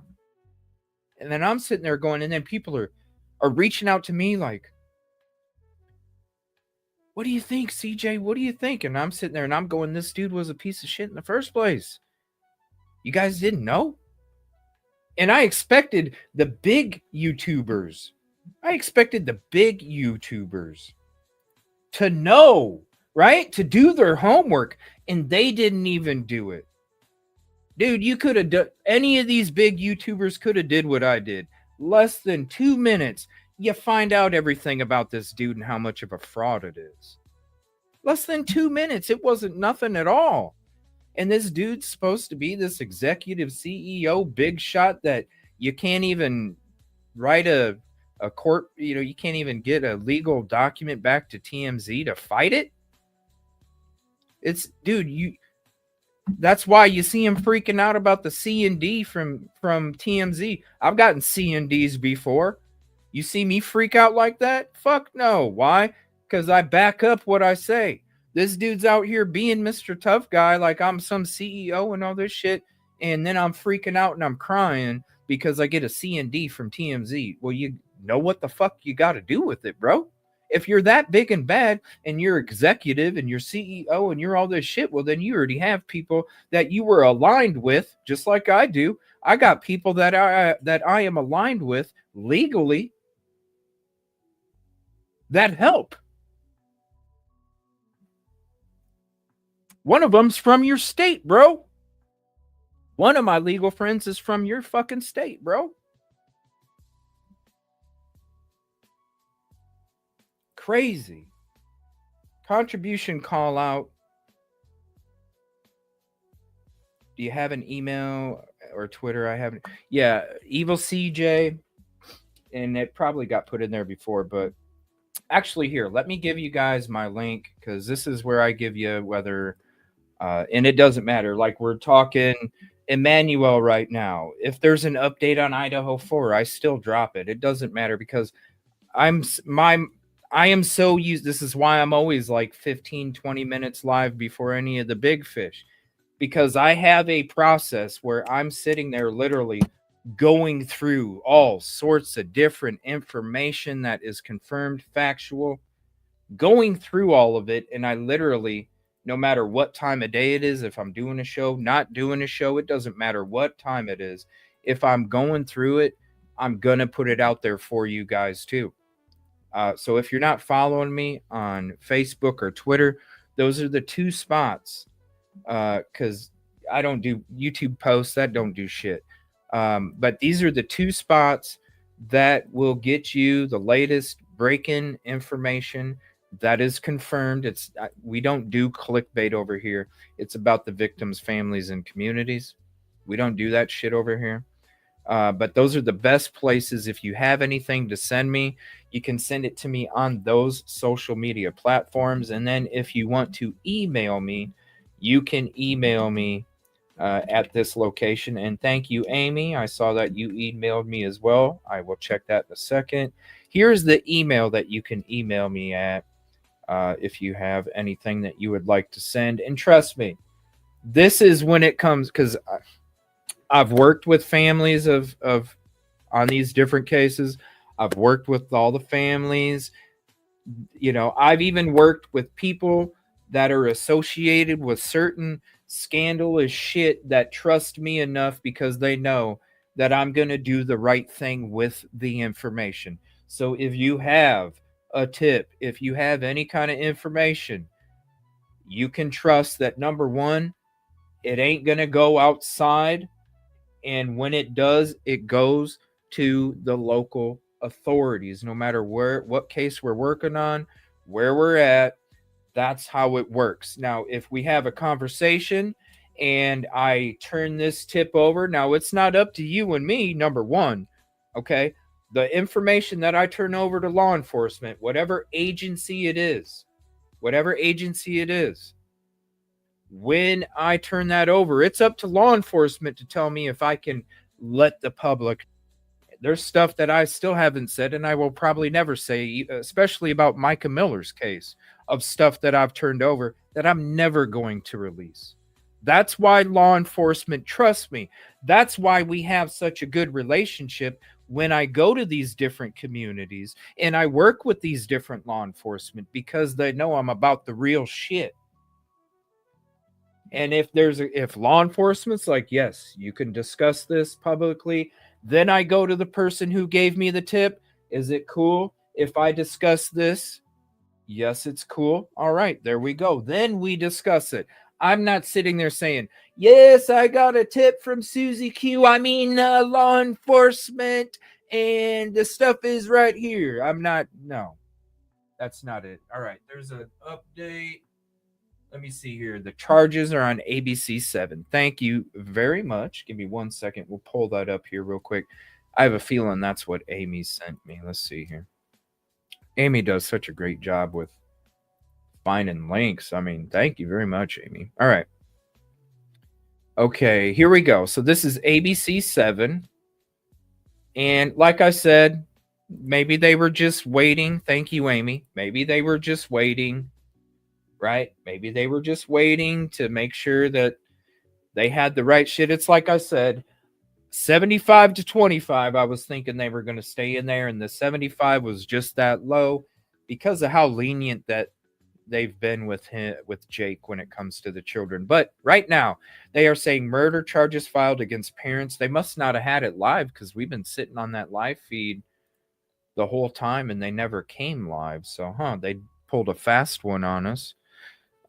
Breaking news, the parents of 7-month-old Emmanuel Harrow, who was presumed dead, have both been charged with murder and making a false police report. Prosecutors confirmed to Eyewitness News Rebecca and Jake Harrow are expected to be arraigned in court on Tuesday. Okay, wait a minute. Well, we already knew this.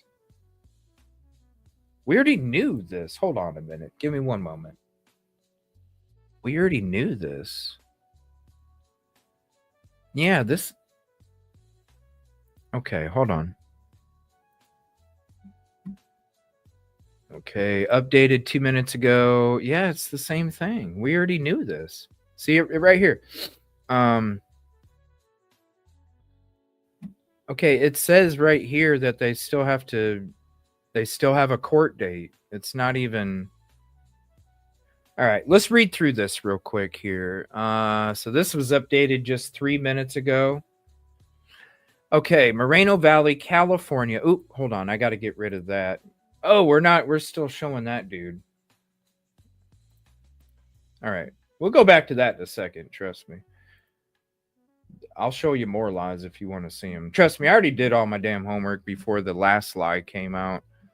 And you can, unless he took his shit down. He might have taken his shit down now because he got busted. He might have taken his shit down now because he got busted for the last lie, and he's probably trying to do PR control, damage control. But you can go right now. I'm sure it's still up. I don't think he's that smart. He doesn't really seem to. He seems more like a checkers player, not a chess player. The mother and father of 7-month-old Emmanuel Harrow is presumed dead have both been charged with murder. Prosecutors confirmed to Eyewitness News. Rebecca and Jake are expected. See, this is what I'm saying. They're expected to be arraigned in court. They are also charged with making a false police report. Yeah, I'll believe it when it happens. This is not, I mean, it just says that's what they're expecting, but it's not saying that it's actually official. So we're still waiting.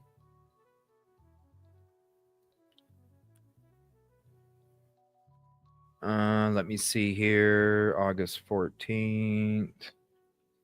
Not long after the interview. I mean, yeah, this is, so basically it's the same thing as of right now. We know that that's what they're expecting to do. And we're waiting to find out from the court hearing here. Let's see, just heard, I don't have an update quite yet. Our office must file charges. Okay, number one, you shouldn't be contacting the DA today. Like, oh my gosh, some of these people, dude, they're so busy right now. Like, why are you even, just because you want, never mind. I don't understand people, man. Dude, they're so busy right now. Why in the hell would you even bother the district attorney? Hey, I just want an update real quick so I can give you, so I can get some views on my shit. Don't let me bother you real quick. I know it's a busy day, but hey, you don't know me. Can you do me a favor and can you tell me if there's an update? How about you wait for the frickin' news, dude? How about you wait for the news? No, Jesus Christ, what the hell is happening? What the hell is happening? We're just gonna run a fucking muck here. Let me bother you, Riverside County District Attorney Office. I know it's a busy day for you. It's probably one of the busiest days that you've had in a very long time, Riverside County. Right? Is it not probably one of the busiest days that Riverside County District Attorney's Office has had in a while? Probably.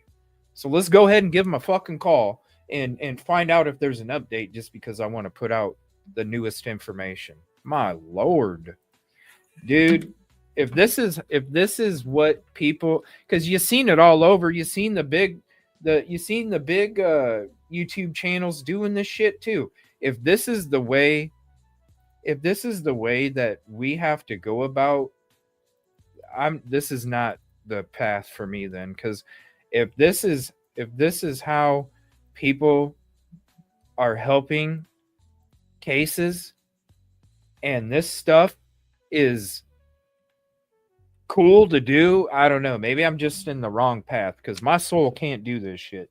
I can't sit there and make up clickbait. Hell, I have a hard time even promoting myself. You know what I'm saying? I have a hard time. By the way, let me do that real quick.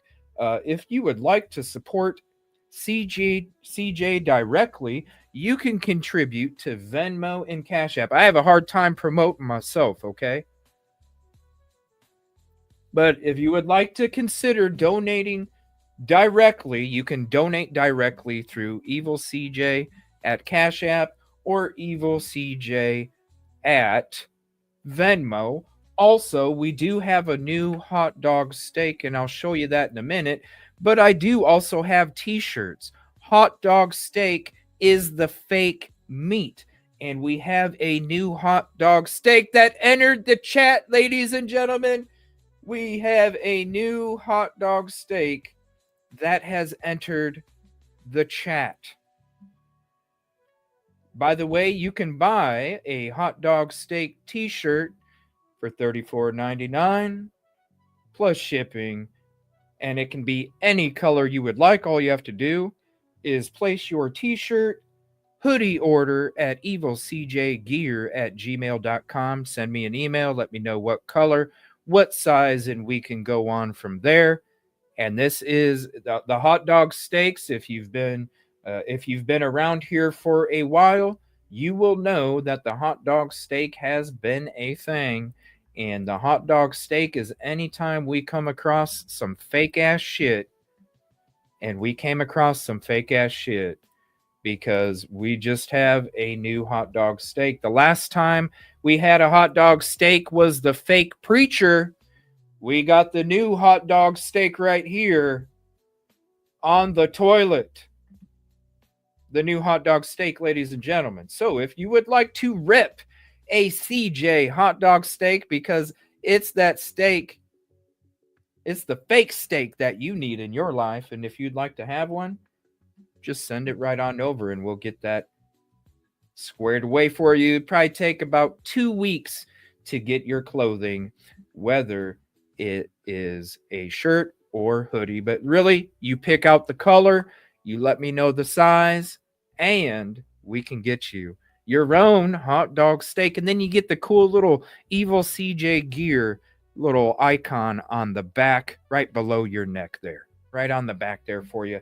EvilleCJ gear. Sorry, I have a hard time promoting myself, and I just feel cheesy doing it, and always have, because really it's not really about me and that stuff. That stuff does help fund going on boots on the ground to these different locations. It does, because really everything that you guys give me, anybody that knows me in the background knows that I literally put everything back in to being available for these communities. And so you buy a hot dog steak t-shirt, guess what? You know that money is not just, it's not going in the pocket for me to go get a prowler like Dolly. It's meant for me to use that money to go to another community to help make a difference.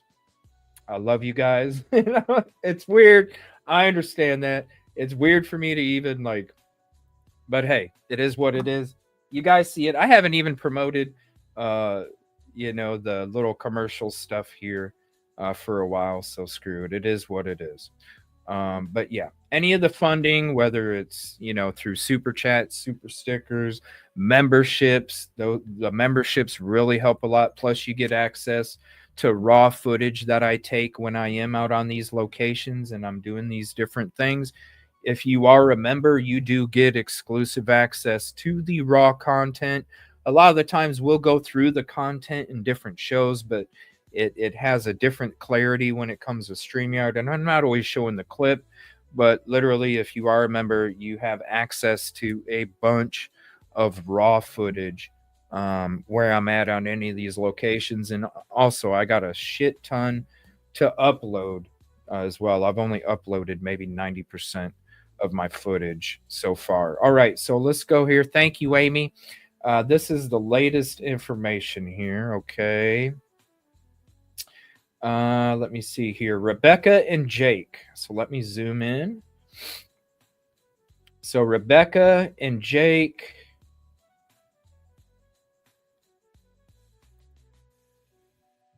All right. Felony in custody arraignment, felony in custody arraignment. This was as of 1:30 this afternoon. Let me blow this up a little more. Let's do this. There we go. And then it'll be, can we go one more? I'm sure we can. Ooh, it's acting kind of weird now. Let's see. Yeah, there we go. There we go. So there's the latest information right there. We're just waiting to see. I sent you two PDFs. Okay, thank you. Thank you, Per. Appreciate that. Wow.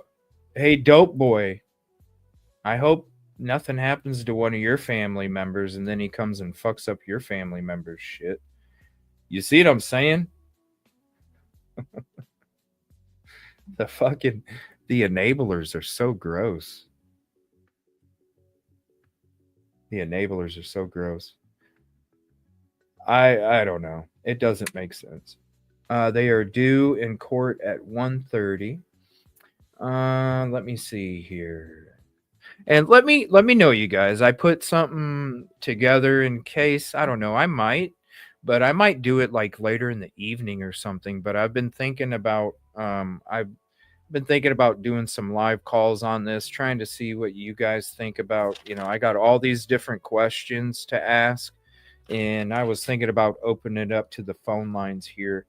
You know, either sometime today, maybe tonight, maybe sometime soon. But I don't know. Let me know if you guys would be interested, if you'd like to, you know, maybe call in or whatever. And right now it's not going to ring because I'm not accepting calls on it right now. But if you do have any in it, you can also, you know, leave information, leave tips on there too. But I thought about doing that here at some point. All right, let me go to this email here. Give me 1 second. I got all these tabs open, and I'm so happy that StreamYard's not bugging. Okay, I got to get rid of that. Give me 1 second. Let's see here. All right.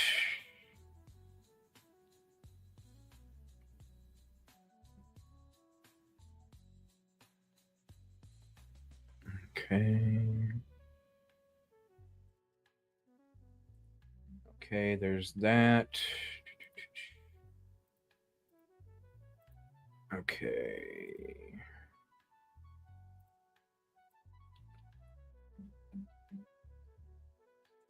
Okay.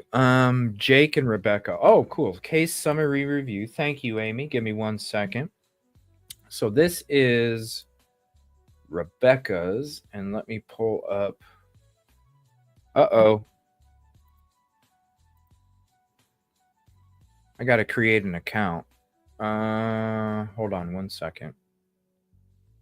I got to create an account real quick.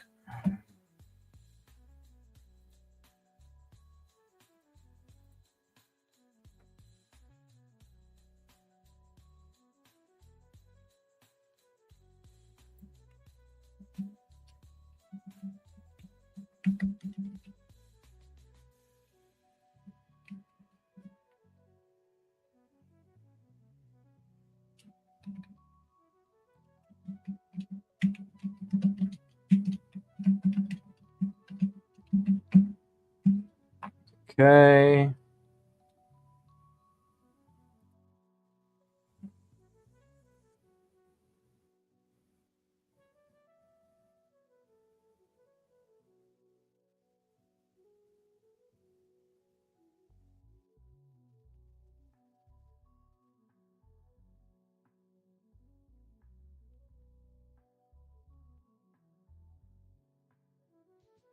What? Damn, they charge money for this shit?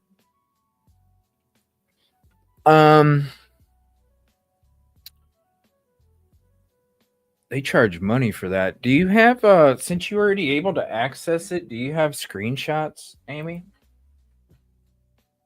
All right, let me log in. Let me see.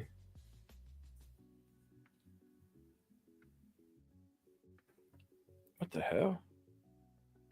I filled it out, but it didn't ask me for a password. Now I created an account, but it didn't ask me for a new password. So I got to request a new password. All right, hold on.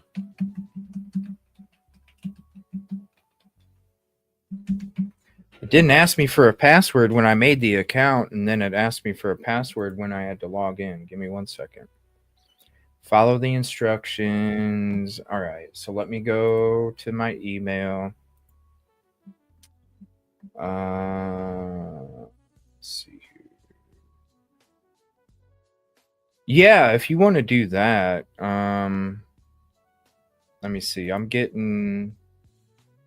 Okay, you can now log in. All right, so here's this. Let me get rid of that page. Let me go back to here. Okay, log in. All right, now password. Let me see here. We'll just see. There's that. Okay, save. All right. Okay, so now I need to click on it again. 1 second. Let me go back here. We'll click on this. And no parameter specified. What? It's not coming up.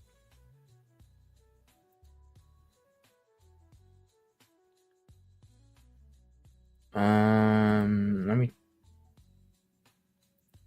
me try the other link. Let me see here.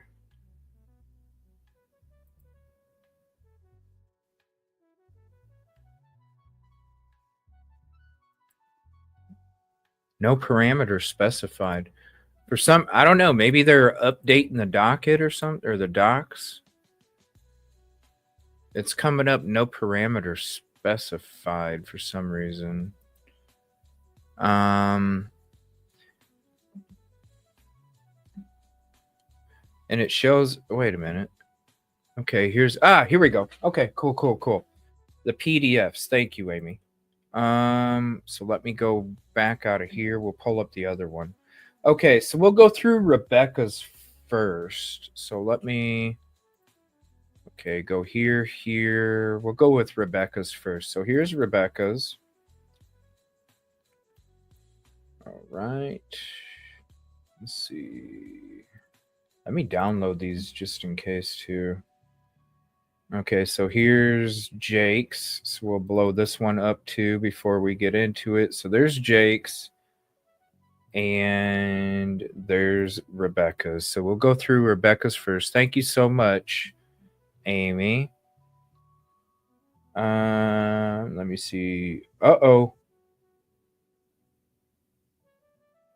Hold on a second.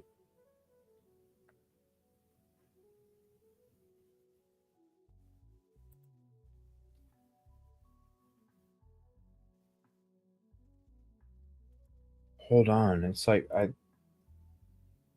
did.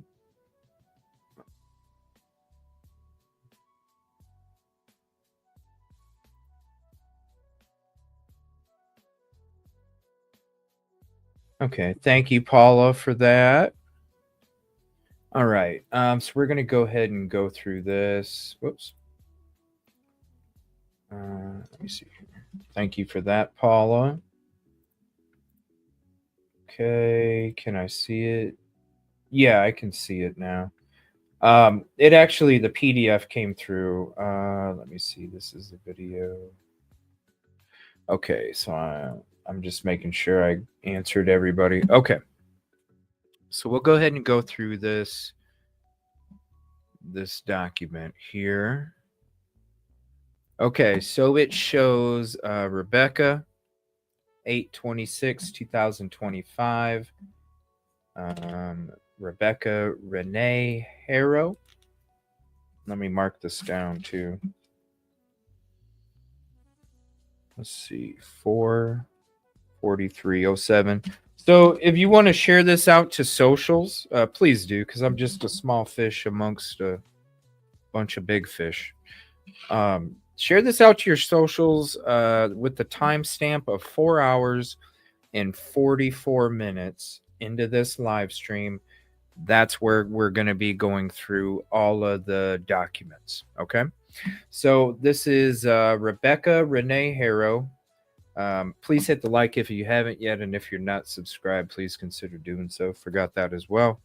But definitely share this out to the socials. We need all the help that we can get, because once we get caught up to the big fish, then you'll see how much bigger we get, because we're already 15 minutes ahead of the big fish already and have been. Imagine what we can do if we're one of the big fish, and then we're really fucking early. All right. Rebecca Renee Harrow, felony, Riverside Department 61, 8/26/2025. Active case. Let me see here. Booking number, $1 million bail. Damn.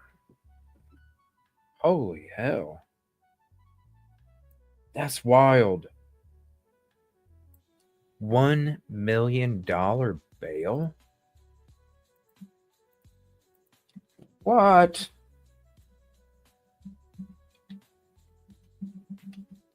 This is wild. Hold on. Is this real?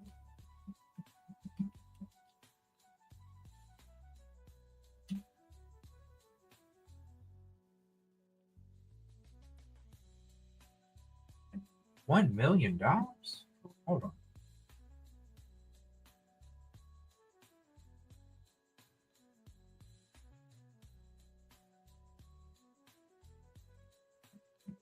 Is this fucking real? That's fucking, is this real? 1 million?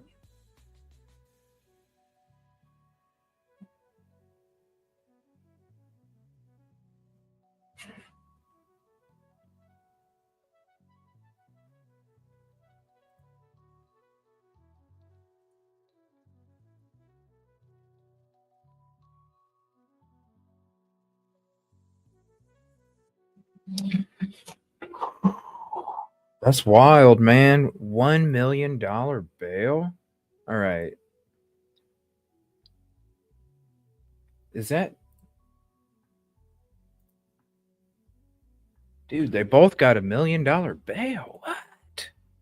What?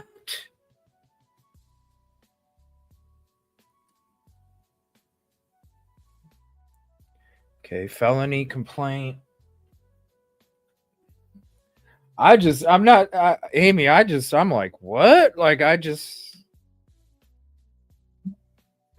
shocked, really. I'm shocked. It's way more than what I ever thought that I didn't see that number. Okay. I'm just going to be honest. I didn't see that number.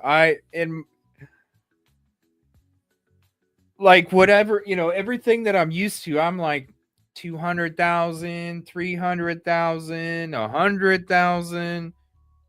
You know what I mean? Like that's typically, what the bond is usually around in these kind of situations. I just, it was one of those, ruh Shaggy, like, ruh oh, where's my Scooby-Doo guy?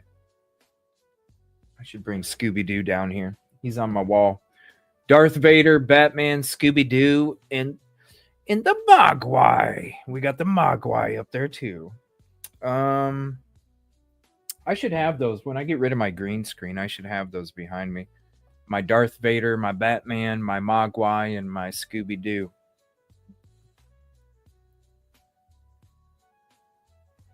This is wild. $1 million frickin' bond? What do they have? What evidence do they have? So the false report is the false report when it comes to the kidnapping. First degree murder. So they're charging her with first degree, false report. Let's look at the other one.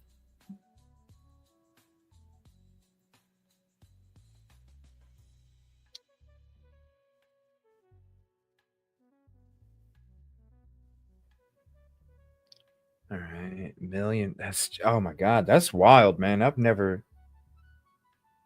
wild. $1 million. What do they have? What do they have on these two, man? I'm wondering if the blood is connected, y'all. Maybe they were just waiting. I bet. Oh shit. That's what that number's telling me. That number. Okay, it makes sense now. It makes sense now. That number, yep, at 1:30 p.m. So literally in about 50 minutes. I'm still going to hang out with you guys. Excuse me. I'm still going to hang out with you guys. I told you guys I'm waiting here the whole time. So in about 50 minutes, they're supposed to be showing up to court. So we do have the live feed. Now, like I was telling you guys a little bit ago, I won't be able to stream it. I won't be able to play the audio because if you do, you're going to get in big freaking trouble. You're going to get in big trouble. If you do, I'm going to have the live feed. I'm going to have it up on a separate feed so I can see it. I will give you play-by-play in real time, and I'll have the audio in my ear. We can't play the audio either. But what I can do is if they go, the cheeseburger has pickles on it, and I can go, okay, they said the cheeseburger has pickles on it. I can do that, all right? We won't get in trouble. we won't be able to watch it, but I'll be able to tell you everything as it's going on in real time. You're not going to have to wait for some post or something. The high bail, this is what I think it means, okay? This is just my personal opinion and based off of the things that I've worked on with the different cases, okay? The high bail is telling me, because before we found out about this, right? Before we found out about this, let me go back to this. Before we found out about this, I was going, okay, guys, you know, I researched that law department and it was all coming back like stellar, beyond stellar. You know, it was coming back like in fact, I was like shocked because I was expecting the way that things have been happening. I was expecting there to be some foolery or something, right? But as we're sitting here waiting, and I'm like, well, really, it seems like it's been a month since they found the blood. Let's be honest. The time is kind of drug because of all the stuff going on, and a week seems like a month. And so as I'm sitting here and I'm like, you know what though? Maybe it's only been a few days since they found the blood in the house. Maybe they're just still waiting on the results, right? We're still waiting on the results. That's why we're at this point. Like, are they going to get let go? Are they going to stay inside? So I'm like, okay, they either don't have nothing or they're waiting on some kind of results, right? They're waiting on some kind of results. It's only been a couple days. That would be the only reason why we would be at this point right now where we're sitting here waiting. Are they going to be released? So when it comes to this bail amount, this is what this bail amount is telling me now. This bail amount is telling me, in my opinion, that the blood is connected. That's what it's telling me. The results came back. The results came back as baby Emmanuel's blood.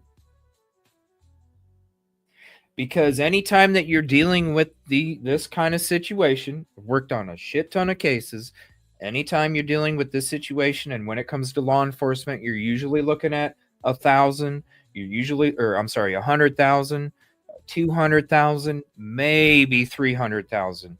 Usually it doesn't even cross that 200,000 mark, okay? Usually it's like 50 to 100. More often than not, it's going to be 50 to 100. It rarely goes above that 200,000 bail mark, maybe 250. You get to 300, then it's some serious ass shit like Doc Brown said. This is some serious ass shit. But when you're talking 1 million, that right there is telling me the reason why it was taking so long, the reason why we didn't see any of this paperwork before today is because they were waiting on those blood results. And this right here tells me, in my opinion, that the blood is tied back to Emmanuel. I don't know how they get this kind of bail. I really don't, because this is like, when I said 250 is like usually the highest, yo, we're 4 times that. We're 4 times 250. So for it to be 1 million, well, you don't even have to come up with 100K. You only have to come up with 10%. It's only 10% that you need. The 10K, let's be honest. Let's who in chat thinks that they have 10? Because you need 20K. You need one and the other. So who in chat, let's be honest with you, you're looking at their house. You're looking at their surroundings. You're looking at how neither one of them have worked. You're looking at how they were trying to file workers' comp claims. Okay, let's be honest. Let's look at it realistically. You're talking about individuals. Look at the conditions. Neither of them were working. They were trying to create these workman comp claims, disabled claims. None of them were going through. Do you think they had $5,000 to $10,000? Do you think that they had $20,000 to spend on a bond? I don't think so. Because when you're living that way, you're living scraping. You're scraping pennies if you're living that way. You're not working. You're trying to get disability. You can't work while you're trying to get disability, because then you're not. Why are you even claiming disability? There's a period of time, right? And so I don't even think they could come up with 20,000. Now, when it comes to, that's a good point too, being a flight risk, right? I don't even think they're yes, they would be a flight risk. They would be a flight risk. But I don't see how they would even be able to, because look, you already got charged for it. You're not going to be allowed. What they would do is probably take your passports. You see what I'm saying? Like, if they think that you're that much of a flight risk, but they don't, you're not going to go anywhere. You're being charged with murder. You're not going to be able to get on some damn plane and go fly out of the country. You're not going to happen. And if you get past it, well, you got to have some fake shit, or you got to cross the border. But those people, you're going to get brought back anyway.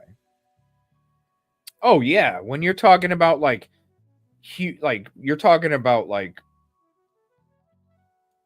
major, but $1 million? This is crazy. I live in SoCal. When the judge, what's up, Keister? When the judge is bound by statute not to hold bail, but dies not, they make the amount untouchable. Exactly.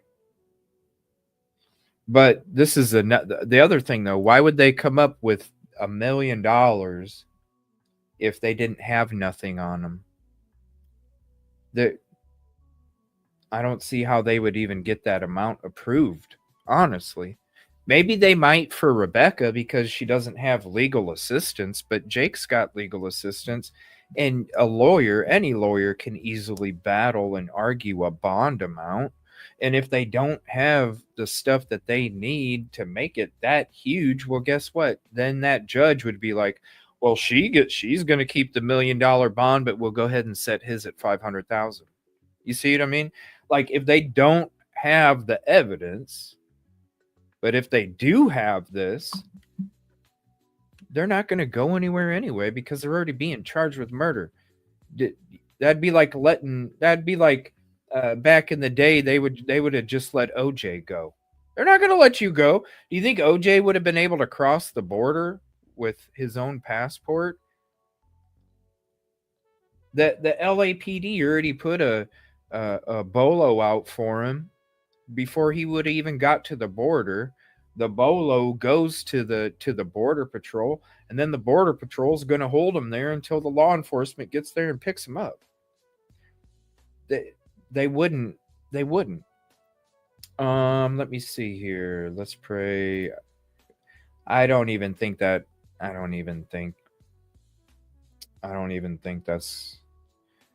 and honestly, I don't even think they, correct me if I'm wrong, but I don't even think that they own that.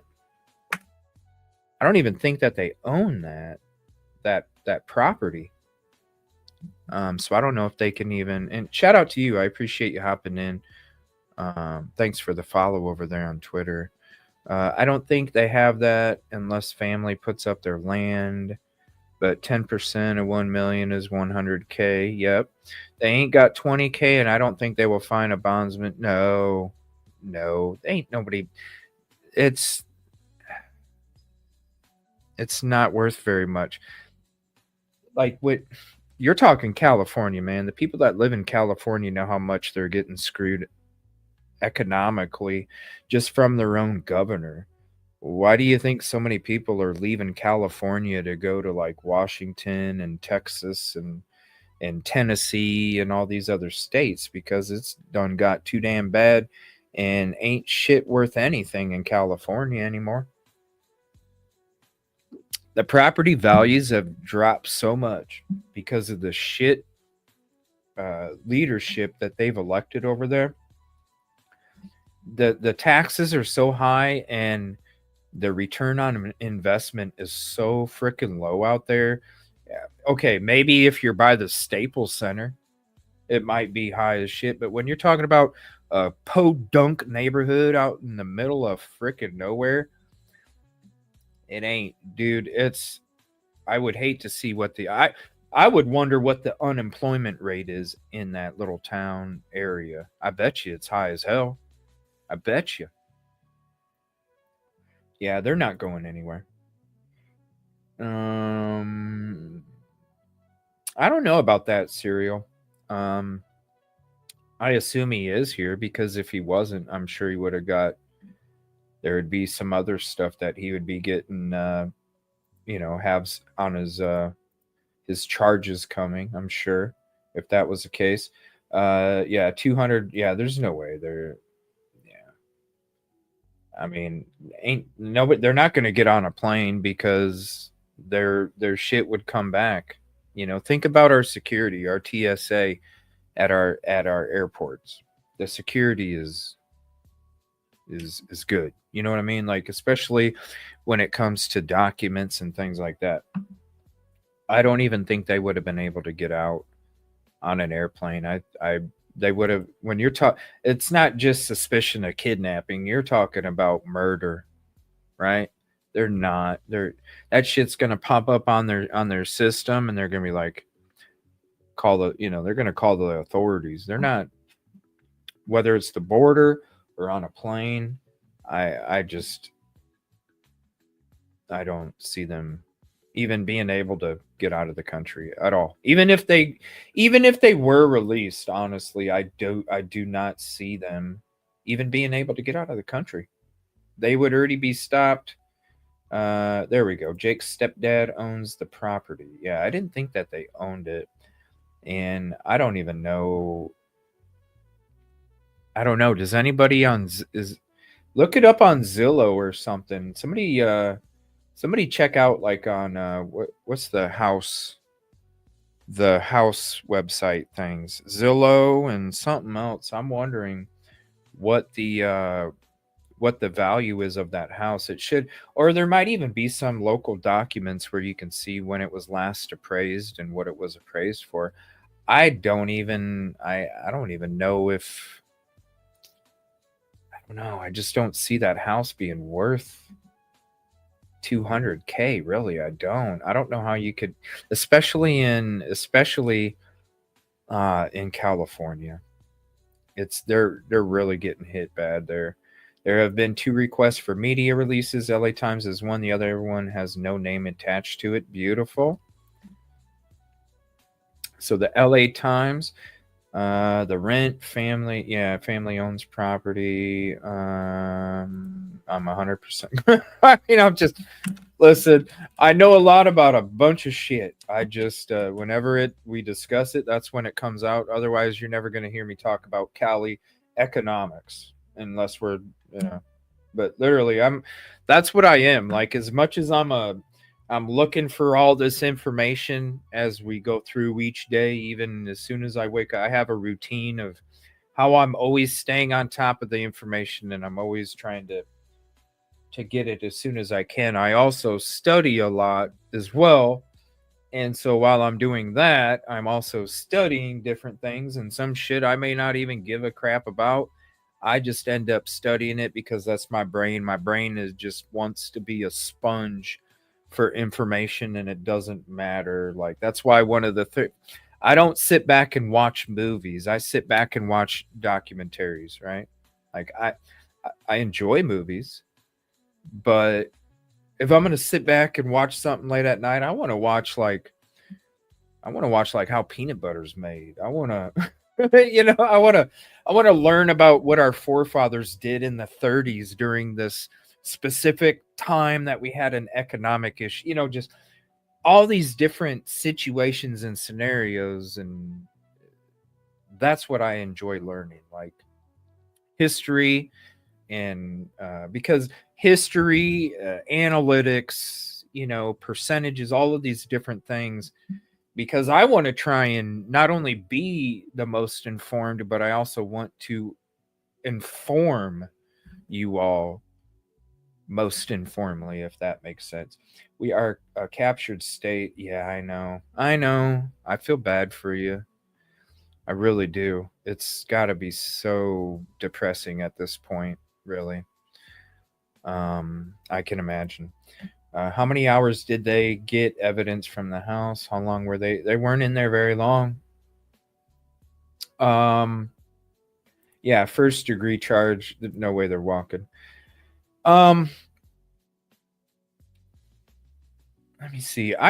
There's probably a video that I could pull up where they were there, but really it was just a couple hours, you guys. It wasn't it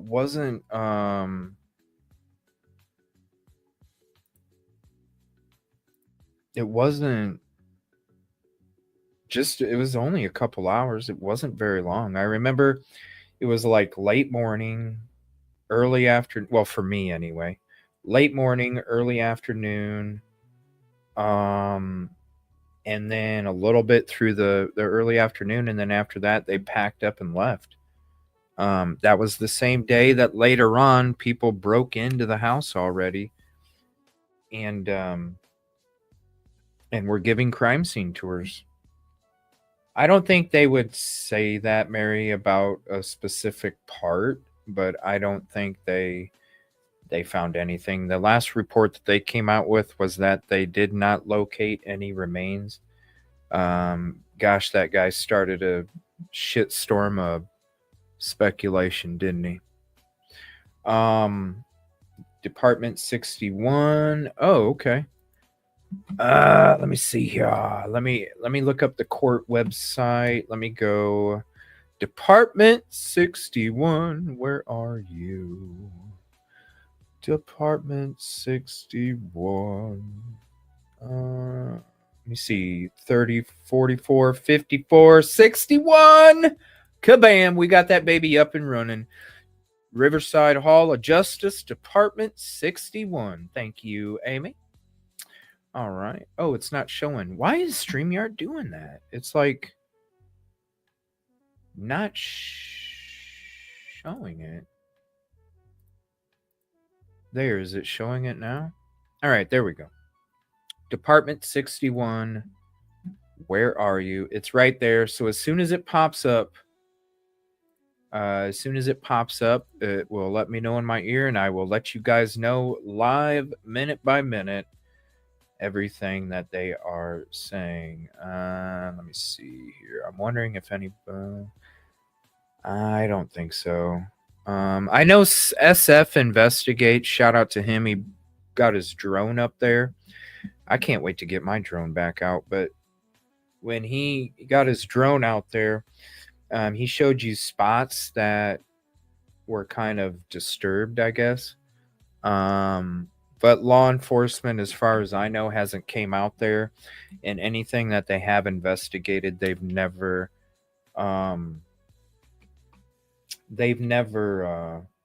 announced it. Now, I don't think they found anything of Emmanuel, because they would have said that they had located some remains. At first, it would have been possible, because I don't think that I honestly, I'm just being honest. I'm not trying to be gross or graphic, but I just honestly don't think that much is going to be left of Emmanuel's. I think it's going to be mostly skeletal, if they do find something. And honestly, at the same time, when you're talking about the wildlife that exists out there, you might end up finding stuff in different spots. You know what I mean? So if they did find any remains of Emmanuel, then they're gonna announce it. They would let us know for sure. It's not that they're gonna like say, yes, we found a leg or something. They're just gonna say we found partial remains or we found some remains, if that was the case. But I'm just being honest with you guys, and I'm really not. I'm always gonna give it to you real, no filter. But I have, a little disclaimer that's on it, and that's just like, I'm not gonna be graphic. I could definitely be graphic and tell you in description of what I see in my head, but at the same time, I'm just going to tell you, like, if they found a body part, they would let us know, partial, whatever. And honestly, I think that's probably, I'm always going to hold out hope that he's alive. I always do. Even Sebastian, it doesn't look great.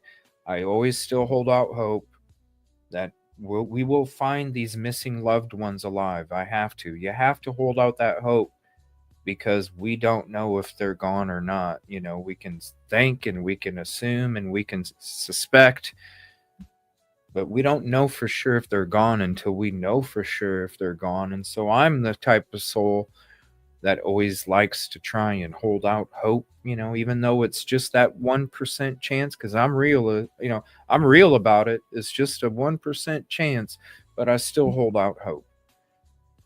But at the same time, I really honestly think that if they do find him, and I don't even know if they really are, when you're talking about the wildlife, you're talking about the terrain, it could literally be a needle in a haystack when it comes to trying to find this baby out there, okay?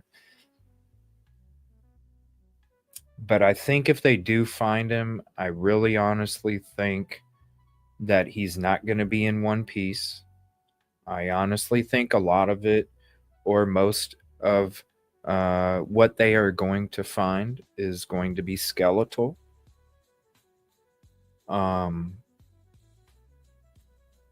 And so we might have I don't know. I see a tip coming out that they found some remains coming out before they announce that, or they find out for sure that it is him, because I have a feeling when they come across remains, they're not going to be able to tell. They're not going to be able to tell. They're going to be like, yes, these remains of this soul is a particular size that matches the size of a 7-month-old, 8-month-old, right? It's going to match the measurements of what it typically is, right? But they're not going to be able to get that confirmation until they are testing, like the dental. If there's enough, which I'm sure there would be, for them to take some of the DNA from what's left and be able to match it up to the mom and the dad and such like that, and then they can come out and confirm that it is him. That's what I think is probably going to happen. Good. So we can stream it live then. So one of those news channels is going to have it live, I'm pretty sure. And so if we're going off a KABC or whatever news organization is streaming it, we have complete access, just like KABC does. And we don't, we only have to follow these rules if we are the ones that are broadcasting it or rebroadcasting it from the direct source. When we go to ABC or something, it's completely fair. So if none of them are allowed to do it, again, I have the live stream up. So whenever it goes live, I can tell you word by word what I'm hearing, and I will be like on a 1-word delay, and I will be telling you everything that they're telling me, so you guys get the up to the minute, up to the second updates but it sounds like we're probably going to have a live feed from a local news station. What's the address? I'll look it up. It's Cabazon, California. Give me 1 second. I had the address. Here, I had it before. I don't know where I put it. Usually once a week I go through all my notes because I take notes throughout the whole week on the different cases and the shows that we're doing, and then I kind of go through my notes at the end of the week, and I didn't get to do that this weekend. So there's a bunch of notes that I still haven't been able to clear up. So it's somewhere in my notes. So if you go to Cabazon, it is right by Jersey Mike's Subs. Let me see here.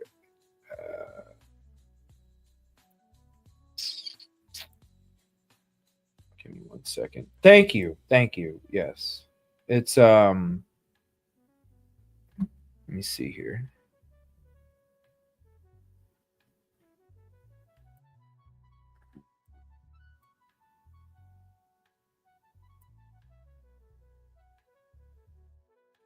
It's kind of right by it's right by the highway, and it's off to the side. Give me 1 second. Okay, it's some really long number. I thought I seen it. I thought I had it on the map. I know I'm close to it. Where in the heck? It's right off the interstate there. Let's see. Oh, you know what? I could probably go to my just recent history. Hold on. Because I know I've typed it in there already.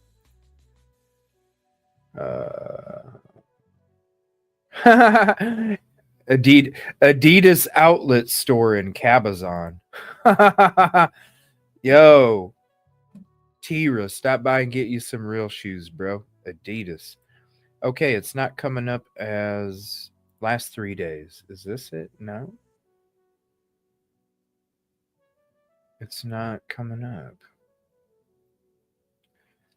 Let me see here. 62. I know it's a long ass number. Does somebody 5,000? Okay. I know it was a long ass number. 5, 8. Okay. Ramona. There we go. All right. So this is the location right there. So yeah, it's right in between the two major roads. And let's see here.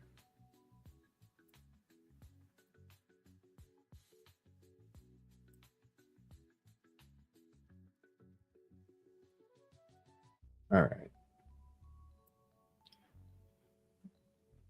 Man, that's a decent. I don't know. Maybe it would be worth that much. Maybe it would be, because that is some decent. Oh, they just own this little section right here. Oh, okay. I thought maybe they own this square right here, but they don't. It's all just zoned out for. It's already zoned out. Okay, so it's worth 302.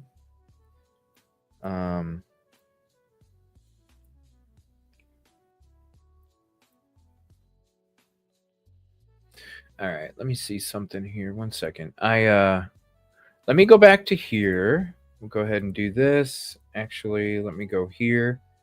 So we'll leave that right here. Riverside Justice Department 61. Now they are, looks like they're getting ready. Let me see. I got to clear out some of these tabs. By the way, let me drop this link before I get rid of this one.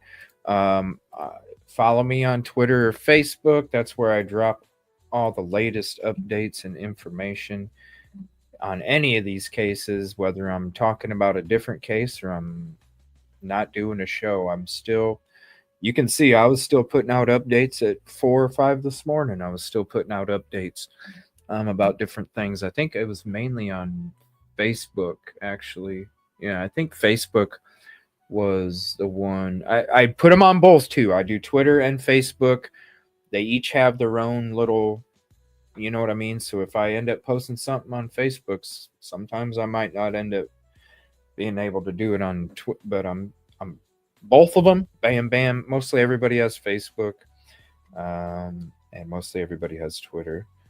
I am too, Amy. Like, that's my, forget watching a movie. I'd rather sit down and, it's like watching a movie already, but you're learning stuff. I'm a two birds, one stone kind of guy. I like to make sure that I can get 2 birds out of 1 stone. And when it comes to sitting back watching a movie when I have the time, because really I'm so damn busy I'm working on like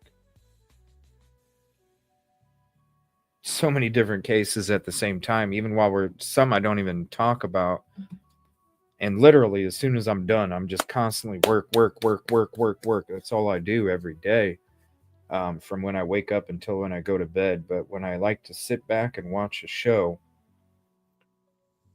it's like watching a movie, but then I'm learning something. Like, there's legitimate information being learned, not watching some kind of fake ass shit. I'm learning stuff, that's what it's about. It's about the thirst for knowledge, so then I can take that knowledge and then help make a better difference in this world, because you can take that knowledge and then spread that knowledge and then learn from the knowledge to avoid the negative while you're out there. All of those different things. It all goes awareness, all sorts of stuff.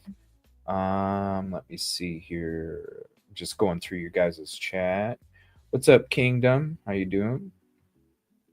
Leave it alone. It's about the baby. That's right. It is about the baby. Let me see. Let me see here. They won't reveal anything. No. But they will. If there is remains found, they will.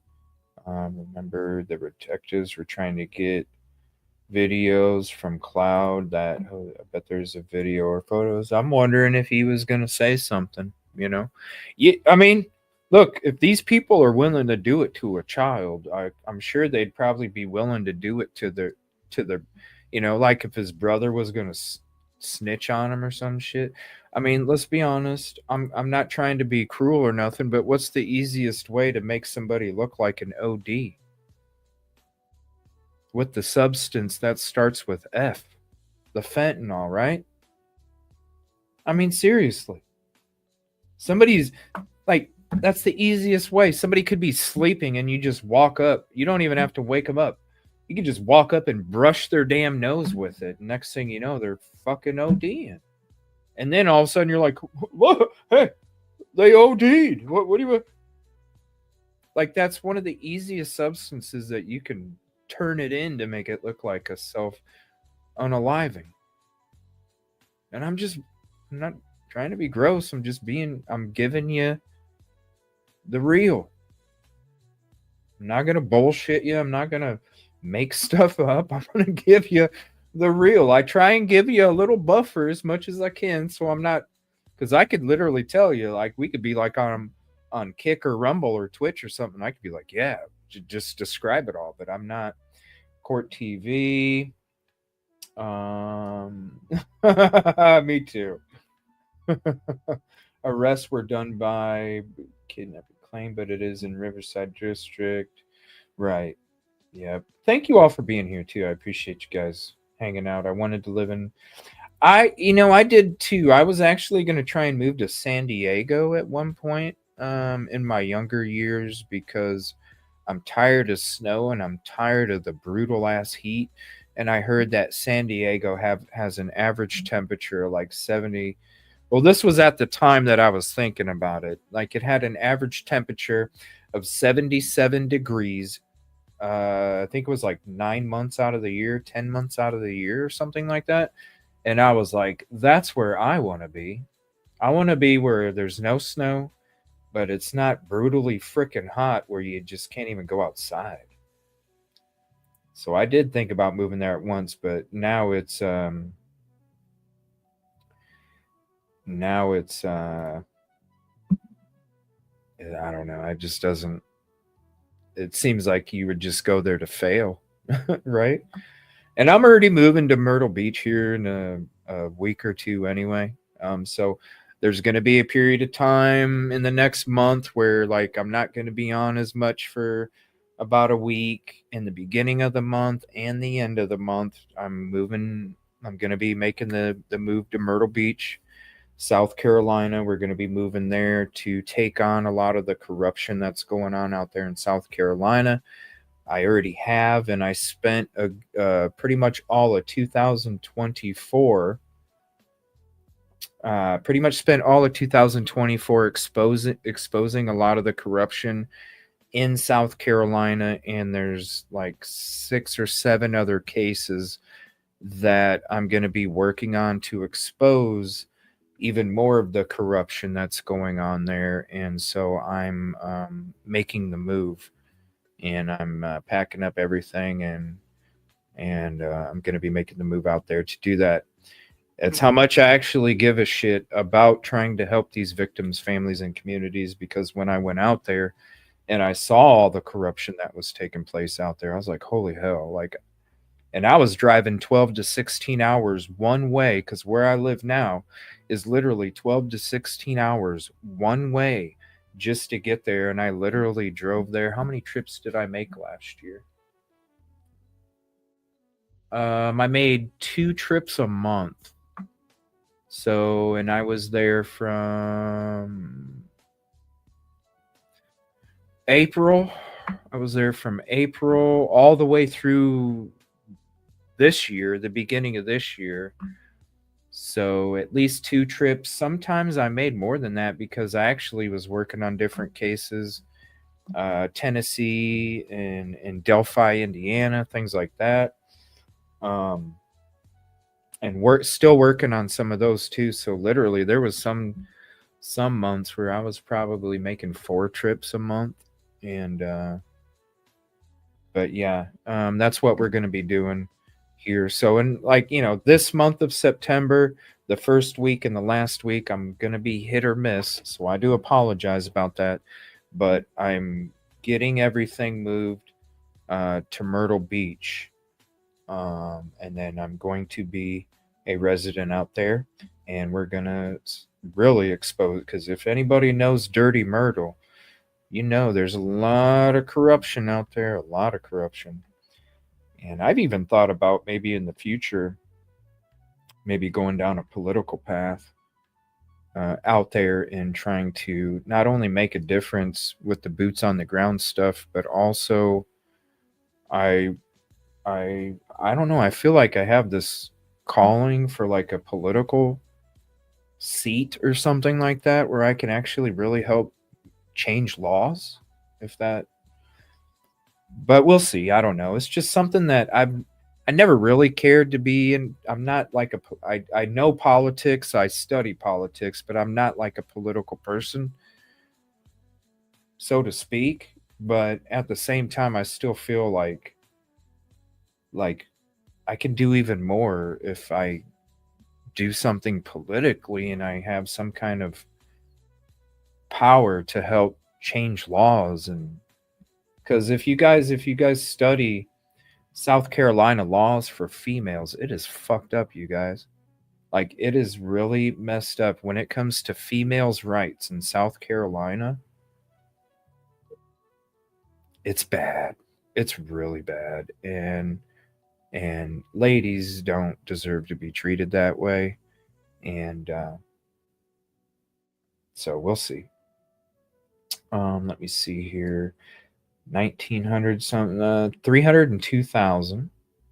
Thank you very much, Serial. Let me see here. Where are they located? Is pretty much, yeah. It's just a little off the beat path, really. Jake has form for things. Huh. I haven't seen that. But I really haven't been looking that up. She has no previous, but he has loads against him. Yes. And shout out Nike. I'm just saying, like, I don't know. I always knew K Swisses as the female shoes, but I've always just worn my Adidas. I have my Nikes too, but I don't know. My Adidas, every Adidas item that I've worn, it's always outlasted Nike. So I've been an Adidas guy since high school, and I've just continued to be an Adidas guy ever since. I just love the three stripes, man. I love the three stripes. Don't matter, parents won't help. No. Let me see here. 380 square feet. Thank you for that. Last house on the block. Let me see. They both lied to their phone. Yeah. Like, if you guys are just joining, definitely check out the start of the show. I know it's a long one. We're already hitting 5.5. I do need to take a small couple-minute break at one point. And what I'll probably do is I'll probably take the break when the court hearing pops up. Because then I'm not going to talk during the court hearing anyway, so I can just unplug my headphones, go to the bathroom, fill up my coffee, and I can still hear everything that's going on in the court hearing if that happens. So now, if I'm going to be reporting to you, none of the agencies are able to stream it, and I'm going to be reporting to you from the earbud, well, then I'll go ahead and wait to take a break. But I'm going to I'm gonna wait to take a break until then. Let me see here. Am I open to licensing some of my footage? No. It's my footage. I'm not letting anybody buy my shit. That's my footage, man. Shit. Nobody. It's not. It's for no price. I keep my footage. How would I sell my footage, man? What footage are they? Hold on. Let me check this. What footage are they even talking about? Whoa, that much?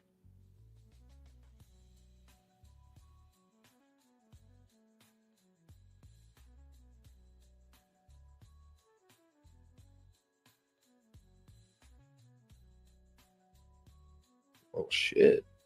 Maybe I might change my mind. It's for my Micah Miller footage. I might change my mind. Damn, that's a price I didn't expect. Like, whoa. Okay, maybe I might. Let me see here. Okay, Riverside. Okay, we already got that. Let me see if I can find.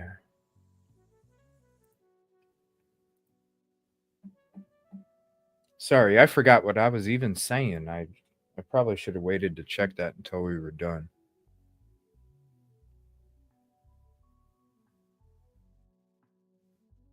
Okay. Let's see here. Okay. I should probably update my title and thumbnail too.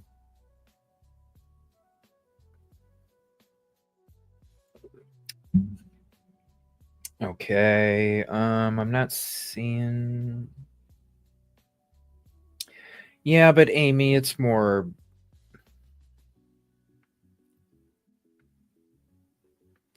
I don't know. Maybe if it was like a clip or something, but man, this is like if anybody knows, go look up Lumber River State Park, okay? See how dangerous Lumber River State Park is, okay? I got footage.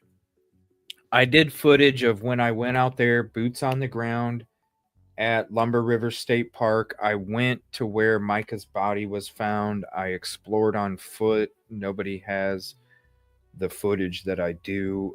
There's certain things that I found while I was out there. And then also I did, we went out on a boat and nobody's done the boat.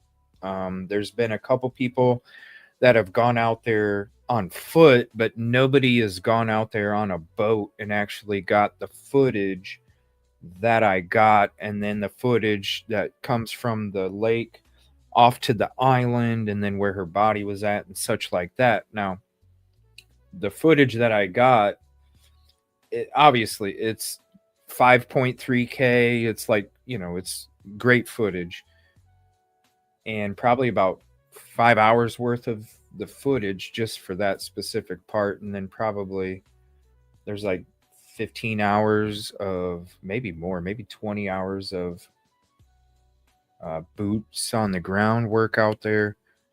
But it's my footage. I don't know, man. If it was like a clip of something, that's fine. I don't even make you pay for it. You know what I mean? It's about the awareness. But when it comes to like the specific content and those videos, I don't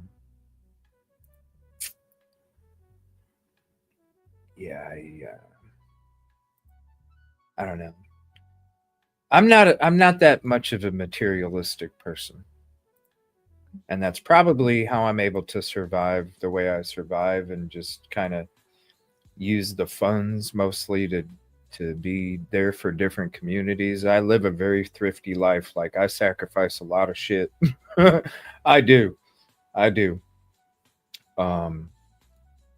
Really, it's not a glamorous life. And if anybody like knows me personally and knows how frugal I am, just because I try and save everything I can to go to these communities, yeah, you'll understand. It's not necessarily about money with me. It's about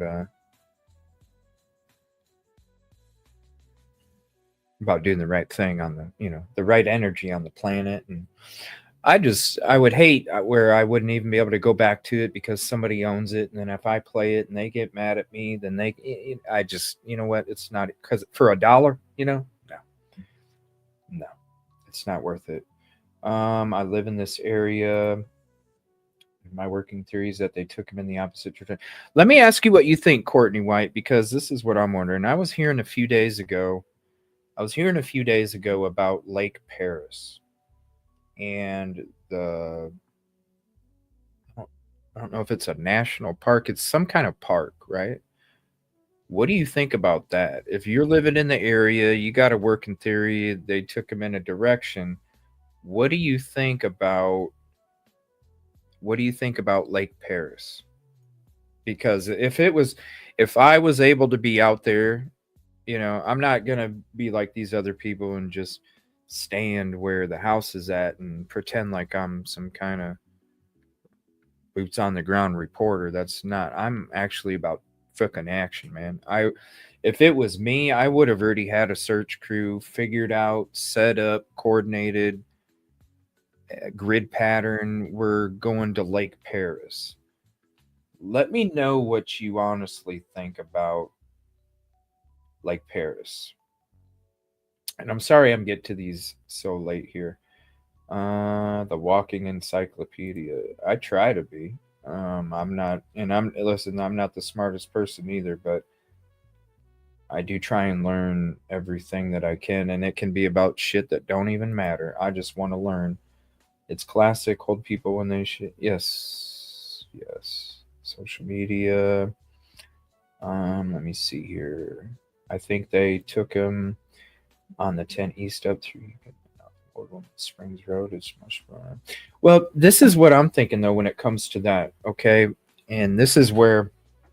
So when you're talking about that kind of distance, and listen, it could be correct, it could be right, you know what I mean? But I'm just going to give you kind of my perspective. Criminally, when we're looking at it criminally, I don't know if somebody would travel that far, because if something, think about it like this.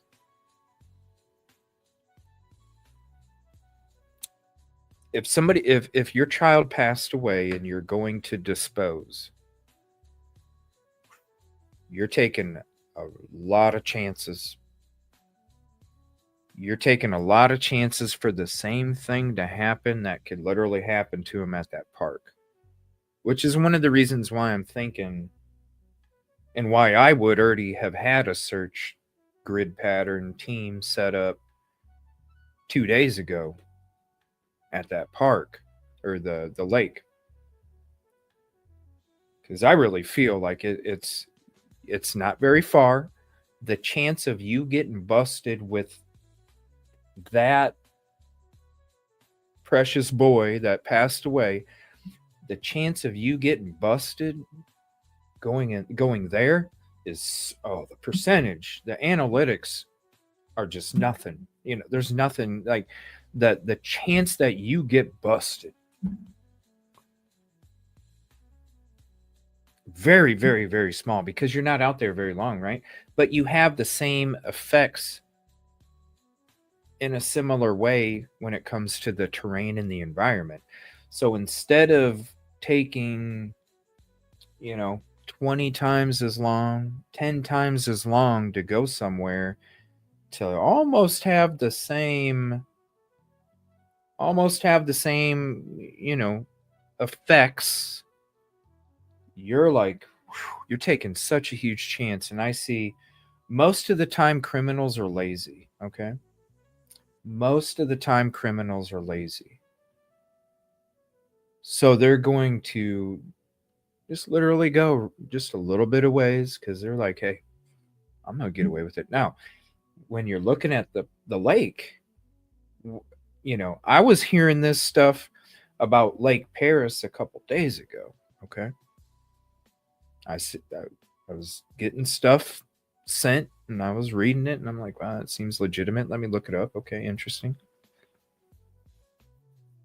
Now, we haven't seen any law enforcement go out there. We haven't seen any activity going out there. We've only seen where they brought Jake, right? So it's kind of telling me that a criminal would feel confident, right? If there's no tie to that park. So if it was me, right? And there's no tie to that park. There's no tie to that park. There's no way that they have any kind of evidence, because this is where you need people like me out there, because I don't need to wait for fucking law enforcement to go do a grid search, right? I don't need to wait. And they don't have the manpower or the evidence to go out there and set that kind of operation up, okay? Because it costs them money. It costs them a lot of money to set up that operation. And so that's where people like me would come in, where I'm taking the funding from the community and I'm taking that funding and I'm putting that back into their community, because I'm taking the funding to go out there to perform the stuff that they would have to set up. Now, I know what I'm doing and I know how to navigate evidence and what you're supposed to do and when you're supposed to do it. So as a criminal, I could sit there and go, look, I know that there's no cameras along this route. And if there is, it's going to be however many, right? Because you're automatically going to scope surveillance. You're going to scope surveillance. Okay. You're looking at how many cameras would be on this route. Now you're looking at, okay, I'm going to leave my phone at home. So that way they don't know when I'm driving to the spot, my phone is not giving them the GPS digital forensics to show that I went there for them to go look. So what I'm going to do is, if I'm going to do that with, then I'm going to leave my electronic shit at home. I'm going to take my fucking car. I already scoped out surveillance, and I'm literally going to take just a 10-15 minute drive, 20-minute drive. And I'm going to go deep into the woods because I'm not going to be in any rush. Nobody's following me. Nobody knows what I'm doing. I'm going to take that deep walk into the woods. I'm going to get it all together. And so that way, if a wind comes through or a monsoon and it doesn't blow this over and all of a sudden, you know, like, oh shit, somebody found something, whatever. It's going to be a spot where there's not going to be a lot of foot traffic. There's not going to be a lot of hunting. There's not, you see what I'm saying?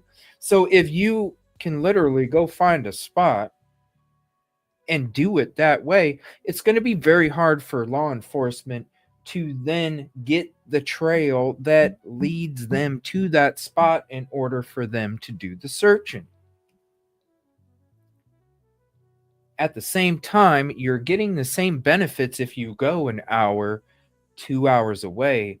But the thing is every mile that you're on the road, your chances are just skyrocketing of something bad happening.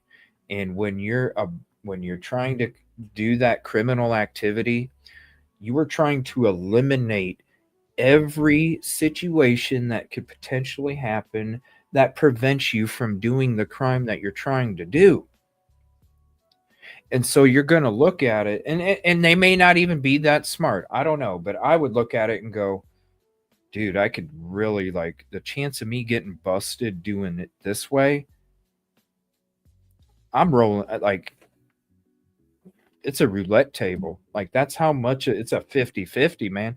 But if I literally do this and I do it this way and I go to this spot and it has this stuff that's available, kind of like what would be over here, I'm in an area where I'm not going to get caught on interstate cameras. I'm not going to get caught on plate readers. I'm not going to get caught on some expensive area that has high profile security, you know.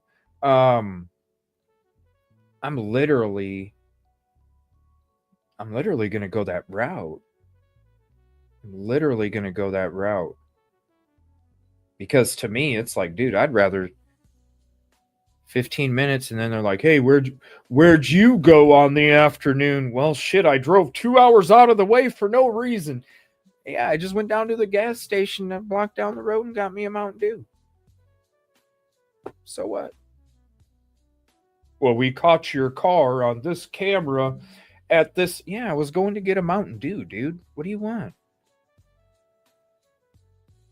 Thank you. I appreciate that, Amy. You see what I'm saying, though? Like, and I'm not trying to teach anybody how to do shit either. I'm just trying to tell you, like this is, no, they didn't find, oh, no, they didn't find him there. Oh, my gosh. See, that's ridiculous, man. No, Lake Paris is just a, I got something, and, you know, because somebody's like, take a look at Lake Paris. Let me know what you think about it. I never heard of Lake Paris before. When I looked up Lake Harris, then I looked up how far the house was from Lake Harris. I looked up the route that they would have to take from Lake Harris. I did the satellite, right? I'm looking at, okay, businesses, the probability of security, where the security probably would be based off of where the structure's at, according to the roads.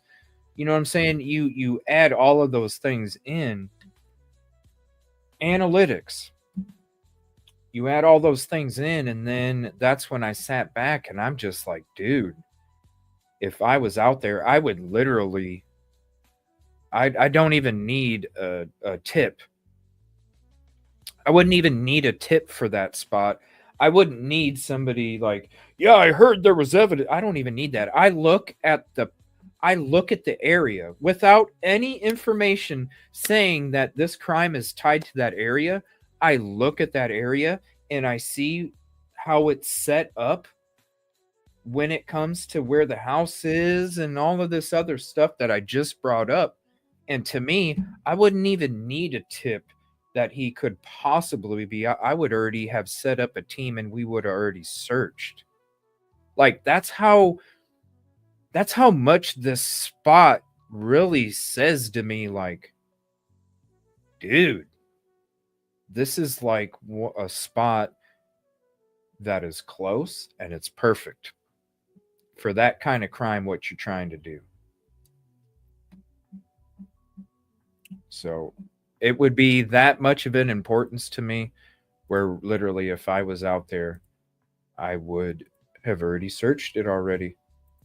I would have already set up a team and we would already have searched it, and it would be clear or not clear, one of the two. But that's how much I feel like that is a key.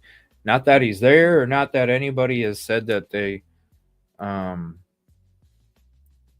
that anybody has said that there was something there. I'm looking at the area and the region and the opportunity and how, you know, the percentages of getting away with that kind of crime there compared to another location.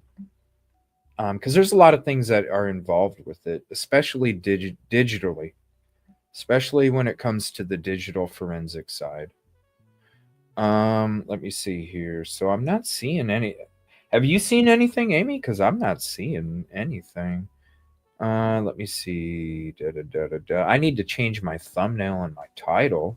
That's for sure, because I'm still stuck on when I started the show. And are they going to get released or not? Well, we already know that, and we've known that for a while.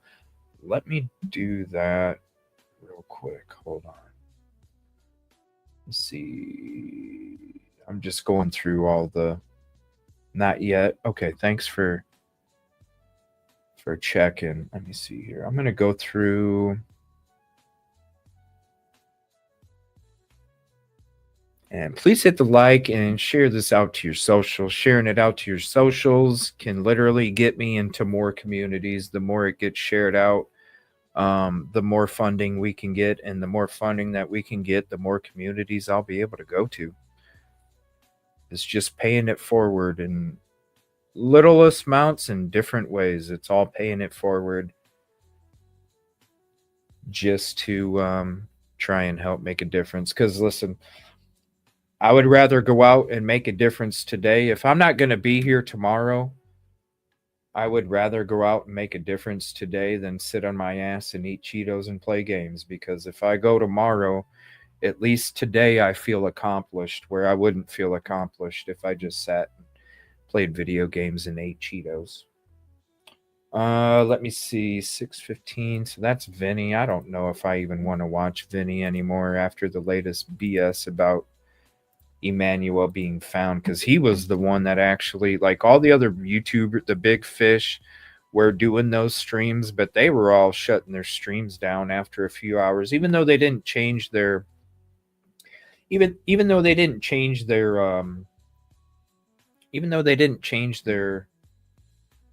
their thumbnails or titles, which I think is still ridiculous too, because it's like, we need the clicks, let's keep it up there, you know, even though we know it's not true. But man, Vinny was going on into the evening with Emmanuel being found, and it's just like, dude, I don't understand it. I really don't. Like, these are people that like have way more resources than I do, and they get this shit that wrong.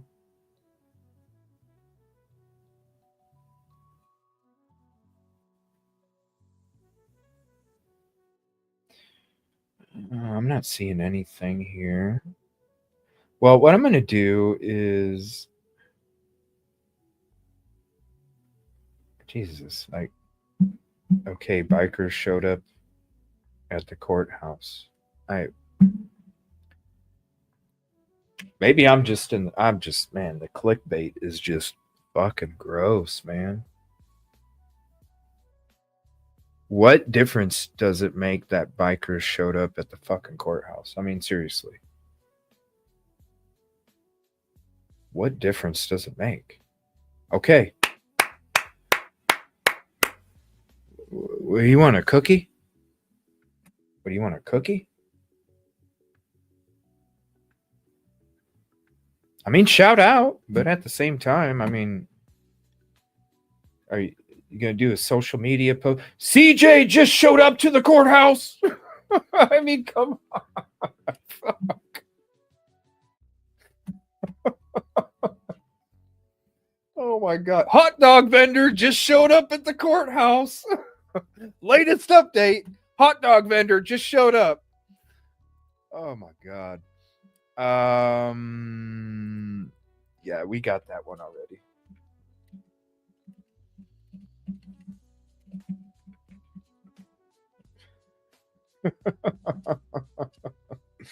That's the next thing with the neon glowing words. Hot dog vendor just showed up. Okay, dude. Okay. The same one that was promoting baby Emmanuel found. Jesus God, I'm in the wrong. It's like I shouldn't even. It's like I shouldn't even be on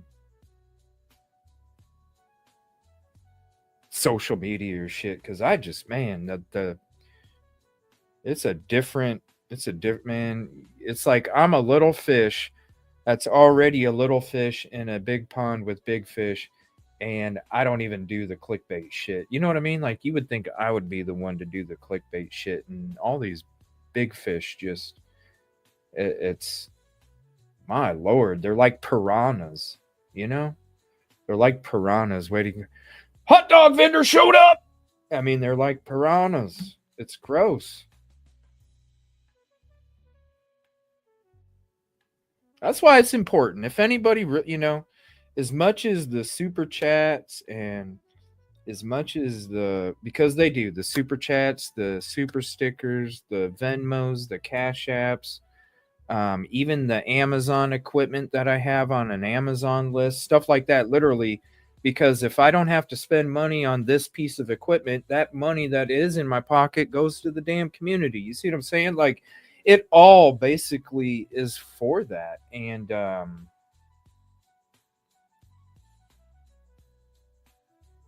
that's the one thing that helps out the most when it comes to the small fish like me that are trying to report the right way, trying to report it, you know, go about it the right way, do the right thing.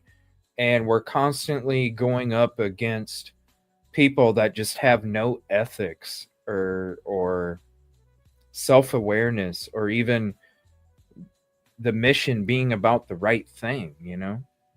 And so it's already a tough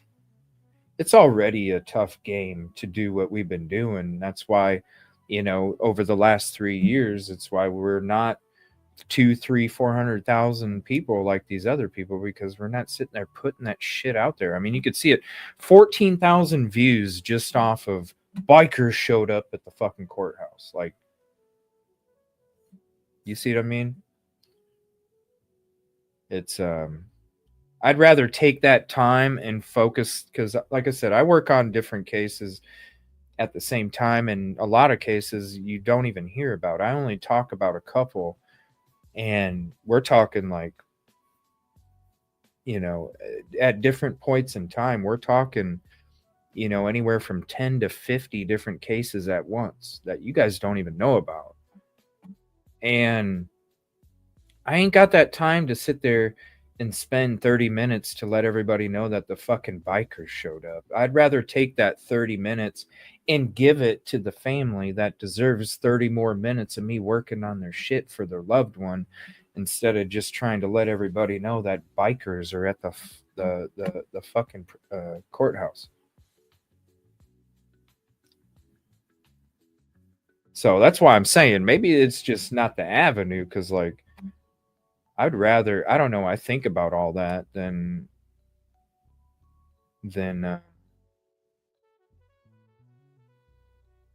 but then again, I guess if I had a mortgage for a huge house and I had car notes for prowlers for me and the wife and all these other little toys, and I could fly out and go anywhere at the moment's notice because I have endless amounts of cash in my bank account because I continue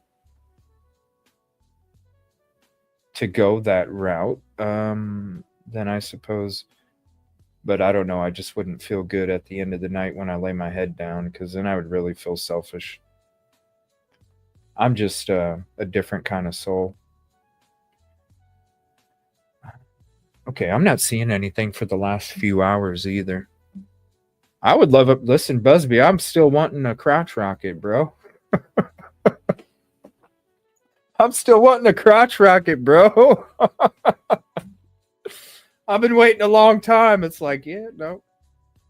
Even when even when there is periods where I had plenty, because trust me, there's periods where I had plenty in the bank, and I could have really purchased a new motorcycle if I wanted, but it never, believe it or not, that money actually allowed us to be funded for another year to go to communities.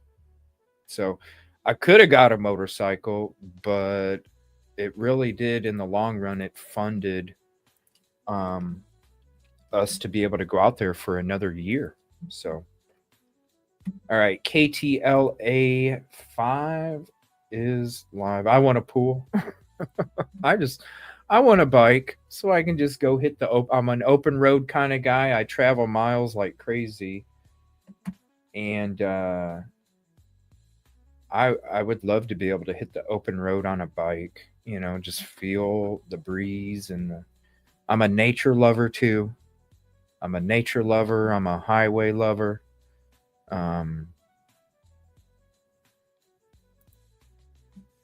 But it is what it is. I'm not seeing it. Murder charges. So this was 20 minutes ago. I'll play this. KTL is it on YouTube or somewhere else, Amy? Let me know. This was from just a half hour ago.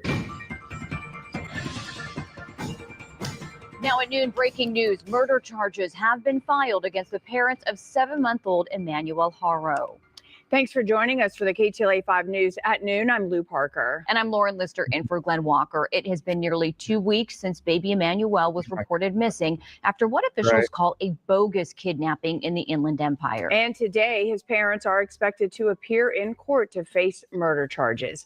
KTLA 5's Jean Kang live at the courthouse in Riverside with an update. Jean.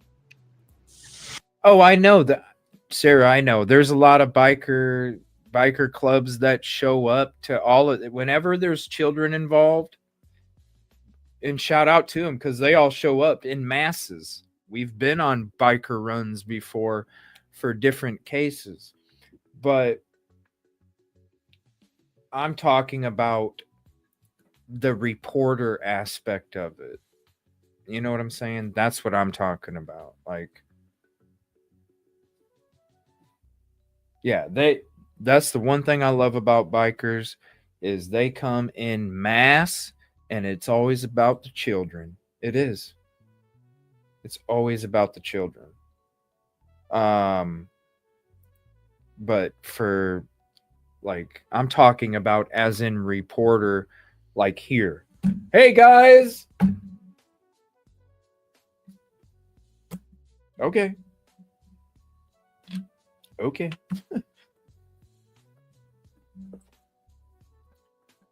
Let's see what this says here. Hi, good afternoon, Lauren. Still a half an hour. Oh, yeah, that's right, because it is a couple hours behind from me on here. Let me, I got to change my thumbnail real quick and my title. Hold on. Lou, to both of you, well, I've been in close contact with the DA's office, and they just filed those charges formally against Emmanuel Haro, that baby's parents. Well, both of them are now in jail. They're being held on $1 million bail each, so $2 million total. We know that arraignment is going forward at 1:30 this afternoon. That's going to be here at the Riverside Hall of Justice. Take a look at this, though. If you haven't seen this, both of them were arrested on Friday, as you see in this video. The parents of Emmanuel Haro, that 7-month-old baby, they were arrested at their Cabazon home. Court documents filed today reveal prosecutors believe the baby was murdered between August 5th and the 14th. That's new information. Up to 9 days before Rebecca claimed her baby was kidnapped from a Big Five store parking lot in Yucaipa. The couple is also charged with filing a false police report on August 14th. That's the same day they reported the alleged kidnapping of their baby. The mother made an emotional public plea at the time for his return, even doing TV interviews. Baby Emmanuel supporters today, here by the Hall of Justice, demand justice for that child. I wanted to come out here and just show support for the baby because I feel like he doesn't have a voice right now. So, you know, it seems like he didn't have a lot of love in his life. And so I just felt like it was important to come out here and just show him, you know, that people do care. Then there's this. In a recent jailhouse interview, Rebecca maintained her innocence, saying, quote, "I will not give up on my baby," adding that she wished that she was out there searching for him.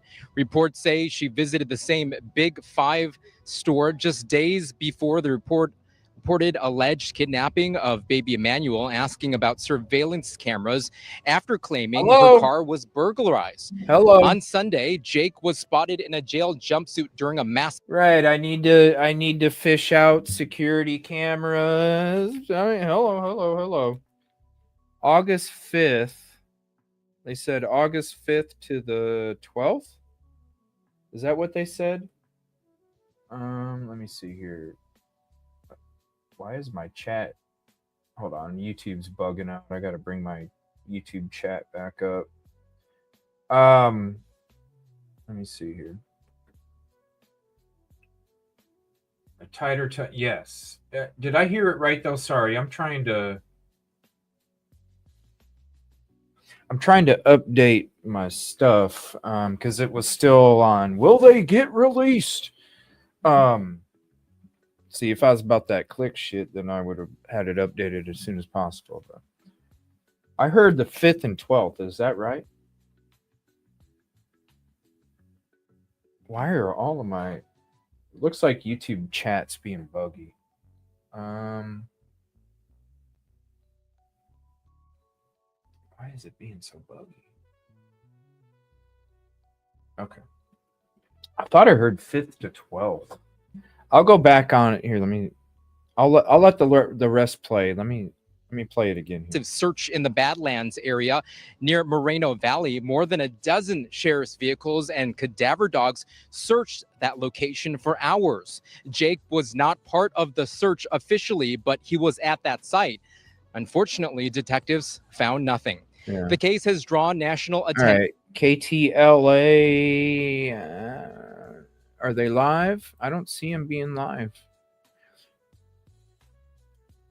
Yeah, I don't see them live. Is it YouTube or is it Facebook? Hold on a minute. It might be Facebook.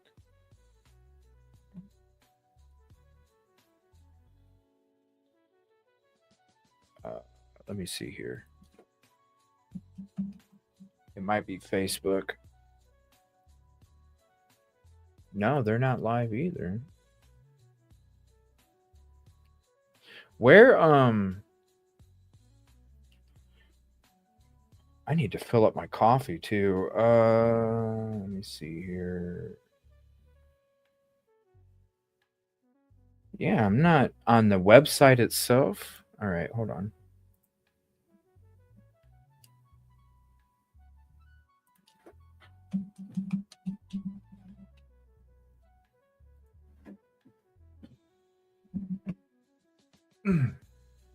Watch live.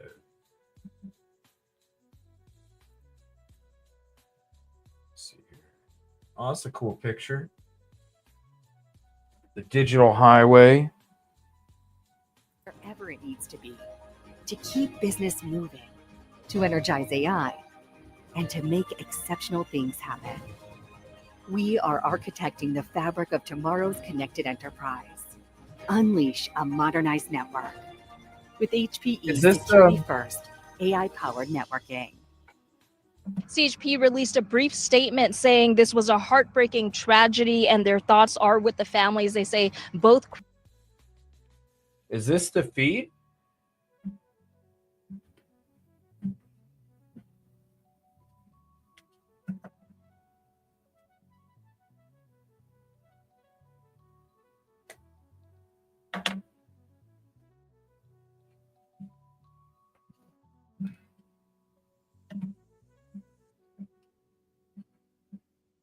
Here, let me move this mic. Is this the feed, you guys? I'm not seeing. I'm trying to. Let's see. Okay. Not live there. All right, let me check Facebook. All right, we got all of them up. So if they do go live, let's see, most popular. About an hour ago.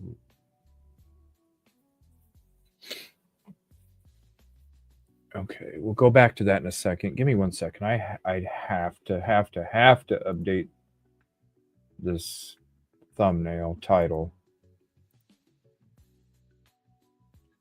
I'm just that little fish. I gotta try and do what I can do. Please share this out. That's like the best way to help is sharing this baby out on all your socials. All right, so let's go here. Okay, let's get rid of will they be released? Let's see here.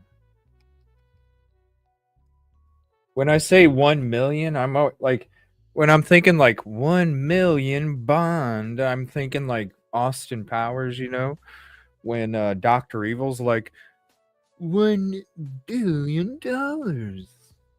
1 million bond.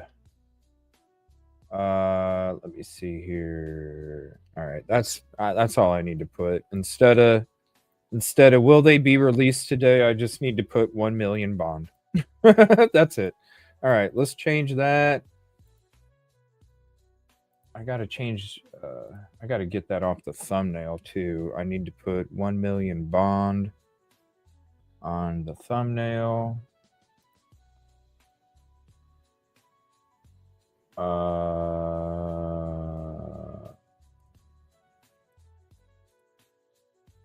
I'm probably running.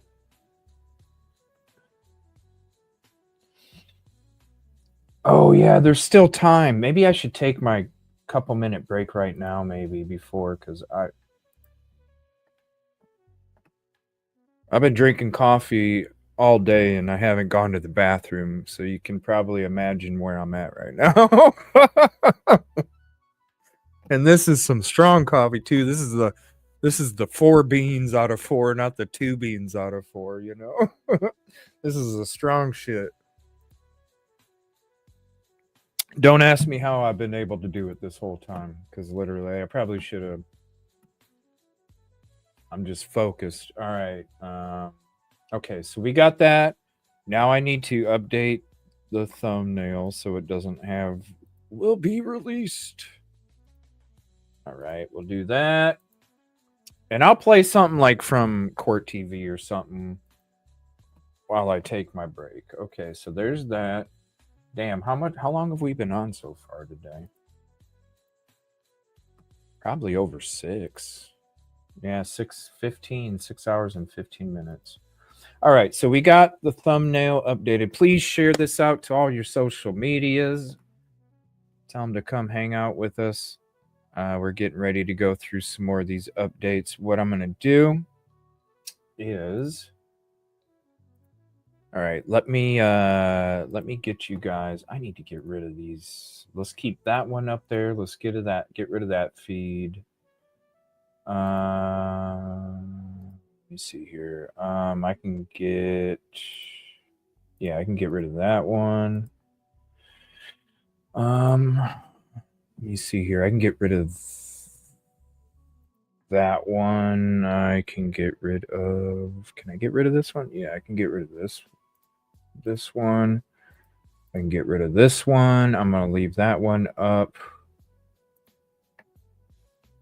Okay.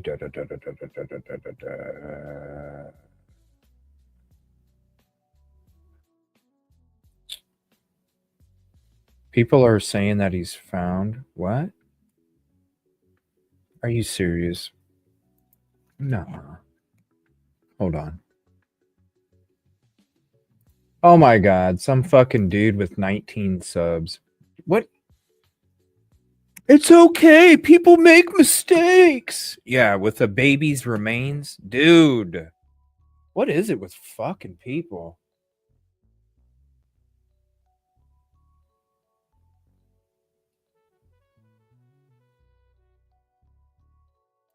Hold on.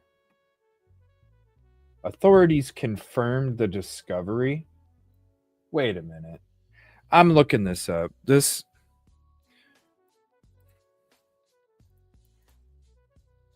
I have not seen, dude. 19 fucking subs. You know what I'm saying? Like, come on, man. That shit, I don't know. When I'm doing it, like, I just care. I really do. I care about all this. That's why I get so upset when I see other people and then they just try and gaslight everybody. I made a mistake. Bullshit, dude. You're a grown-ass motherfucker. You know better. I made a mistake. Grow the fuck up. All right. My God, this is false shit, dude. Okay, so this was reported yesterday.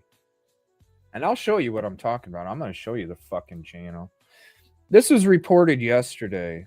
And I'm not saying go be negative to anybody. That's not who I am. That's not what I'm about. I'm just going to show you. I ain't bullshitting. All right, so right here. Father of baby Emmanuel Harrow spotted with investigators. This is not... See? When you type in what the is in their title, which is... hold on.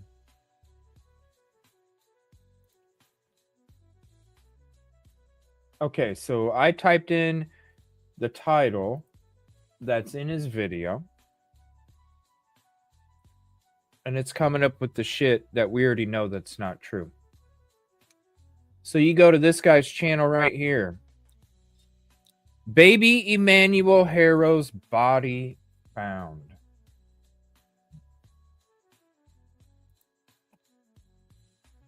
Why is it not showing it?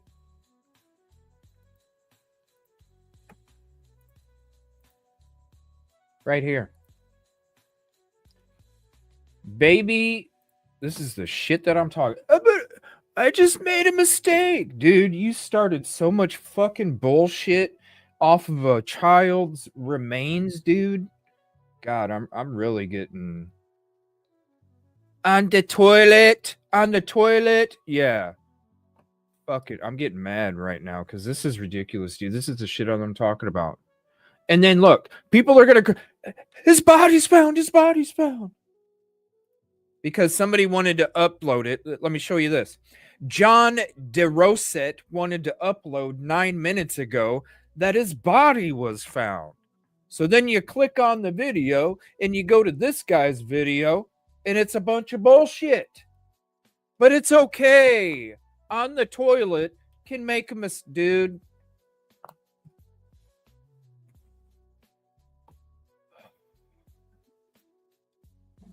I just care too damn much, dude. I just care too fucking much. These pieces of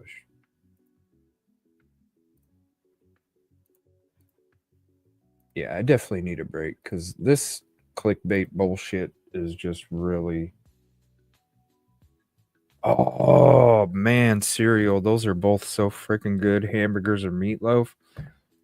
Go with meatloaf. I don't know. Well, hamburgers are any time, man. Meatloaf is a once in a bit. That sounds so good, too. Home cooking. All right. What's this? Trump cabinet meeting. Okay, what, let me go back to this. I mean, no, let's not do that. Let me show you guys. Sorry, I got sidetracked from thinking that his body was actually found. I had my hopes up for a second, man. God dang, dude. What the hell is wrong with people? All right, let me, I'm trying to find something that's not too terribly, because these are all a day ago. These ones are like from yesterday, but they're so dang long. And I'm not trying to be gone that long. What do we got? 10 minutes until? Let's see here. Let's, I'd like to find something with some legal professionals here. Here's a good one. Dr. Grande. If you guys, I don't know if you guys know about, I'm sure you probably do, but if not, Dr. Grande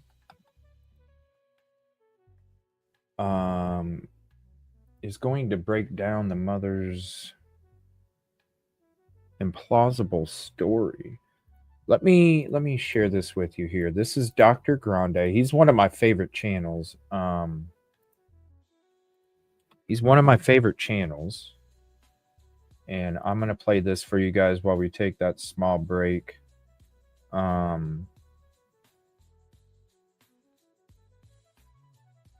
Yeah, you guys are talking about food now, and I haven't ate anything. I didn't even eat breakfast. Oh, shit. Damn, I was doing good off just surviving off coffee.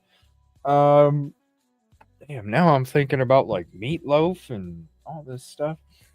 Okay, let me this is Dr. Todd Grande. Now he did a video on the stories of the parents. Now he is, I think he's a clinical psychologist, I'm pretty sure. Let me see here. Let me see. Counselor, education, and including them to mental health, human behavior, relationship dynamics, psychopathology, personal theory, true crime. I mean, that's a lot of the stuff that I study. I just don't have an degree. One of my favorite classes in school was psychology, learning how the brain works. And you'd be amazed how much it can tell you that people are being shady or scandalous, and they don't even realize that they're telling you with their own body because it's natural. Okay, so let me go to that real quick. I will be back in 1 second. I'm going to leave this up, and then if it does switch, I'm still going to be able to hear it while I'm taking my break. So if it does switch, I'll be reading your chats. If it does switch, let me know, and I'll be able to still switch it. I'm just going to try and get a little snack, get my coffee filled up. First, I got to go to the bathroom, and then we'll do all that up. All right. The more I talk, the more we waste time until it gets here. So here is Dr. Grande, and this is him discussing the behavior of the parents. I know. I know you guys have too, right? It's like, damn, I really wanted to go get me a sausage McGriddle, buy one, get one free at McDonald's. Hey, I'm that 2 birds, 1 stone guy. I told you. Buy one, get one free. Sausage McGriddle. Okay, we'll play the damn, that sounds good. We'll play this real quick and we'll get to it. Thank you all for being here. Please hit the like. Thank you for your patience, allowing me this few minute break here, and I will be back here shortly. Yeah,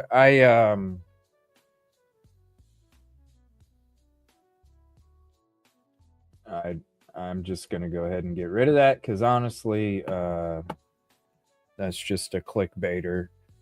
That is not about victims, families, and communities. We already broke that down. You can go ahead and check it out. Scroll it across. I'll show you the other red flags that I pointed out today, and then you can watch that video I made yesterday. No, thank you. I'd rather not hear anything from the dude because you can't trust it in the first place. So I don't really care what he has to say from this point on, because if I can't trust you once, I'm never going to trust you again. Sorry. Shame on, fool me once, shame on you. Fool me twice, then it's shame on me. I don't ever get to the shame on me part. You already showed me, bro. You already showed Today, me. I will analyze the Liar. case of Emmanuel Harrow. First, I'll look at the background of this case, move to the timeline of the incident, then offer my analysis. Emmanuel Harrow was born in early 2025 and lived in Cabazon, California. This is 89 miles east of Los Angeles.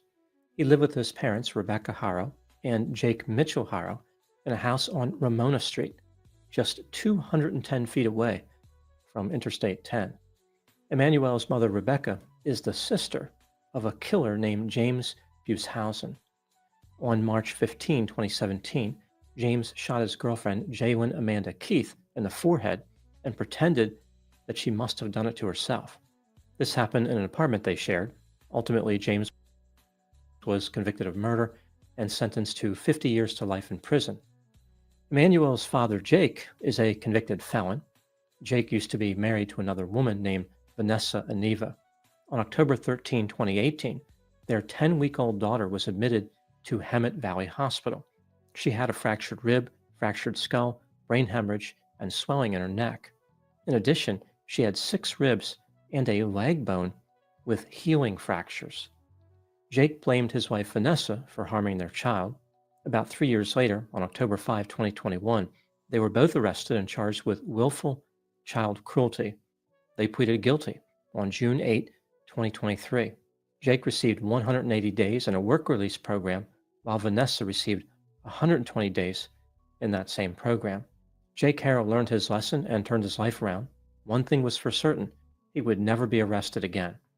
In July 2024, Jake was arrested again and charged with felon in possession of a firearm and felon in possession of ammunition. He is scheduled to appear in court on September 2, 2025. Now moving to the timeline of the incident.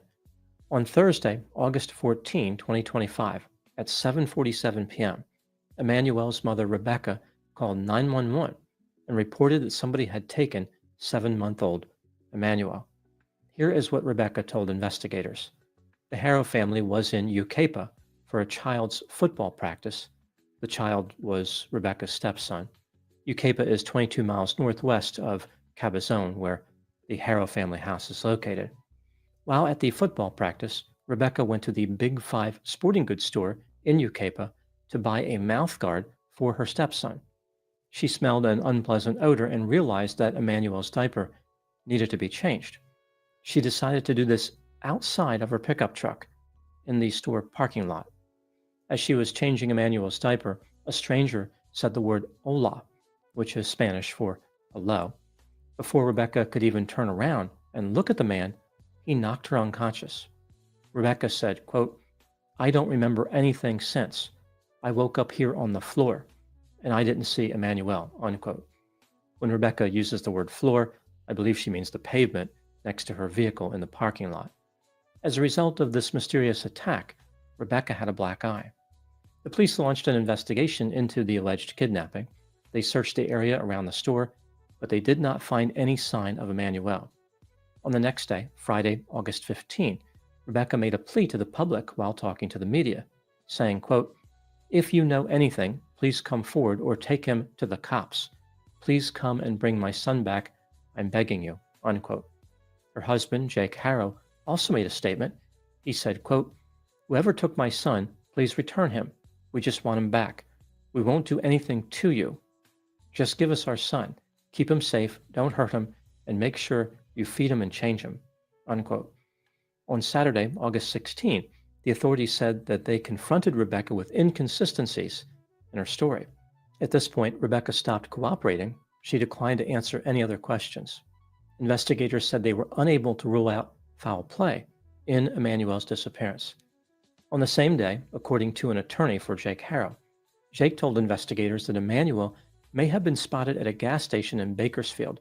It does not appear as though anything came of that tip because the police in Bakersfield said they had not received a request to search for Emmanuel. On Sunday, August 17, the police searched the Harrow family home. 2 days later, on Tuesday, August 19, they seized Jake's car. Rebecca and Jake surrendered their phones, 2 iPads, and 3 Xbox game consoles to the police. On the same day at 6 p.m., an abandoned house on Ramona Street in Cabazon caught on fire. This house is 900 feet east of the Harrow family house. Several people were seen leaving the property as the fire started. The police said there is no connection between this fire and the disappearance of Emmanuel Harrow. At some point during the investigation into what happened to Emmanuel, Riverside County Child Protective Services removed Jake's 2-year-old child from the Harrow family house. At the time I'm making this video, the investigation into Emmanuel's disappearance continues. It appears as though the police know more than they have revealed. Now moving to my analysis. It is not surprising that many people suspect Jake and Rebecca Harrow had something to do with Emmanuel's disappearance. Jake's attorney has offered his opinion that the couple had nothing to do with the disappearance and has insisted that the Harrow family is still cooperating with investigators. There are really only two theories here.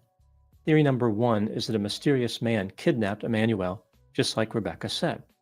Theory number two is that Jake and Rebecca caused Emmanuel to go missing. They murdered him, disposed of his body, and fabricated a story to escape responsibility. Another version of this theory is that only one of them killed Emmanuel. If Jake did it, then Rebecca made up the kidnapping to cover for her husband. If Rebecca did it, then Jake could be completely innocent because he's not the one who offered the story about the abduction. Maybe he's a victim too. If one theory is true, then the other theory is false. With this in mind, let's take a look at the evidence, both for and against the idea that theory number one is true. Emmanuel was abducted. I will start with the factors that support this theory. Rebecca told investigators that while she was in the store parking lot tending to a diaper change situation, a strange man took Emmanuel. That's pretty much it for the factors supporting this theory. Now moving to the factors that contradict the theory that Emmanuel was abducted. Rebecca's story about a mysterious perpetrator kidnapping Emmanuel is difficult to believe. Based on this story, there is this male perpetrator who just happens to be in the store parking lot at the same time as Rebecca. She is focused on changing a diaper. Interestingly, she chooses to do this outside her pickup truck, not in the truck, not in a restroom in a nearby business, but in plain view of people walking around. Rebecca was extremely focused on the task at hand, so much so that a man nearby thought to himself, this would be a great time to perpetrate a kidnapping. I had other plans today, but it's important to be flexible. The man has this tremendous advantage over Rebecca because she is not expecting the kidnapping. He sneaks up behind her. She doesn't hear a thing. But for some reason, the perpetrator gives away his tactical advantage by saying, hola. I guess he was thinking, well, I may be perpetrating a kidnapping and everything, but not providing a greeting is simply uncalled for. There's no sense in being rude. It's also possible that saying hola was part of a brand building effort. He wanted to be known as the cryptic Spanish greeting kidnapper, or maybe the hola bandit. This perpetrator may have been inspired by the wet bandits from the movie Home Alone. After alerting Rebecca to his presence, unnecessarily, he knocks her out instantly. In this process, he gives her a black eye, which suggests that she was facing him, but Rebecca did not see him, according to her story. With Rebecca now unconscious, the perpetrator took Emmanuel and disappeared without a trace. According to the police, there were inconsistencies in Rebecca's story, although they never specified what those inconsistencies were. Jake Harrow has a criminal history that involves causing harm to an infant. This happened just 7 years before Emmanuel disappeared. The damage he caused to his daughter was heinous. It was a very serious crime. About a year before Emmanuel's disappearance, Jake was allegedly caught with a firearm, even though he was a felon and not allowed to possess a firearm. This is consistent with a person who does not want to follow the rules. When considering all the evidence available in this case so far, do I believe that theory number one, Emmanuel was abducted, is true? In my opinion, no. I believe that theory number two is a better fit to the evidence. The most probable explanation is that Jake and/or Rebecca caused Emmanuel to disappear. Again, this is just a theory. I don't know what happened. Hopefully the authorities will get to the bottom of this mystery very soon. Now moving to my final thoughts. One thing I found interesting with this case is how Rebecca and Jake spoke to the media right after Emmanuel went missing. Typically, when a couple appeals to the public for the return of a loved one, their emotional display is uneven. One parent may break down in tears, while the other one remains composed enough to talk. When Rebecca and Jake made their plea for Emmanuel's safe return, they appeared to be crying in unison. It was like synchronized sorrow. It's not clear if they were really crying or pretending to cry, but it seemed forced either way. There's this sense they were acting in a way they thought grief was supposed to look like. They were laying it on a bit thick. It was mechanical. They wanted people to believe they were upset that Emmanuel was missing. This is not really evidence that can be used to promote one theory over another, but it is curious. The couple would have been better off not making any statement, I doubt there have been too many missing children returned specifically because parents appeal to the public. Like there are people out there who say to themselves, well, I have some information about this missing child. I was going to keep it to myself, but then I saw those parents crying on TV and I was like, all right, give me the phone. Time to call this in. If Rebecca and Jake end up being implicated in the disappearance of their son, Emmanuel, every second they spent in front of a camera will be used against them in a court of law. Those are my thoughts on the case of Emmanuel Harrow. Thank you so much for watching. I'll talk to you soon. News, new video. All right, give me 1 second. Is this... No, this is old. Give me 1 second. Let's see what Court TV has to say here real quick. Charges, they're apprised of their rights, and then we'll find out officially, is Vincent Hughes going to be in on the case? Yeah, Steve-O, if you go out there, let me know, buddy. I was going to ask you, I forgot to ask you, the last time I saw you, I forgot to ask you if you are out there, because I was gonna highlight you. Do me a favor, Steve-O. Email me. So I have your email, and let me know, because if you go out there, I'll pull you up and share it out. Let me know if you go out there, buddy. Let's see here. Let me go ahead and share Steve-O's link too. Sorry, I was looking for updates at the same time because I'm not seeing the court hearing yet. Let me share Steve-O's channel with you real quick. Excuse me, my sinuses are rocking right now. I'm gonna blow my nose here in a second. There's Steve-O. Go follow him. About 15. Okay, yeah, let me know. Hey, Steve-O, do you guys do any searches, bro? Do you guys do any boots on the ground searches?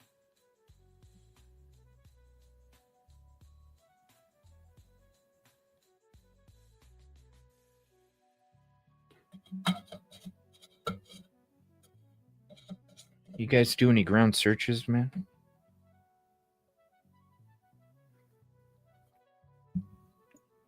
My coffee's like, ugh, not even really that warm.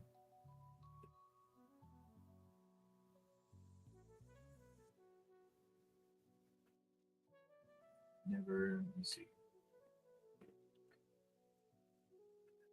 Never have done any. Man, I wish I could be out there, bro. There's Lake Paris. It is a I'm sure you know what it is. There's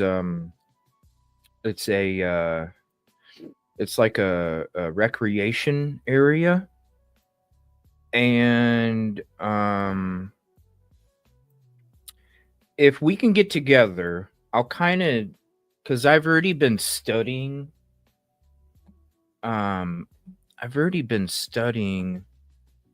that map for a few days, and there's like a few spots that are kind of like interest spots to me. Let me know if you guys ever go out there and do that. Let me know. And then I can kind of get with you, and then I can kind of explain kind of the areas that I'm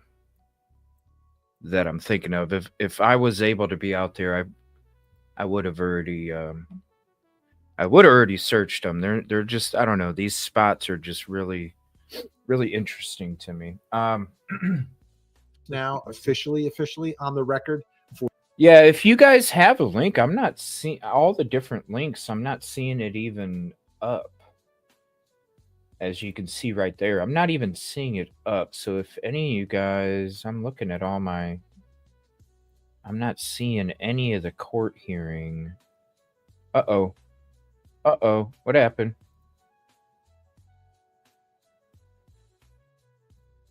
Let me see here. Yeah, and if you go live, dude, I'll do a show while you're out there live and promote you even more, and then maybe there's a way that we can kind of communicate when you're out there too. Let me know if you'd be interested in doing that. It wouldn't be like something that would take like you could probably do it in like you could probably do it in an afternoon. Because I don't think the dude, if it is over there, I don't think he would have went like terribly too far. So it really like an afternoon, you go up there in an afternoon, and then there's a few spots and that would really be, but that's just if you're ever available. Let me know, and I can always do a show and stream it as well for you, and then just to bring you more attention. Let me see. Just give me 1 second here. Let's see. Court TV doesn't even have it up. Let me take a look around again real quick, because it should be going right now.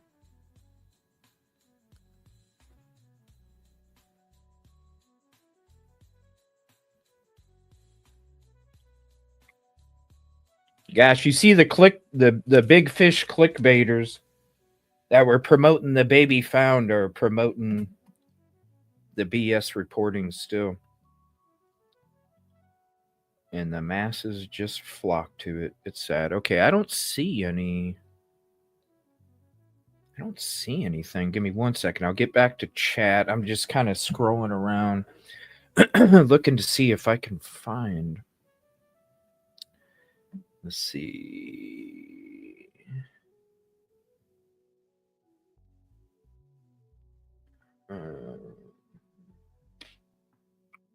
I'm not seeing anything yet.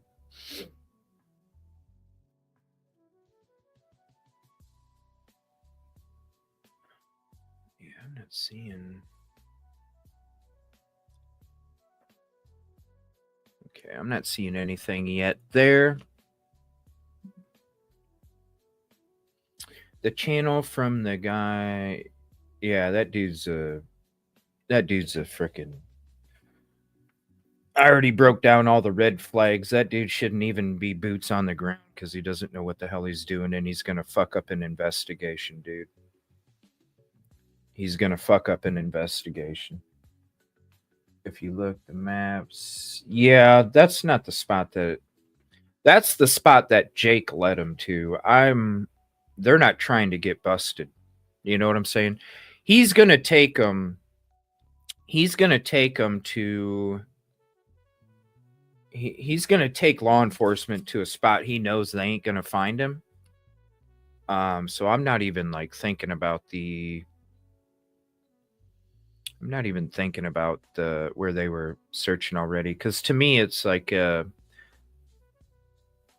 it's what do you call it?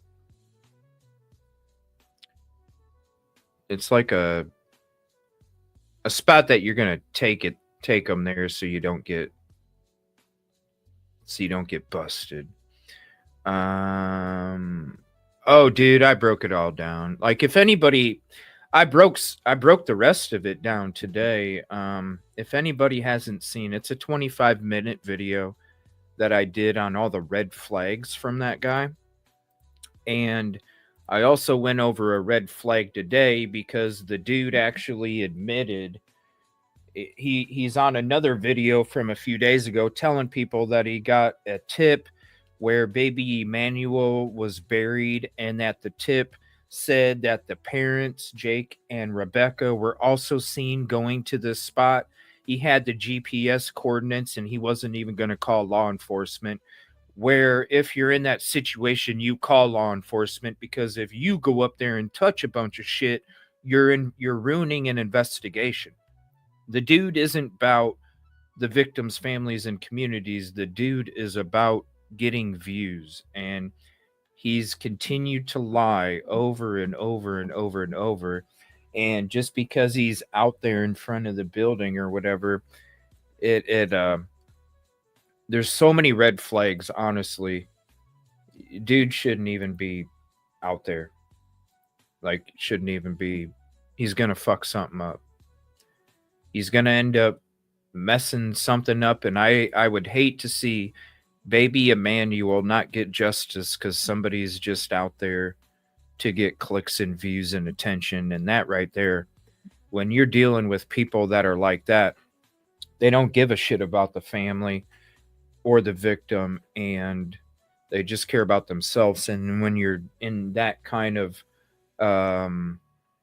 when you have somebody that's not even like putting the family first before they take their first step out their own house door, it's very dangerous, and they can mess up investigations. They can contaminate evidence, because honestly, if you get a tip, and this is to anybody that's out there doing anything, if you get a tip about them two being spotted going to a GPS coordinate location, and that you think that the body is buried there, you call law enforcement. If you want to meet them out there to be first, meet them out there to be first. But you got to call law enforcement first. This dude literally said, here, I'll play it for you. Stealing my shit. I can't even put a post on. Hold on 1 second. I'll play it for you. You guys can hear it for yourself. The dude literally said, I got this tip. Even put a post out in GPS coordinates, and I'm not going to tell the police. I'm going to go out there first. And he wanted to make the excuse, I don't want them to come out there if it's nothing. It's not up to you to determine if it's something or nothing. It's up to law enforcement to determine it's something or nothing. And if you're going across to where you think you have this kind of tip, this automatically goes to law enforcement. You can meet them out there, but you don't go out there and do this shit. It's the same. It's a pattern over and over and over. The dude is literally just about the clicks and the views, and he's going to say whatever he wants to say, and he doesn't give a shit. And that kind of person right there is going to contaminate evidence. They're going to fuck up evidence, and they're going to ruin some victim's justice. And that's not what we're here for. You know, if you want to be a reporter and stand outside the barrier, go ahead and do that. But when you're actually fucking with an investigation, because if this tip was real, which none of this shit comes out real if you do your homework, but if this tip was real, he would have literally fucked up an investigation. Period. And this is his own words. This is before he even got busted. This is before he even got busted for the other lie that he made up. But this is from earlier. This is from the 22nd. More without you for stealing my shit, homie. But and nobody's stealing your shit because it's all wrong anyway. So I don't know who's stealing this shit, but it's not even legit information. It's okay. I have new leads tonight. I'm on my way to Ukaipa. I found a lead where quite possibly little Emmanuel Aro might be. They send me the exact coordinations. I am gonna go now, and I haven't told anybody about this. You're the first to hear on the TIRA. And I'm gonna go check it out for you, fools. I'll film it. I don't want to bother the police. See, I want to bother the police. No, you call the police. If you have a location where the body might be, and then he continues to say that he got confirmation that the parents were seen walking in that spot, you call the police. In fact, there's nothing there, so I'll take the trip myself, homie. And I'm gonna let you fools know too. Take the trip yourself because you want the views and the clicks, and you don't give a shit about Emmanuel's justice, because if you did, you would have contacted the police when it comes to that tip. Tonight, we're on our way to Ukaipa, bro, because I have a good lead. They seen Rebecca and Jake Haro going up and down this street, and to exact location. You see what I'm saying? You don't take it upon yourself. You're not an investigator. You don't take it upon yourself. You give the information to law enforcement. Meet them out there if you want to. That's the kind of shit that I'm talking about. And when the person lies and you go through their, it doesn't take but 2 minutes. You go through their shit, you can see all the lies, the lies, the lies, the lies, the lies, the lies. This dude doesn't even need to be out there reporting on shit, because you can't even be honest, number one, because you're sitting there lying to people about how his remains were found and how Jake confessed and there was no confirmation of it. But then you continue to lie and lied before. You just got busted on the one. But this is lie after lie after lie after lie after lie. It's not about the family. It's about clicks. That right there. If you sit there and think that way and you're not about the victims, you're going to fuck up an investigation. And if you don't fuck up this one, you're going to fuck up the next one that you're on. It's going to happen. Just like your lie. You lied about saying that you got a tip from law enforcement that they found his body and that Jake confessed. And neither one of them did. It's making up shit to make you seem more important. I'm going to brag about how tough I am. It's those dudes, you know what I'm saying? The dudes that want to brag about how tough they are and how they will kick everybody's ass. But you know damn well, if you got to brag about it, you ain't got it, bro. Because the people that are up to whooping a bunch of people's ass and can whoop a bunch of people's ass don't go around and tell people that they're going to whoop a bunch of ass. It's the little chihuahua that barks like crazy because they're behind a glass door and they know that that big dog out there can't do shit. So they're just going to keep barking, barking, barking. When in fact, if that glass door wasn't between the big dog and the little chihuahua, you know what happens. The little chihuahua takes a shit all over the floor. The little chihuahua, it'll take a shit all over the floor if that big dog doesn't have that glass door in it. But if there's that glass door, bark, bark, bark, bark, bark, bark, bark, bark, bark, bark. It's the same damn thing. Yeah, I got this tip from LE. I got this tip from LE. I got this tip.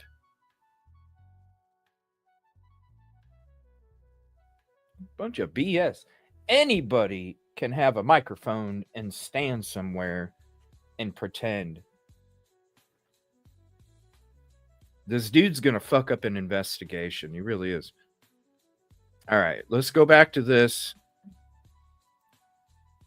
We're still waiting on the live stream. Let me check some other feeds real quick. Let me check Court TV. All right, cops in California. Let me see here. Mistakes and get caught. Let's see here. Okay. You know, not these.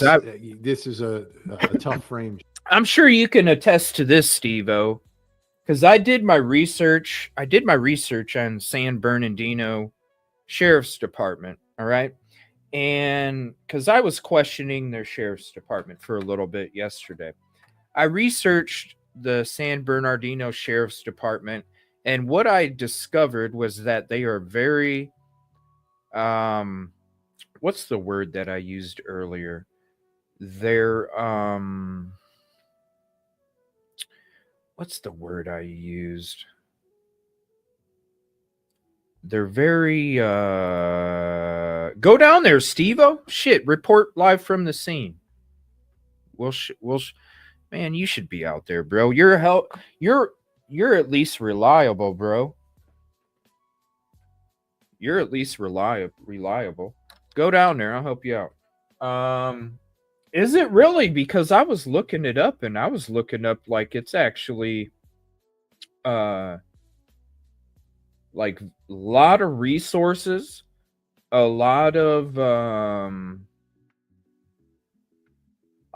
resources, a lot of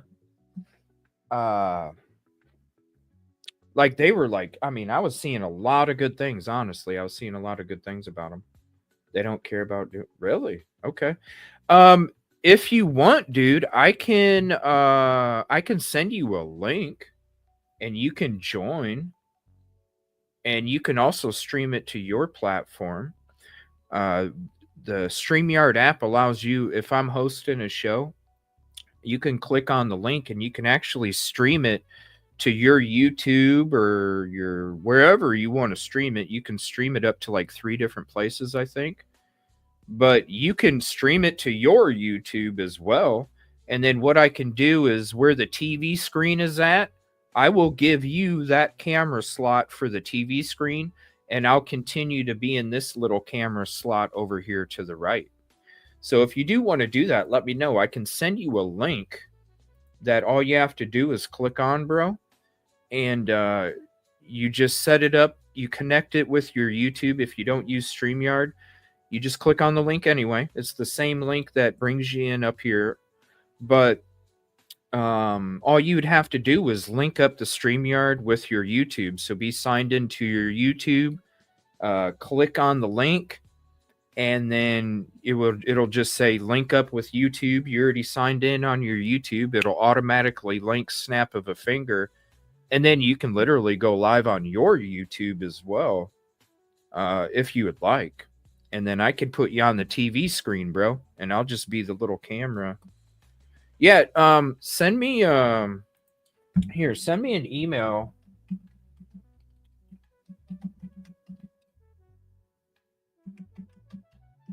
Send me an email to this address. Send me an email to that address. I'll send you the link to this, and then literally on your ride there, if you're going to head out there, on your ride out there, or even right before, you can literally just click the link, connect it with YouTube, and then whenever you get there, you can just hit the same link again, and then hop in, and then after that, you can just click, because you'll have a little go live in the top right, and it'll go live to your YouTube.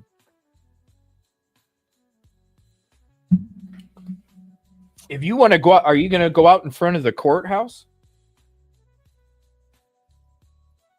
Because I'm not seeing anything, and I'm not watching on the toilet.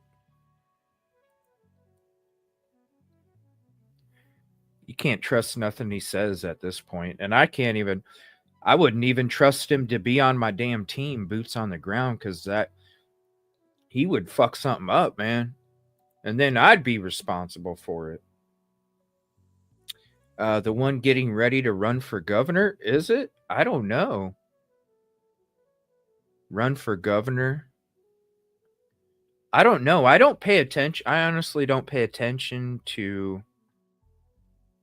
yeah, whatever's easiest, bro. You don't even have to leave it on... You don't even have to have it unlisted, dude. Go ahead and, Go ahead and do... I'm just saying... You could join this, or if you want to just do yours, that's fine too, man. I'll just let me know when you're going live, and I'll go ahead and highlight your channel on the TV, and then I'll be dropping your link and shit. Like, however you want to do it, it's fine, bro.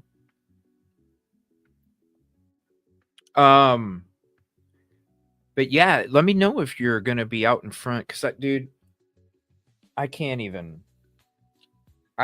have that dude on my team, dude. You know what I mean? He wouldn't even be a getaway. He wouldn't even be a getaway driver for me.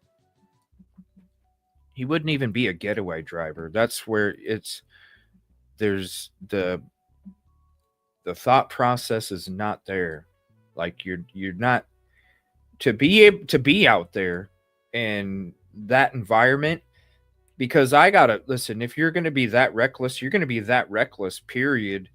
And that means that if we're in some situation, I can't if I gotta look over your back and my back because you don't even know how to look over your back, then it's a problem, and we're not able to do it. Let me see. I'm trying to see if there's a live feed of the courthouse. Let me go back here. I'm still not seeing.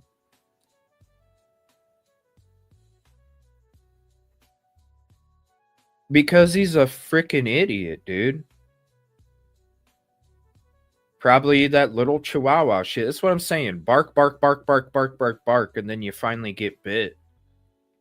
And when you're using a baby's case for your own BS, it's like I was telling people yesterday. Those karma horns bite hard when you're using a baby. When you're using a baby for your clickbait, those karma horns bite hard as shit, and you're seeing it happen. I'm not surprised. I wouldn't be surprised. Like I said, he wouldn't even be a getaway driver, and the getaway driver is usually given to the one that's stupid as fuck, okay? That's why they're the getaway driver. Dude, you can't even go in and do this kind of shit here. Just do the dumb shit and sit out here, look around, and be ready to drive. Like that's what the dumbest one of their group does, is the getaway driver. I wouldn't even have him as a getaway driver. He's gonna fuck up an investigation. You already saw how he got into it with one of the neighbors. Instead of him having compassion for the neighbor that didn't do anything wrong, he was getting upset. The neighbor was getting upset because of all the BS going on. And instead of the dude having compassion for a community member, because it's not that guy, he's just trying to cook out. It's not his fault that people are out there making a whole bunch of noise when he's trying to sleep and he's got a job to go to. And he's like, I didn't even do nothing. I didn't even do nothing.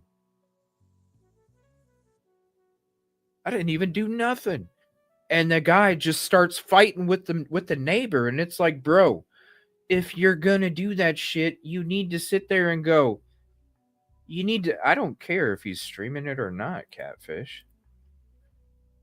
Like I said, all of them people were the same clickbaiters that all did the streams about how Baby E was found, didn't they? I'm seeing you guys name the creators in chat. I'm just going to get rid of them because it's a joke. It's the same thing. It's not just him. It's the other people that were sitting there doing the same clickbait at the same time. But bro, Steve-O, you get down there, bro, you'd have a shit ton of people fucking following you, dude, if you could make it to the courthouse. I'm just saying, I'm sure people would rather fucking get the information from a real one instead of somebody that's just telling you a bunch of shit to fill their pockets up with money.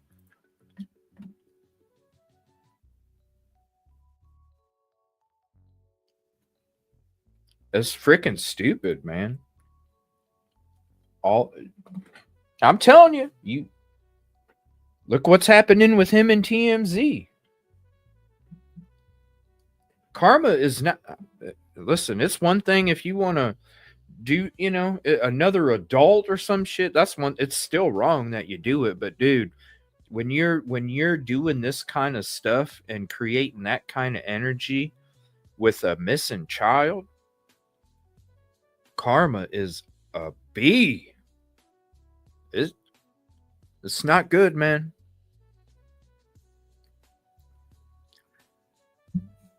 Let me see here. I'm going to take a look at some other feeds here real quick. I don't think it would be too crazy. It doesn't look like it's too crazy. Look at those. There, see what I'm saying? At least Vinny's doing the right thing. Vinny learned already. He's like, shit, man, that guy fucking lied and I did it. Yeah. I mean, he was part of the clickbaiters that day, but he's the only one. He's the only one that's actually, yeah, it's not chaotic out there. There's just a few people standing out there, but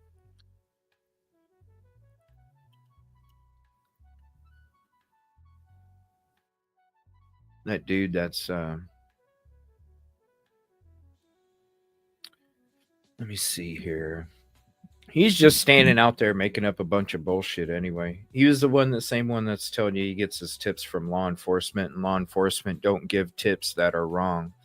If law enforcement gives one of us a tip that we are allowed to spread out to the masses of public, they're never wrong. Law enforcement never gives any of us tips if you even have the access, which I just think he makes it up, honestly, because, again, law enforcement don't give you those kind of tips, and then they end up wrong. Okay. Law enforcement is not going to tell somebody publicly that the body was found in a specific spot because they want to try and keep it as tight of perimeter as possible. Now, yes, do they give you a heads up on stuff? They will give you a heads up on stuff, especially if you have a good working relationship with these individuals. But the last thing that they're going to tell you that there's a reason of significant impact on a location. They're not going to sit there and say, yeah, we found the body. They're not going to tell you that. That's how you know that they're bullshit. Dude, that's how you know. I mean, I've worked with law enforcement for the last few years as I've been doing this. I've given even the 3-letter agencies, I've given them evidence.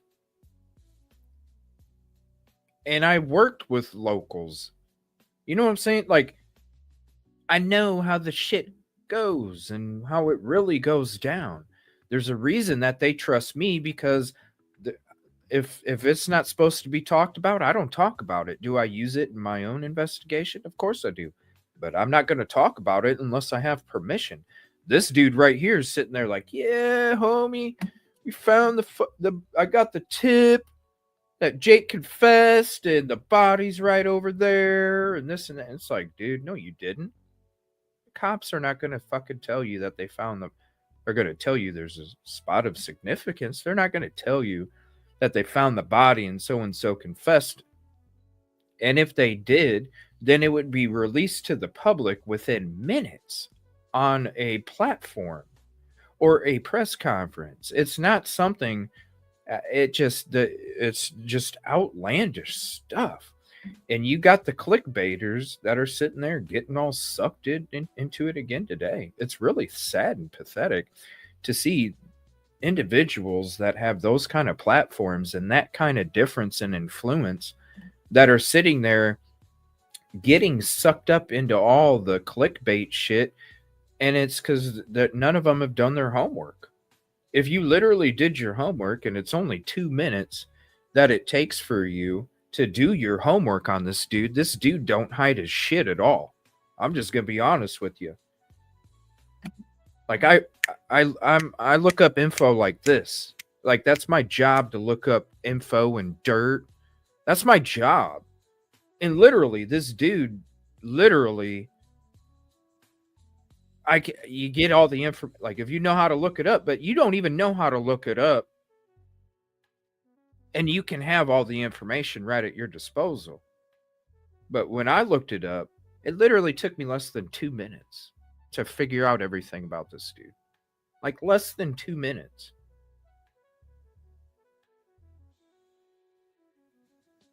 And if people did their homework, which, listen, I'm the one that has the least amount of time and opportunities, because I don't have the funding that these channels do. They have all of the time in the world to be able to sit there and research. I don't. I barely have any time to do it.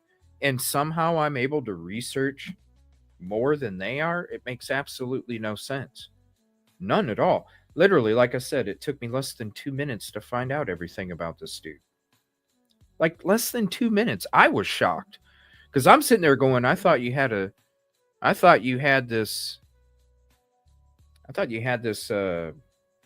CEO and executive branch, and you had an HR department that's your wife and all this other stuff. And I'm thinking, okay, it'll probably take me a little bit to try and get the deeds in the dirt. And then all of a sudden, it's like less than 2 minutes. I'm like, wow. It's even more blowfish activity. I'm going to blow it out of proportion to make myself seem more important. And I mean, look at it. Look at the clickbaiters. They're all getting sucked up in it. I'm not seeing any updates here. Let me see here. I don't think that happened, Jinlore. That's kind of crazy. Let me see here. Check my email. Thank you very much. Okay, so yeah, I thought wasn't it extended or something? Let me see here. Hold on one second. Where is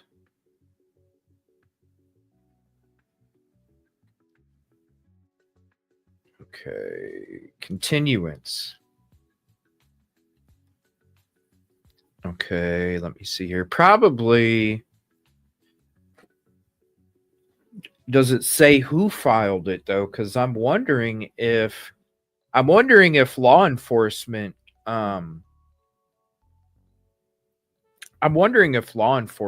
got the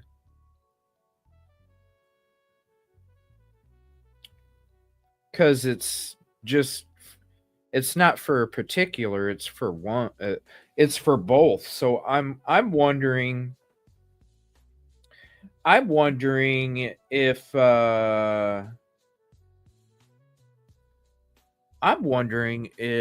it was the investigators that wanted the continuance. Like they gave the evidence, they presented the evidence, which is the evidence that came out today, that she was basically staking out the areas. And I'm wondering if they, based off of the evidence that they currently had at that time that we learned, I wonder if the prosecutor, the DA, the district attorney, I wonder if they were asking. Let me see here. Hold on one second.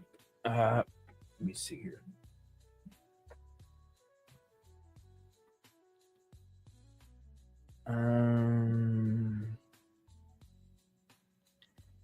Let me see here. Oh, thank you so much, Ellen, for the $10 super sticker with the little kitty laughing. Thank you so much for the support. Let me give you a little bit of a round of applause too for your contribution. Thank you very much.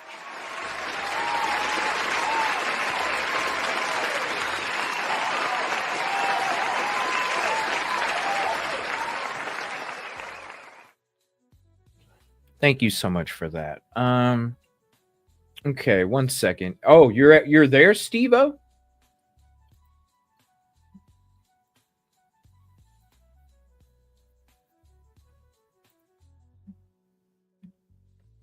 It says pursuant to PC. Oh, it wasn't showing the screenshot, was it? I don't know what's up with my StreamYard today. My camera won't turn back on either. Have you went onto the... Yeah, no, that's not. I have that up, and that's what's showing right now in the background. Is this is the if the live stream was gonna pop off, this is where it would pop off from the courtroom. But I don't even think. Man, I wish I would have known you were that close, dude. I would have reached out to you last night, and gave you a heads up.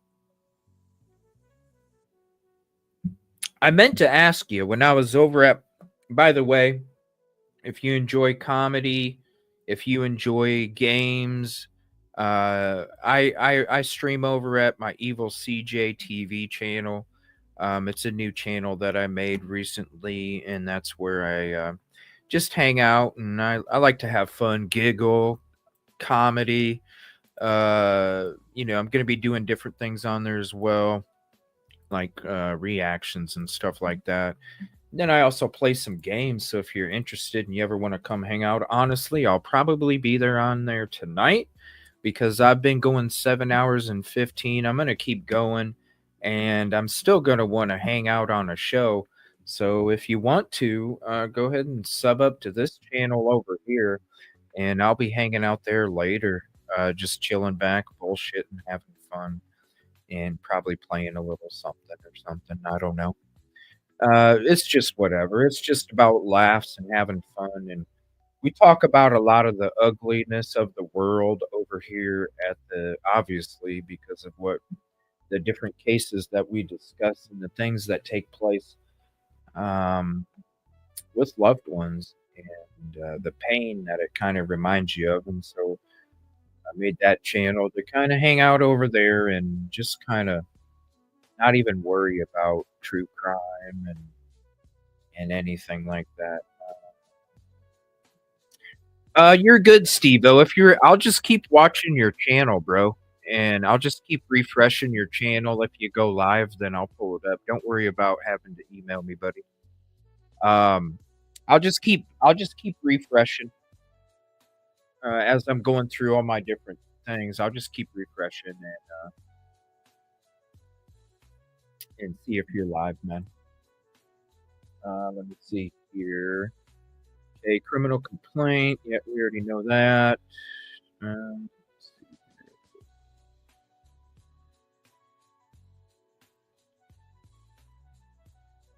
here. Man, it's so sad. It's so sad. Like there's these other guys, that do the same shit that I do. I really held a lot of them up to I don't know. I just never thought they would go this route. I'm just surprised. I mean, shout out to Vinny. At least Vinny. At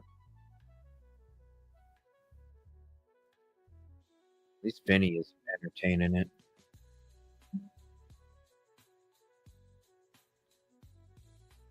So I got a little more respect for Vinny.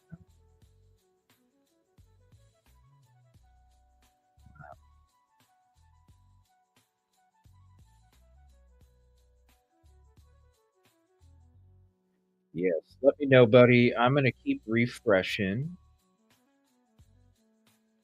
But yeah, I've been streaming. I would have been doing a show later on tonight over here, but with how long I've been on here today, I know that after I'm done, I'm gonna slam on some food. I'm gonna take a shower. I'm gonna clean up. I got notes all over the place on my desk. Get a little relaxed downtime, and then I'm gonna probably get on at I don't know 7 o'clock, maybe 8 o'clock Central, somewhere around there. We'll hang out, just kind of hang out, have some fun. Thank you for subscribing. If you have, I appreciate it.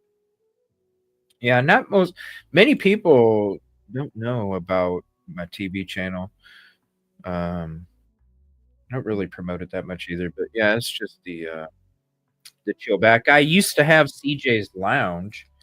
I don't stream on there anymore. I used to have CJ's Lounge, but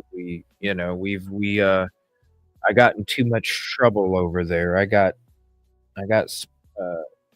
my hands smacked too many times. So it's like, all right, well, we gotta go ahead and start over. So let's start over EvilleCJ TV. And now that we know what not to do and what not to play and all that other stuff, because really my favorite thing I loved, one of my favorite things to do is I love watching Tales from the Crypt with you guys. That's one of my favorite things. If we're sitting back watching, there's movies and TV shows and stuff like that we'll watch sometime. But my favorite is I love sitting back watching Tales from the Crypt with you guys.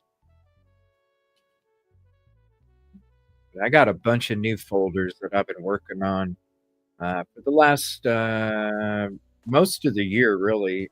Stuff for like reaction comedy and things like that. So I have a lot of prep that I've been working on for when I get to the point on that channel where I'm going to do a lot of.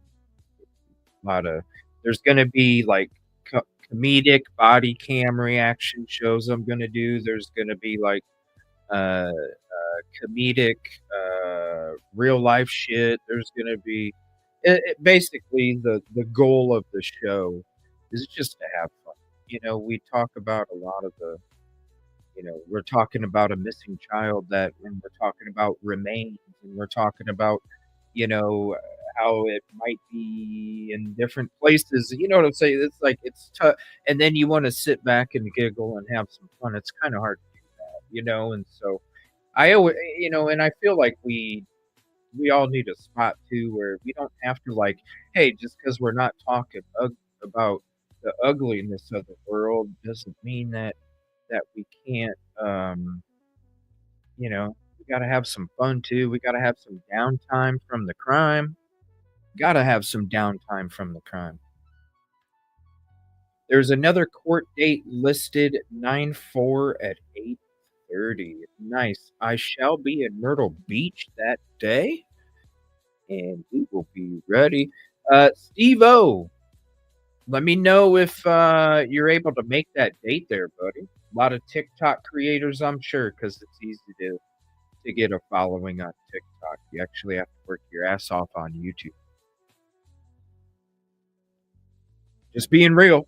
If you want to be a new TikTok, or if you want to be a new creator, go to TikTok, because like literally it's so oversaturated.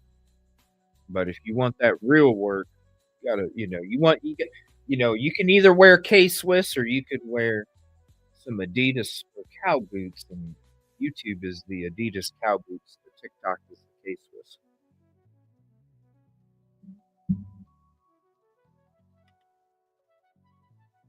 Yes. Have a good night, Serial, and thank you for the new follow on Twitter over there too. Yes. 8:30 a.m. bright and early. Yep. Yeah. Let me know, man. If you would, send me an email so we can link up. Or here, do me a favor. Here, you can. Yeah, just send me an email. We'll talk on email first, and then I'll go ahead and give you. We'll go ahead and exchange information or whatever. And then, by the way, you guys, Steve-O goes out. Here, let me leave that up. Thank you. Where'd it go? There it is. Thank you, Amy. And I'm gonna be Steve-O goes out there, and he goes out in the streets of Los Angeles, searching the streets, documenting and stuff like that when it comes to all the activity that's going on. That's something I'm gonna bring to you guys too. Once I get moved to Myrtle Beach. It probably won't be when I first get there, but I would expect around the beginning of October, I'm going to be rolling the streets of Myrtle Beach at night with the scanner, and I'm going to be going out there as media to document stuff. And so look for a stream. Me and Steve-O kind of chatted about it a little bit before, but me and Steve-O are going to do like some coast to coast shows where me and Steve-O, I'm going to be in Myrtle Beach and he's going to be in Los Angeles, and you're going to be able to watch both of us do some collaborative. So we're going to be from one coast to the other coast, from the Myrtle Beach coast to the coast of LA. So I'll be introducing that. My part will come around the first week of October is when I'm shooting for. But I think it'll be really cool. You can see it coast to coast. We got the East Coast and the West Coast together, and we're both out there. And it'll be like an episode of real life, cops, because like you got that show. What's that show called? What's that show on Reels? It used to be on A&E, but then they got canceled, and it went to Reels. What's that cop show where they go from like one city to another, and whatever's happening is going on?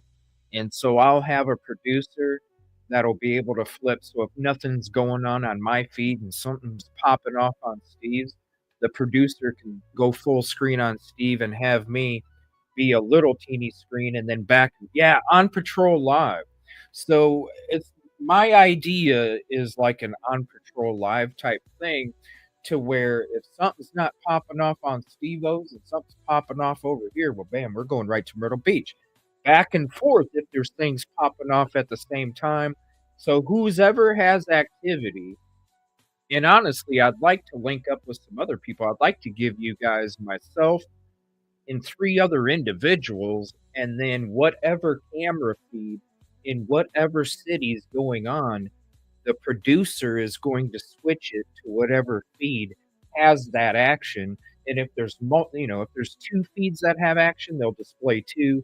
You'll still be able to hear all the other people, but it'll kind of be like, like that. Like you get to, instead of being in one city, you can be in multiple cities at the same time, and whatever action's going on, the producer's going to highlight that screen so that way it's always popping, always popping. That's my vision, starting around beginning of October. So if anybody is interested and would like to join that, let me know. Reach out to me in email. It's something that I would like to do. Something different, something that we can kind of, bring people together too, and have a community and do it together. And I think it'd be a really cool thing to be able to do that. So that's just part of my vision. It's stuff I told you guys that a couple months ago I started to think about other things that I was going to bring to you in the future after the move, and that is one of them. All right, so it looks like continuous. Yeah, kind of like cops. Yeah, like cops. Where it's just wherever the action's going. Live PD. Yeah, wherever the action's going,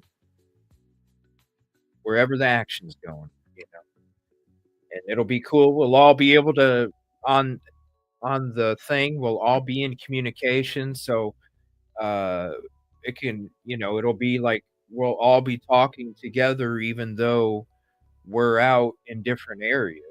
So it'll be really cool. We'll all be able to communicate and talk together, but we'll all be spread out throughout the United States. And I think it'll be a really cool show. You could probably make like a audio podcast out of it too, just recording the audio in the conversations that are going on. There we go. That might be a good idea too. Shoot, on all the shows, make like an audio podcast channel. So then if you just want to listen to it, you can just listen to it. Yeah. Yeah, with the emergency, but that's the thing. If it's bad, then, obviously, even like when you're out in the field, if I come up on something, like there was one time that I was out on the boat and we were going by this spot and it literally looked like a body was floating in the water. I'm not going to be descriptive when it comes to what the body does with the different gases and how it looks with your body when your body's submerged and how it kind of changes your body in a way. But there was a spot where, because I'm out there filming too, and then there's a spot, and it's just instinct, you just automatically turn the camera for a minute, make sure you're focused on what exactly is going on, and then you go from there. But yeah, is it be better than a yeah, and plus, it'll keep everybody aware too, like traffic wise and stuff like that. Because that's another thing that these first responders, when they're out there on these calls, they're in a lot of danger too, especially from people not paying attention and the traffic and things like that. And so I think if people are watching it and they're like, oh shoot, this freeway's clogged up because of this, I'm going to make sure I go, there's a lot of different things that people could take from those shows, even personally, like if they're trying to get somewhere in the city, stuff like that. Game with a gaming channel, different feeds. Yeah. Yeah, StreamYard's amazing, man. Like I don't know if you've ever tried it, but StreamYard is amazing, dude. With being able to to be able to do all that. And literally, like, even if there's not a producer, like, I could literally I could produce a show while I'm in a vehicle. I could just hit a button in it and it's got something like this, you know what I'm saying? Like, it'd be like switching from this to this to this to this to this. You know what I mean? I could set it up uh to where I can literally have different scenes and it shows, and like right now I can take this and I can swap it, so I can like take this and we can swap things around, all sorts of stuff. I don't know Streamlabs too much. I would have to learn Streamlabs. I just know StreamYard. I would like to learn another program. All right, let me see. Okay, so I don't think so. 9/4 is going to be the new court hearing. So I'm gonna go ahead. Let me take a look to see what other updates are out there. Are you gonna go live, buddy? Do you want me to? Let's see. Yeah, I could. Yeah, I do that all from my phone, dude. You can do it all. There's so many things you can do with StreamYard. Like I could, and I already know the ins and outs and all that. So it literally the production would be. I think it would be something that people haven't really. There's not really there's a community, but it would be a different kind of community if that makes sense. There's the community for that, but it's a different. You would get the community like a lot of the on patrol community and stuff like that, and I wouldn't be surprised if it wouldn't take off like that. Honestly, I could see that taking off and becoming its own like actual program. You know what I mean? Pretty bad. Okay. Yeah. I mean, they pretty much. I think I don't know, Amy. I don't think there's really a reason. Is there a reason, Amy? Do you think? I don't know if there's. 'Cause they rescheduled it. Yeah, yeah, they rescheduled it. So I would probably say that you're probably good, man. If you don't, because I think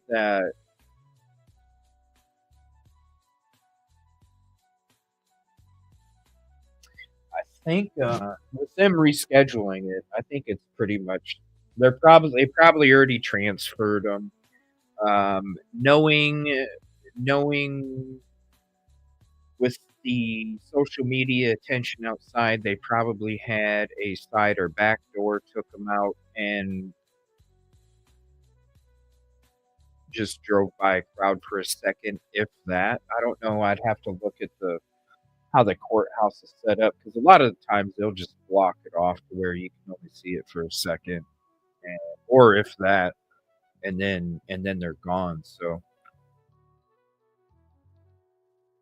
yeah, they probably already took off. Let me just scroll through here real quick. Let's see.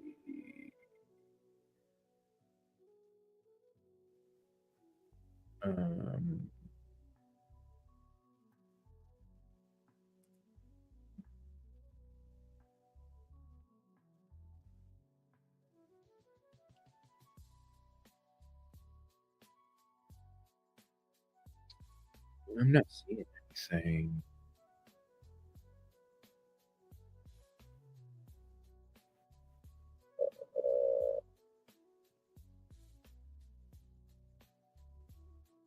All right, let me look at one more spot. I'm thinking pretty much everything is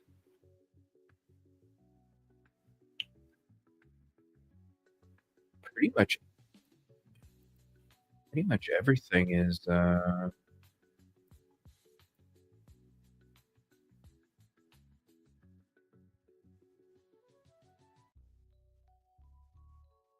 Oh, let's see.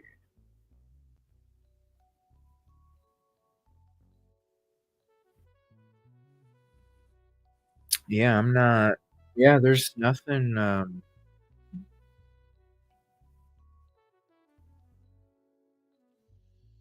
not seeing anything new. I think. Yeah, I think everything. So we basically know the updates. Thank you all for your help. I'm not really seeing anything else. They're probably already transferred. Unless the courthouse, I don't know. Does the court, hey, Steve-O, does the courthouse itself have its own jail? Like where they just transfer them into the court from inside the court, like it has its own jail? Or they have a tunnel that's, oh, okay. Okay, yeah, there we go. So they can literally, people could literally be still thinking that they're in there when really they're not even.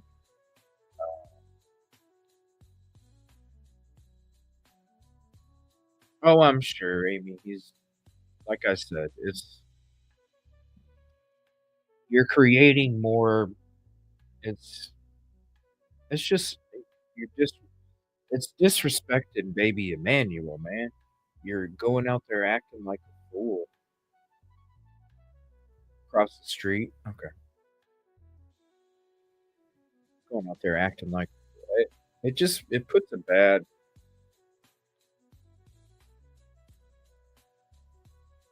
It just puts a bad energy with Emmanuel, man. Like it's just like fighting with the neighbor the other night, you know,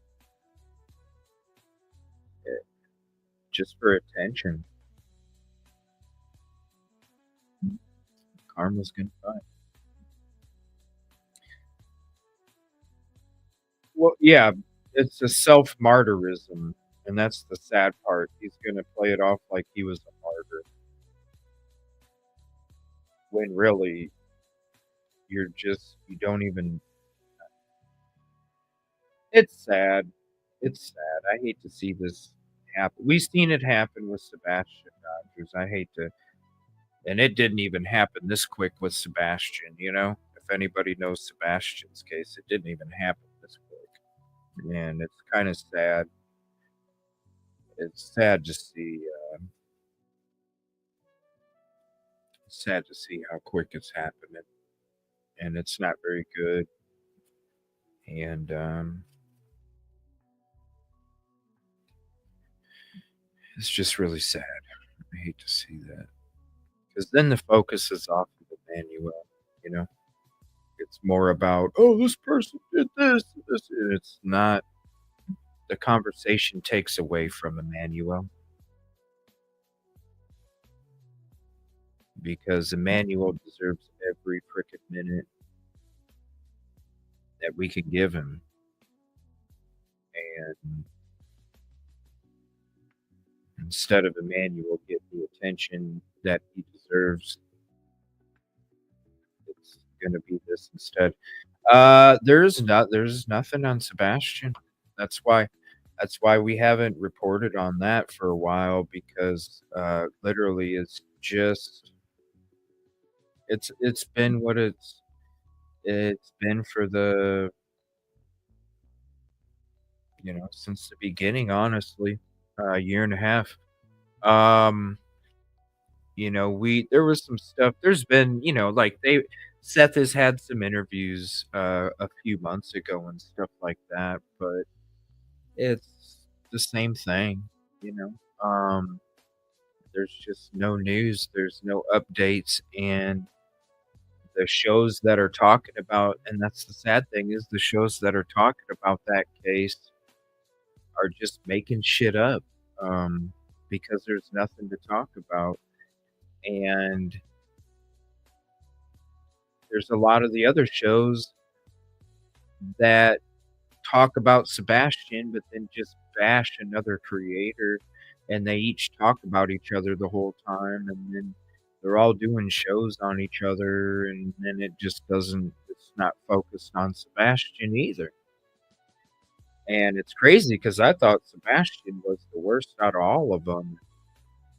This right here, this dude single-handedly is making it more of a circus was at this point in time than there ever was with Sebastian.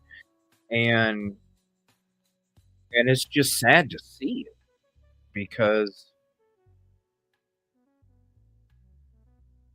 all of that takes away from focus on the victim.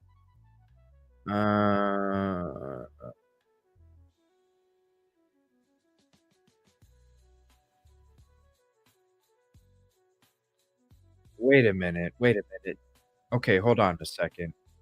Okay, hold on a second. Are you saying that this dude yelled in the courtroom?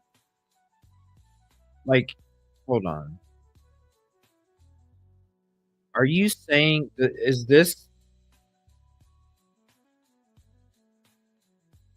did he literally do this in the fucking courtroom?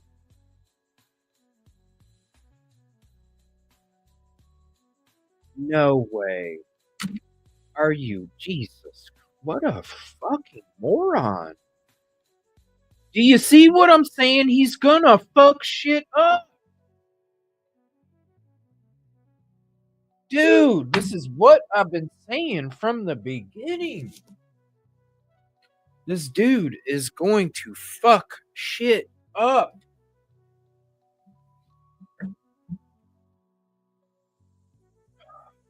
And dude, I'm gonna tell you right now, I fucking wish I lived in California right now. I wished I lived in California tonight. I really do. I really fucking do. Oh my god, the things I would. She walked out with her head down.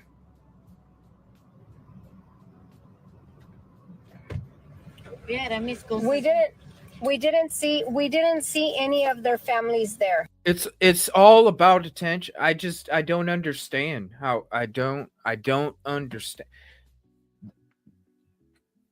These people need to do better, man, especially the people on fucking YouTube that are showing the yeah. It's been a long show and I'm really like wishing that I saw this dude face to face. Honestly, it's to that point where I'm like, dude, start barking at me and watch what the fuck happens. Okay, we didn't see none of their family. This guy's, oh man. Yes, the arraignment's been postponed to September 4th at 8 a.m. What a piece of shit. If his family was here, we didn't see them. Everybody was trying to see if they seen him. I know media wanted to see if they could get an interview, and none of us seen them. So if they were here, they weren't sitting on the side that everybody else was on, basically. Who is this? Who is this lady?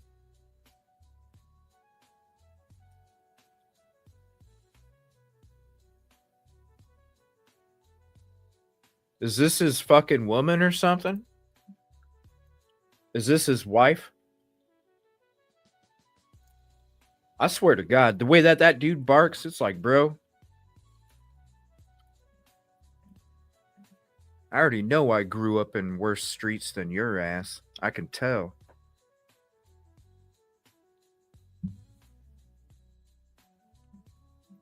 She's no relation. That's not his wife. I just want to make sure.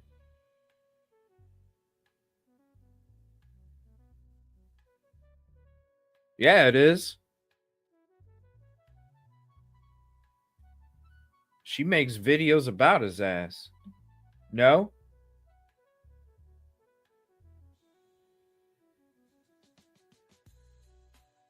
What a piece of shit that guy is, man. What a piece of shit.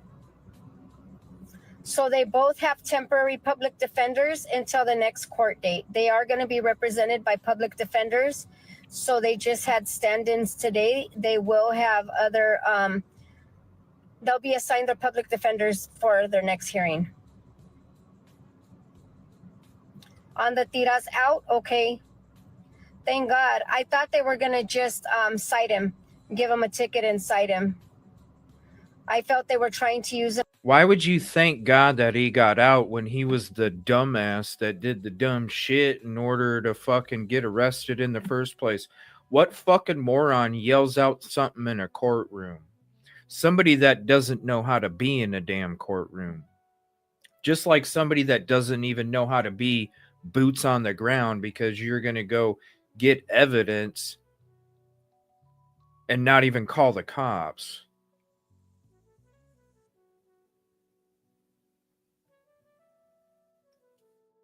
What frickin' moron.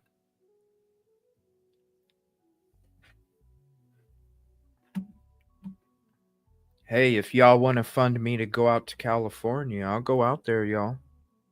I'll report. And I'll say the same shit to the dude's face right in front of him, too. Bark all you want. See what happens when a real G comes up in your ass, motherfucker. Him as an example. See what happens when you fuck with the real G. No, Jake's lawyer was not there. I don't know his name, but he was not there. It was two other men for representing each one of them, and they were just filling in today.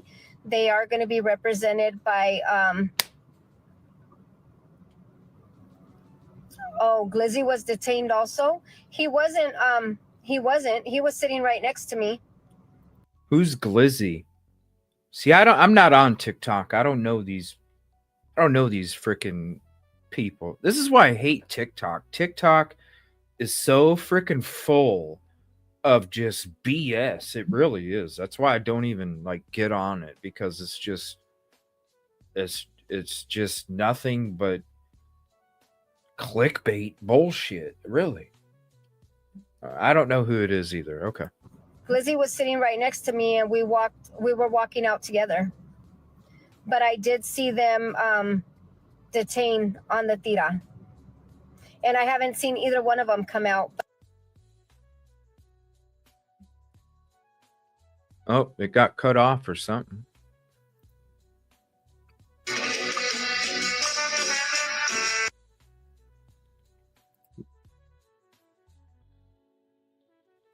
Oh my God. I hope they find baby Emmanuel ASAP, because this dude is just fucking dumb.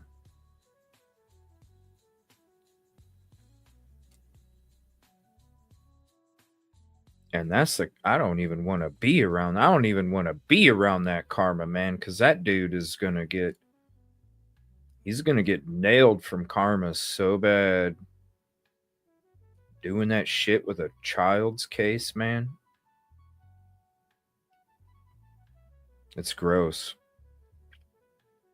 You can't you know what I'm saying? How many more red flags do people need?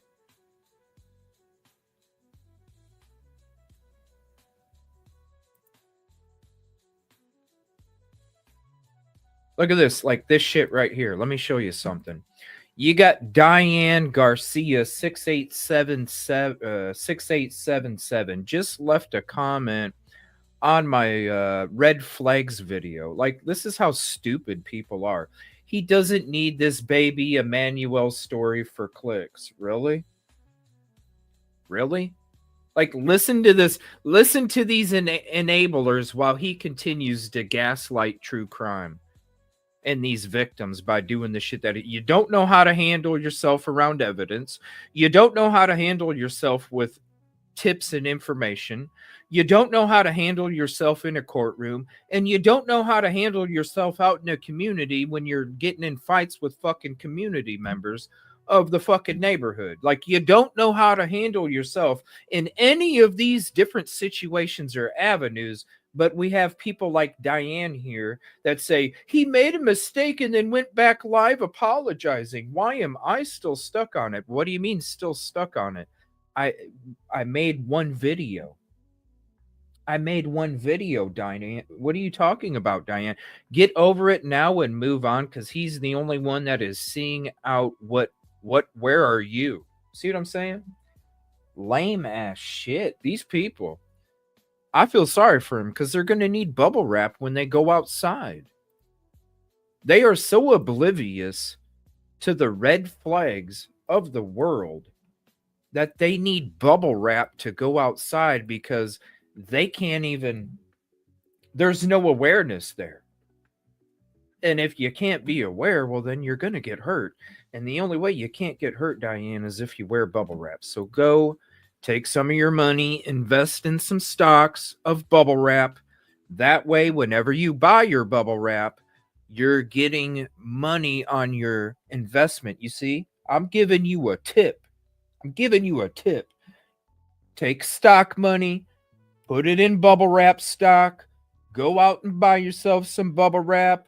Then you're getting paid to get bubble wrap, okay? I don't want to see you lose money. I want to see you make a come up. I'm giving you a little bit of advice there. Invest in bubble wrap.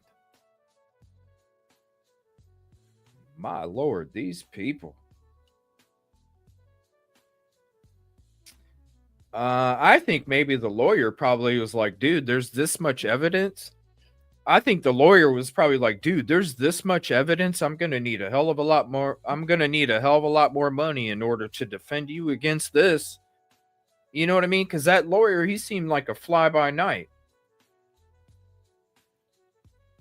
He seemed like a fly-by-night, like, it is what it is. It is what it is.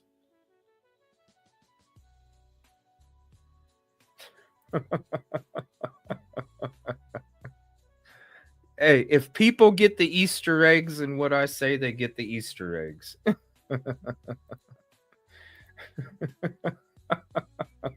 I'm just being serious. Look, you got to get it to protect yourself, but you might as well invest in it, because then you get some money back, right? Because you're going to be buying a lot of it. So you might as well not go broke. At least when you get your interest check from your stock, at least you'll be like, hey, it's a few dollars more, Billy. Damn, it's all that. I know, but the stock keeps going up. You get it? I'm going to buy stock in it. The stock's going to rise because of all the bubble wrap I'm getting. And then I'm going to be making money back on it too. It's a win-win-win. Wait, win for the bubble wrap, win for the stock growth, win for the interest payment off the stock. Yeah, win, win, win. That's 3 birds with 1 stone. Oh, shit. On the toilet. All right, I love you guys. This is ridiculous. These people. And these are the people that we have to like go drive out on the roads with, you know. They're not even they're driving cars without a front windshield, right? Because that's what they're doing. He made a mistake. Do your homework. You do your homework, guess what? You can see out of every window while you're driving. You don't do your homework, you have that bubble wrap mentality, guess what? You're driving a vehicle with no front windshield. And these are the people that we're out on the roads with. These people that I just showed you, we are literally out on the roads with. You got to be careful, man. I don't understand it. How could people not have... It's okay. We're talking about a baby's case, and we don't know how to act in all 4 different atmospheres: courthouse, evidence, tips, law enforcement, and your reporting. Not one of them. Go ahead, defend the dude, because you know what's going to happen, Diane? You're going to defend him. Something's going to happen to your family member. Then you're going to go, on the toilet. Can you come out here? On the toilet. Can you come out here? And then he comes out there and then he fucks up the justice for your victim. Are you going to sit there and say, oh, he made a mistake and apologize? It's okay. I highly doubt it. I really do. I love you guys. I need to eat too, Amy. Thank you. I love you guys. As the outro's playing for you, let me know what you guys are eating today. If you what you ate, if you have ate, and then come back tonight if you want to hang out over there. I'm going to be chilling over there in a little while. EvilleCJ TV playing some games or something. Who knows what we'll do. But let me know as we exit the show what you're eating, what you're gonna eat tonight. Let me know, because I'm starving, and I always enjoy seeing what everybody's spaghetti. Ooh, let me see. School. All right, I love you guys. Please be safe, and we'll see you at the TV channel. Otherwise, I'll see you over here tomorrow, unless there's something crazy happening. If there's a shooting or whatever, the live stuff that we cover. If there's something popping off there, then obviously I'm going to see you. But otherwise, I have to do some work on the vehicle. I got to change the shocks on my vehicle tomorrow.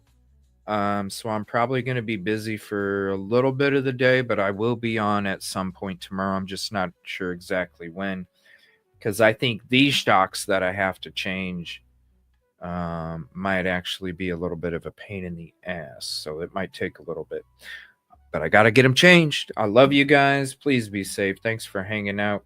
And please hit the like and share this out to your socials. It is the best way to help us. Thank you all for your help as well. I appreciate you guys' your help with everything that we're trying to do and bringing the awareness out there. And thanks for hanging out for so long. Damn, some of y'all hung out with me for an 8-hour shift. Thank you guys. I love you guys. Thank you, angels. Thank you, everybody. I will see you either tonight or on the next one. Please be safe.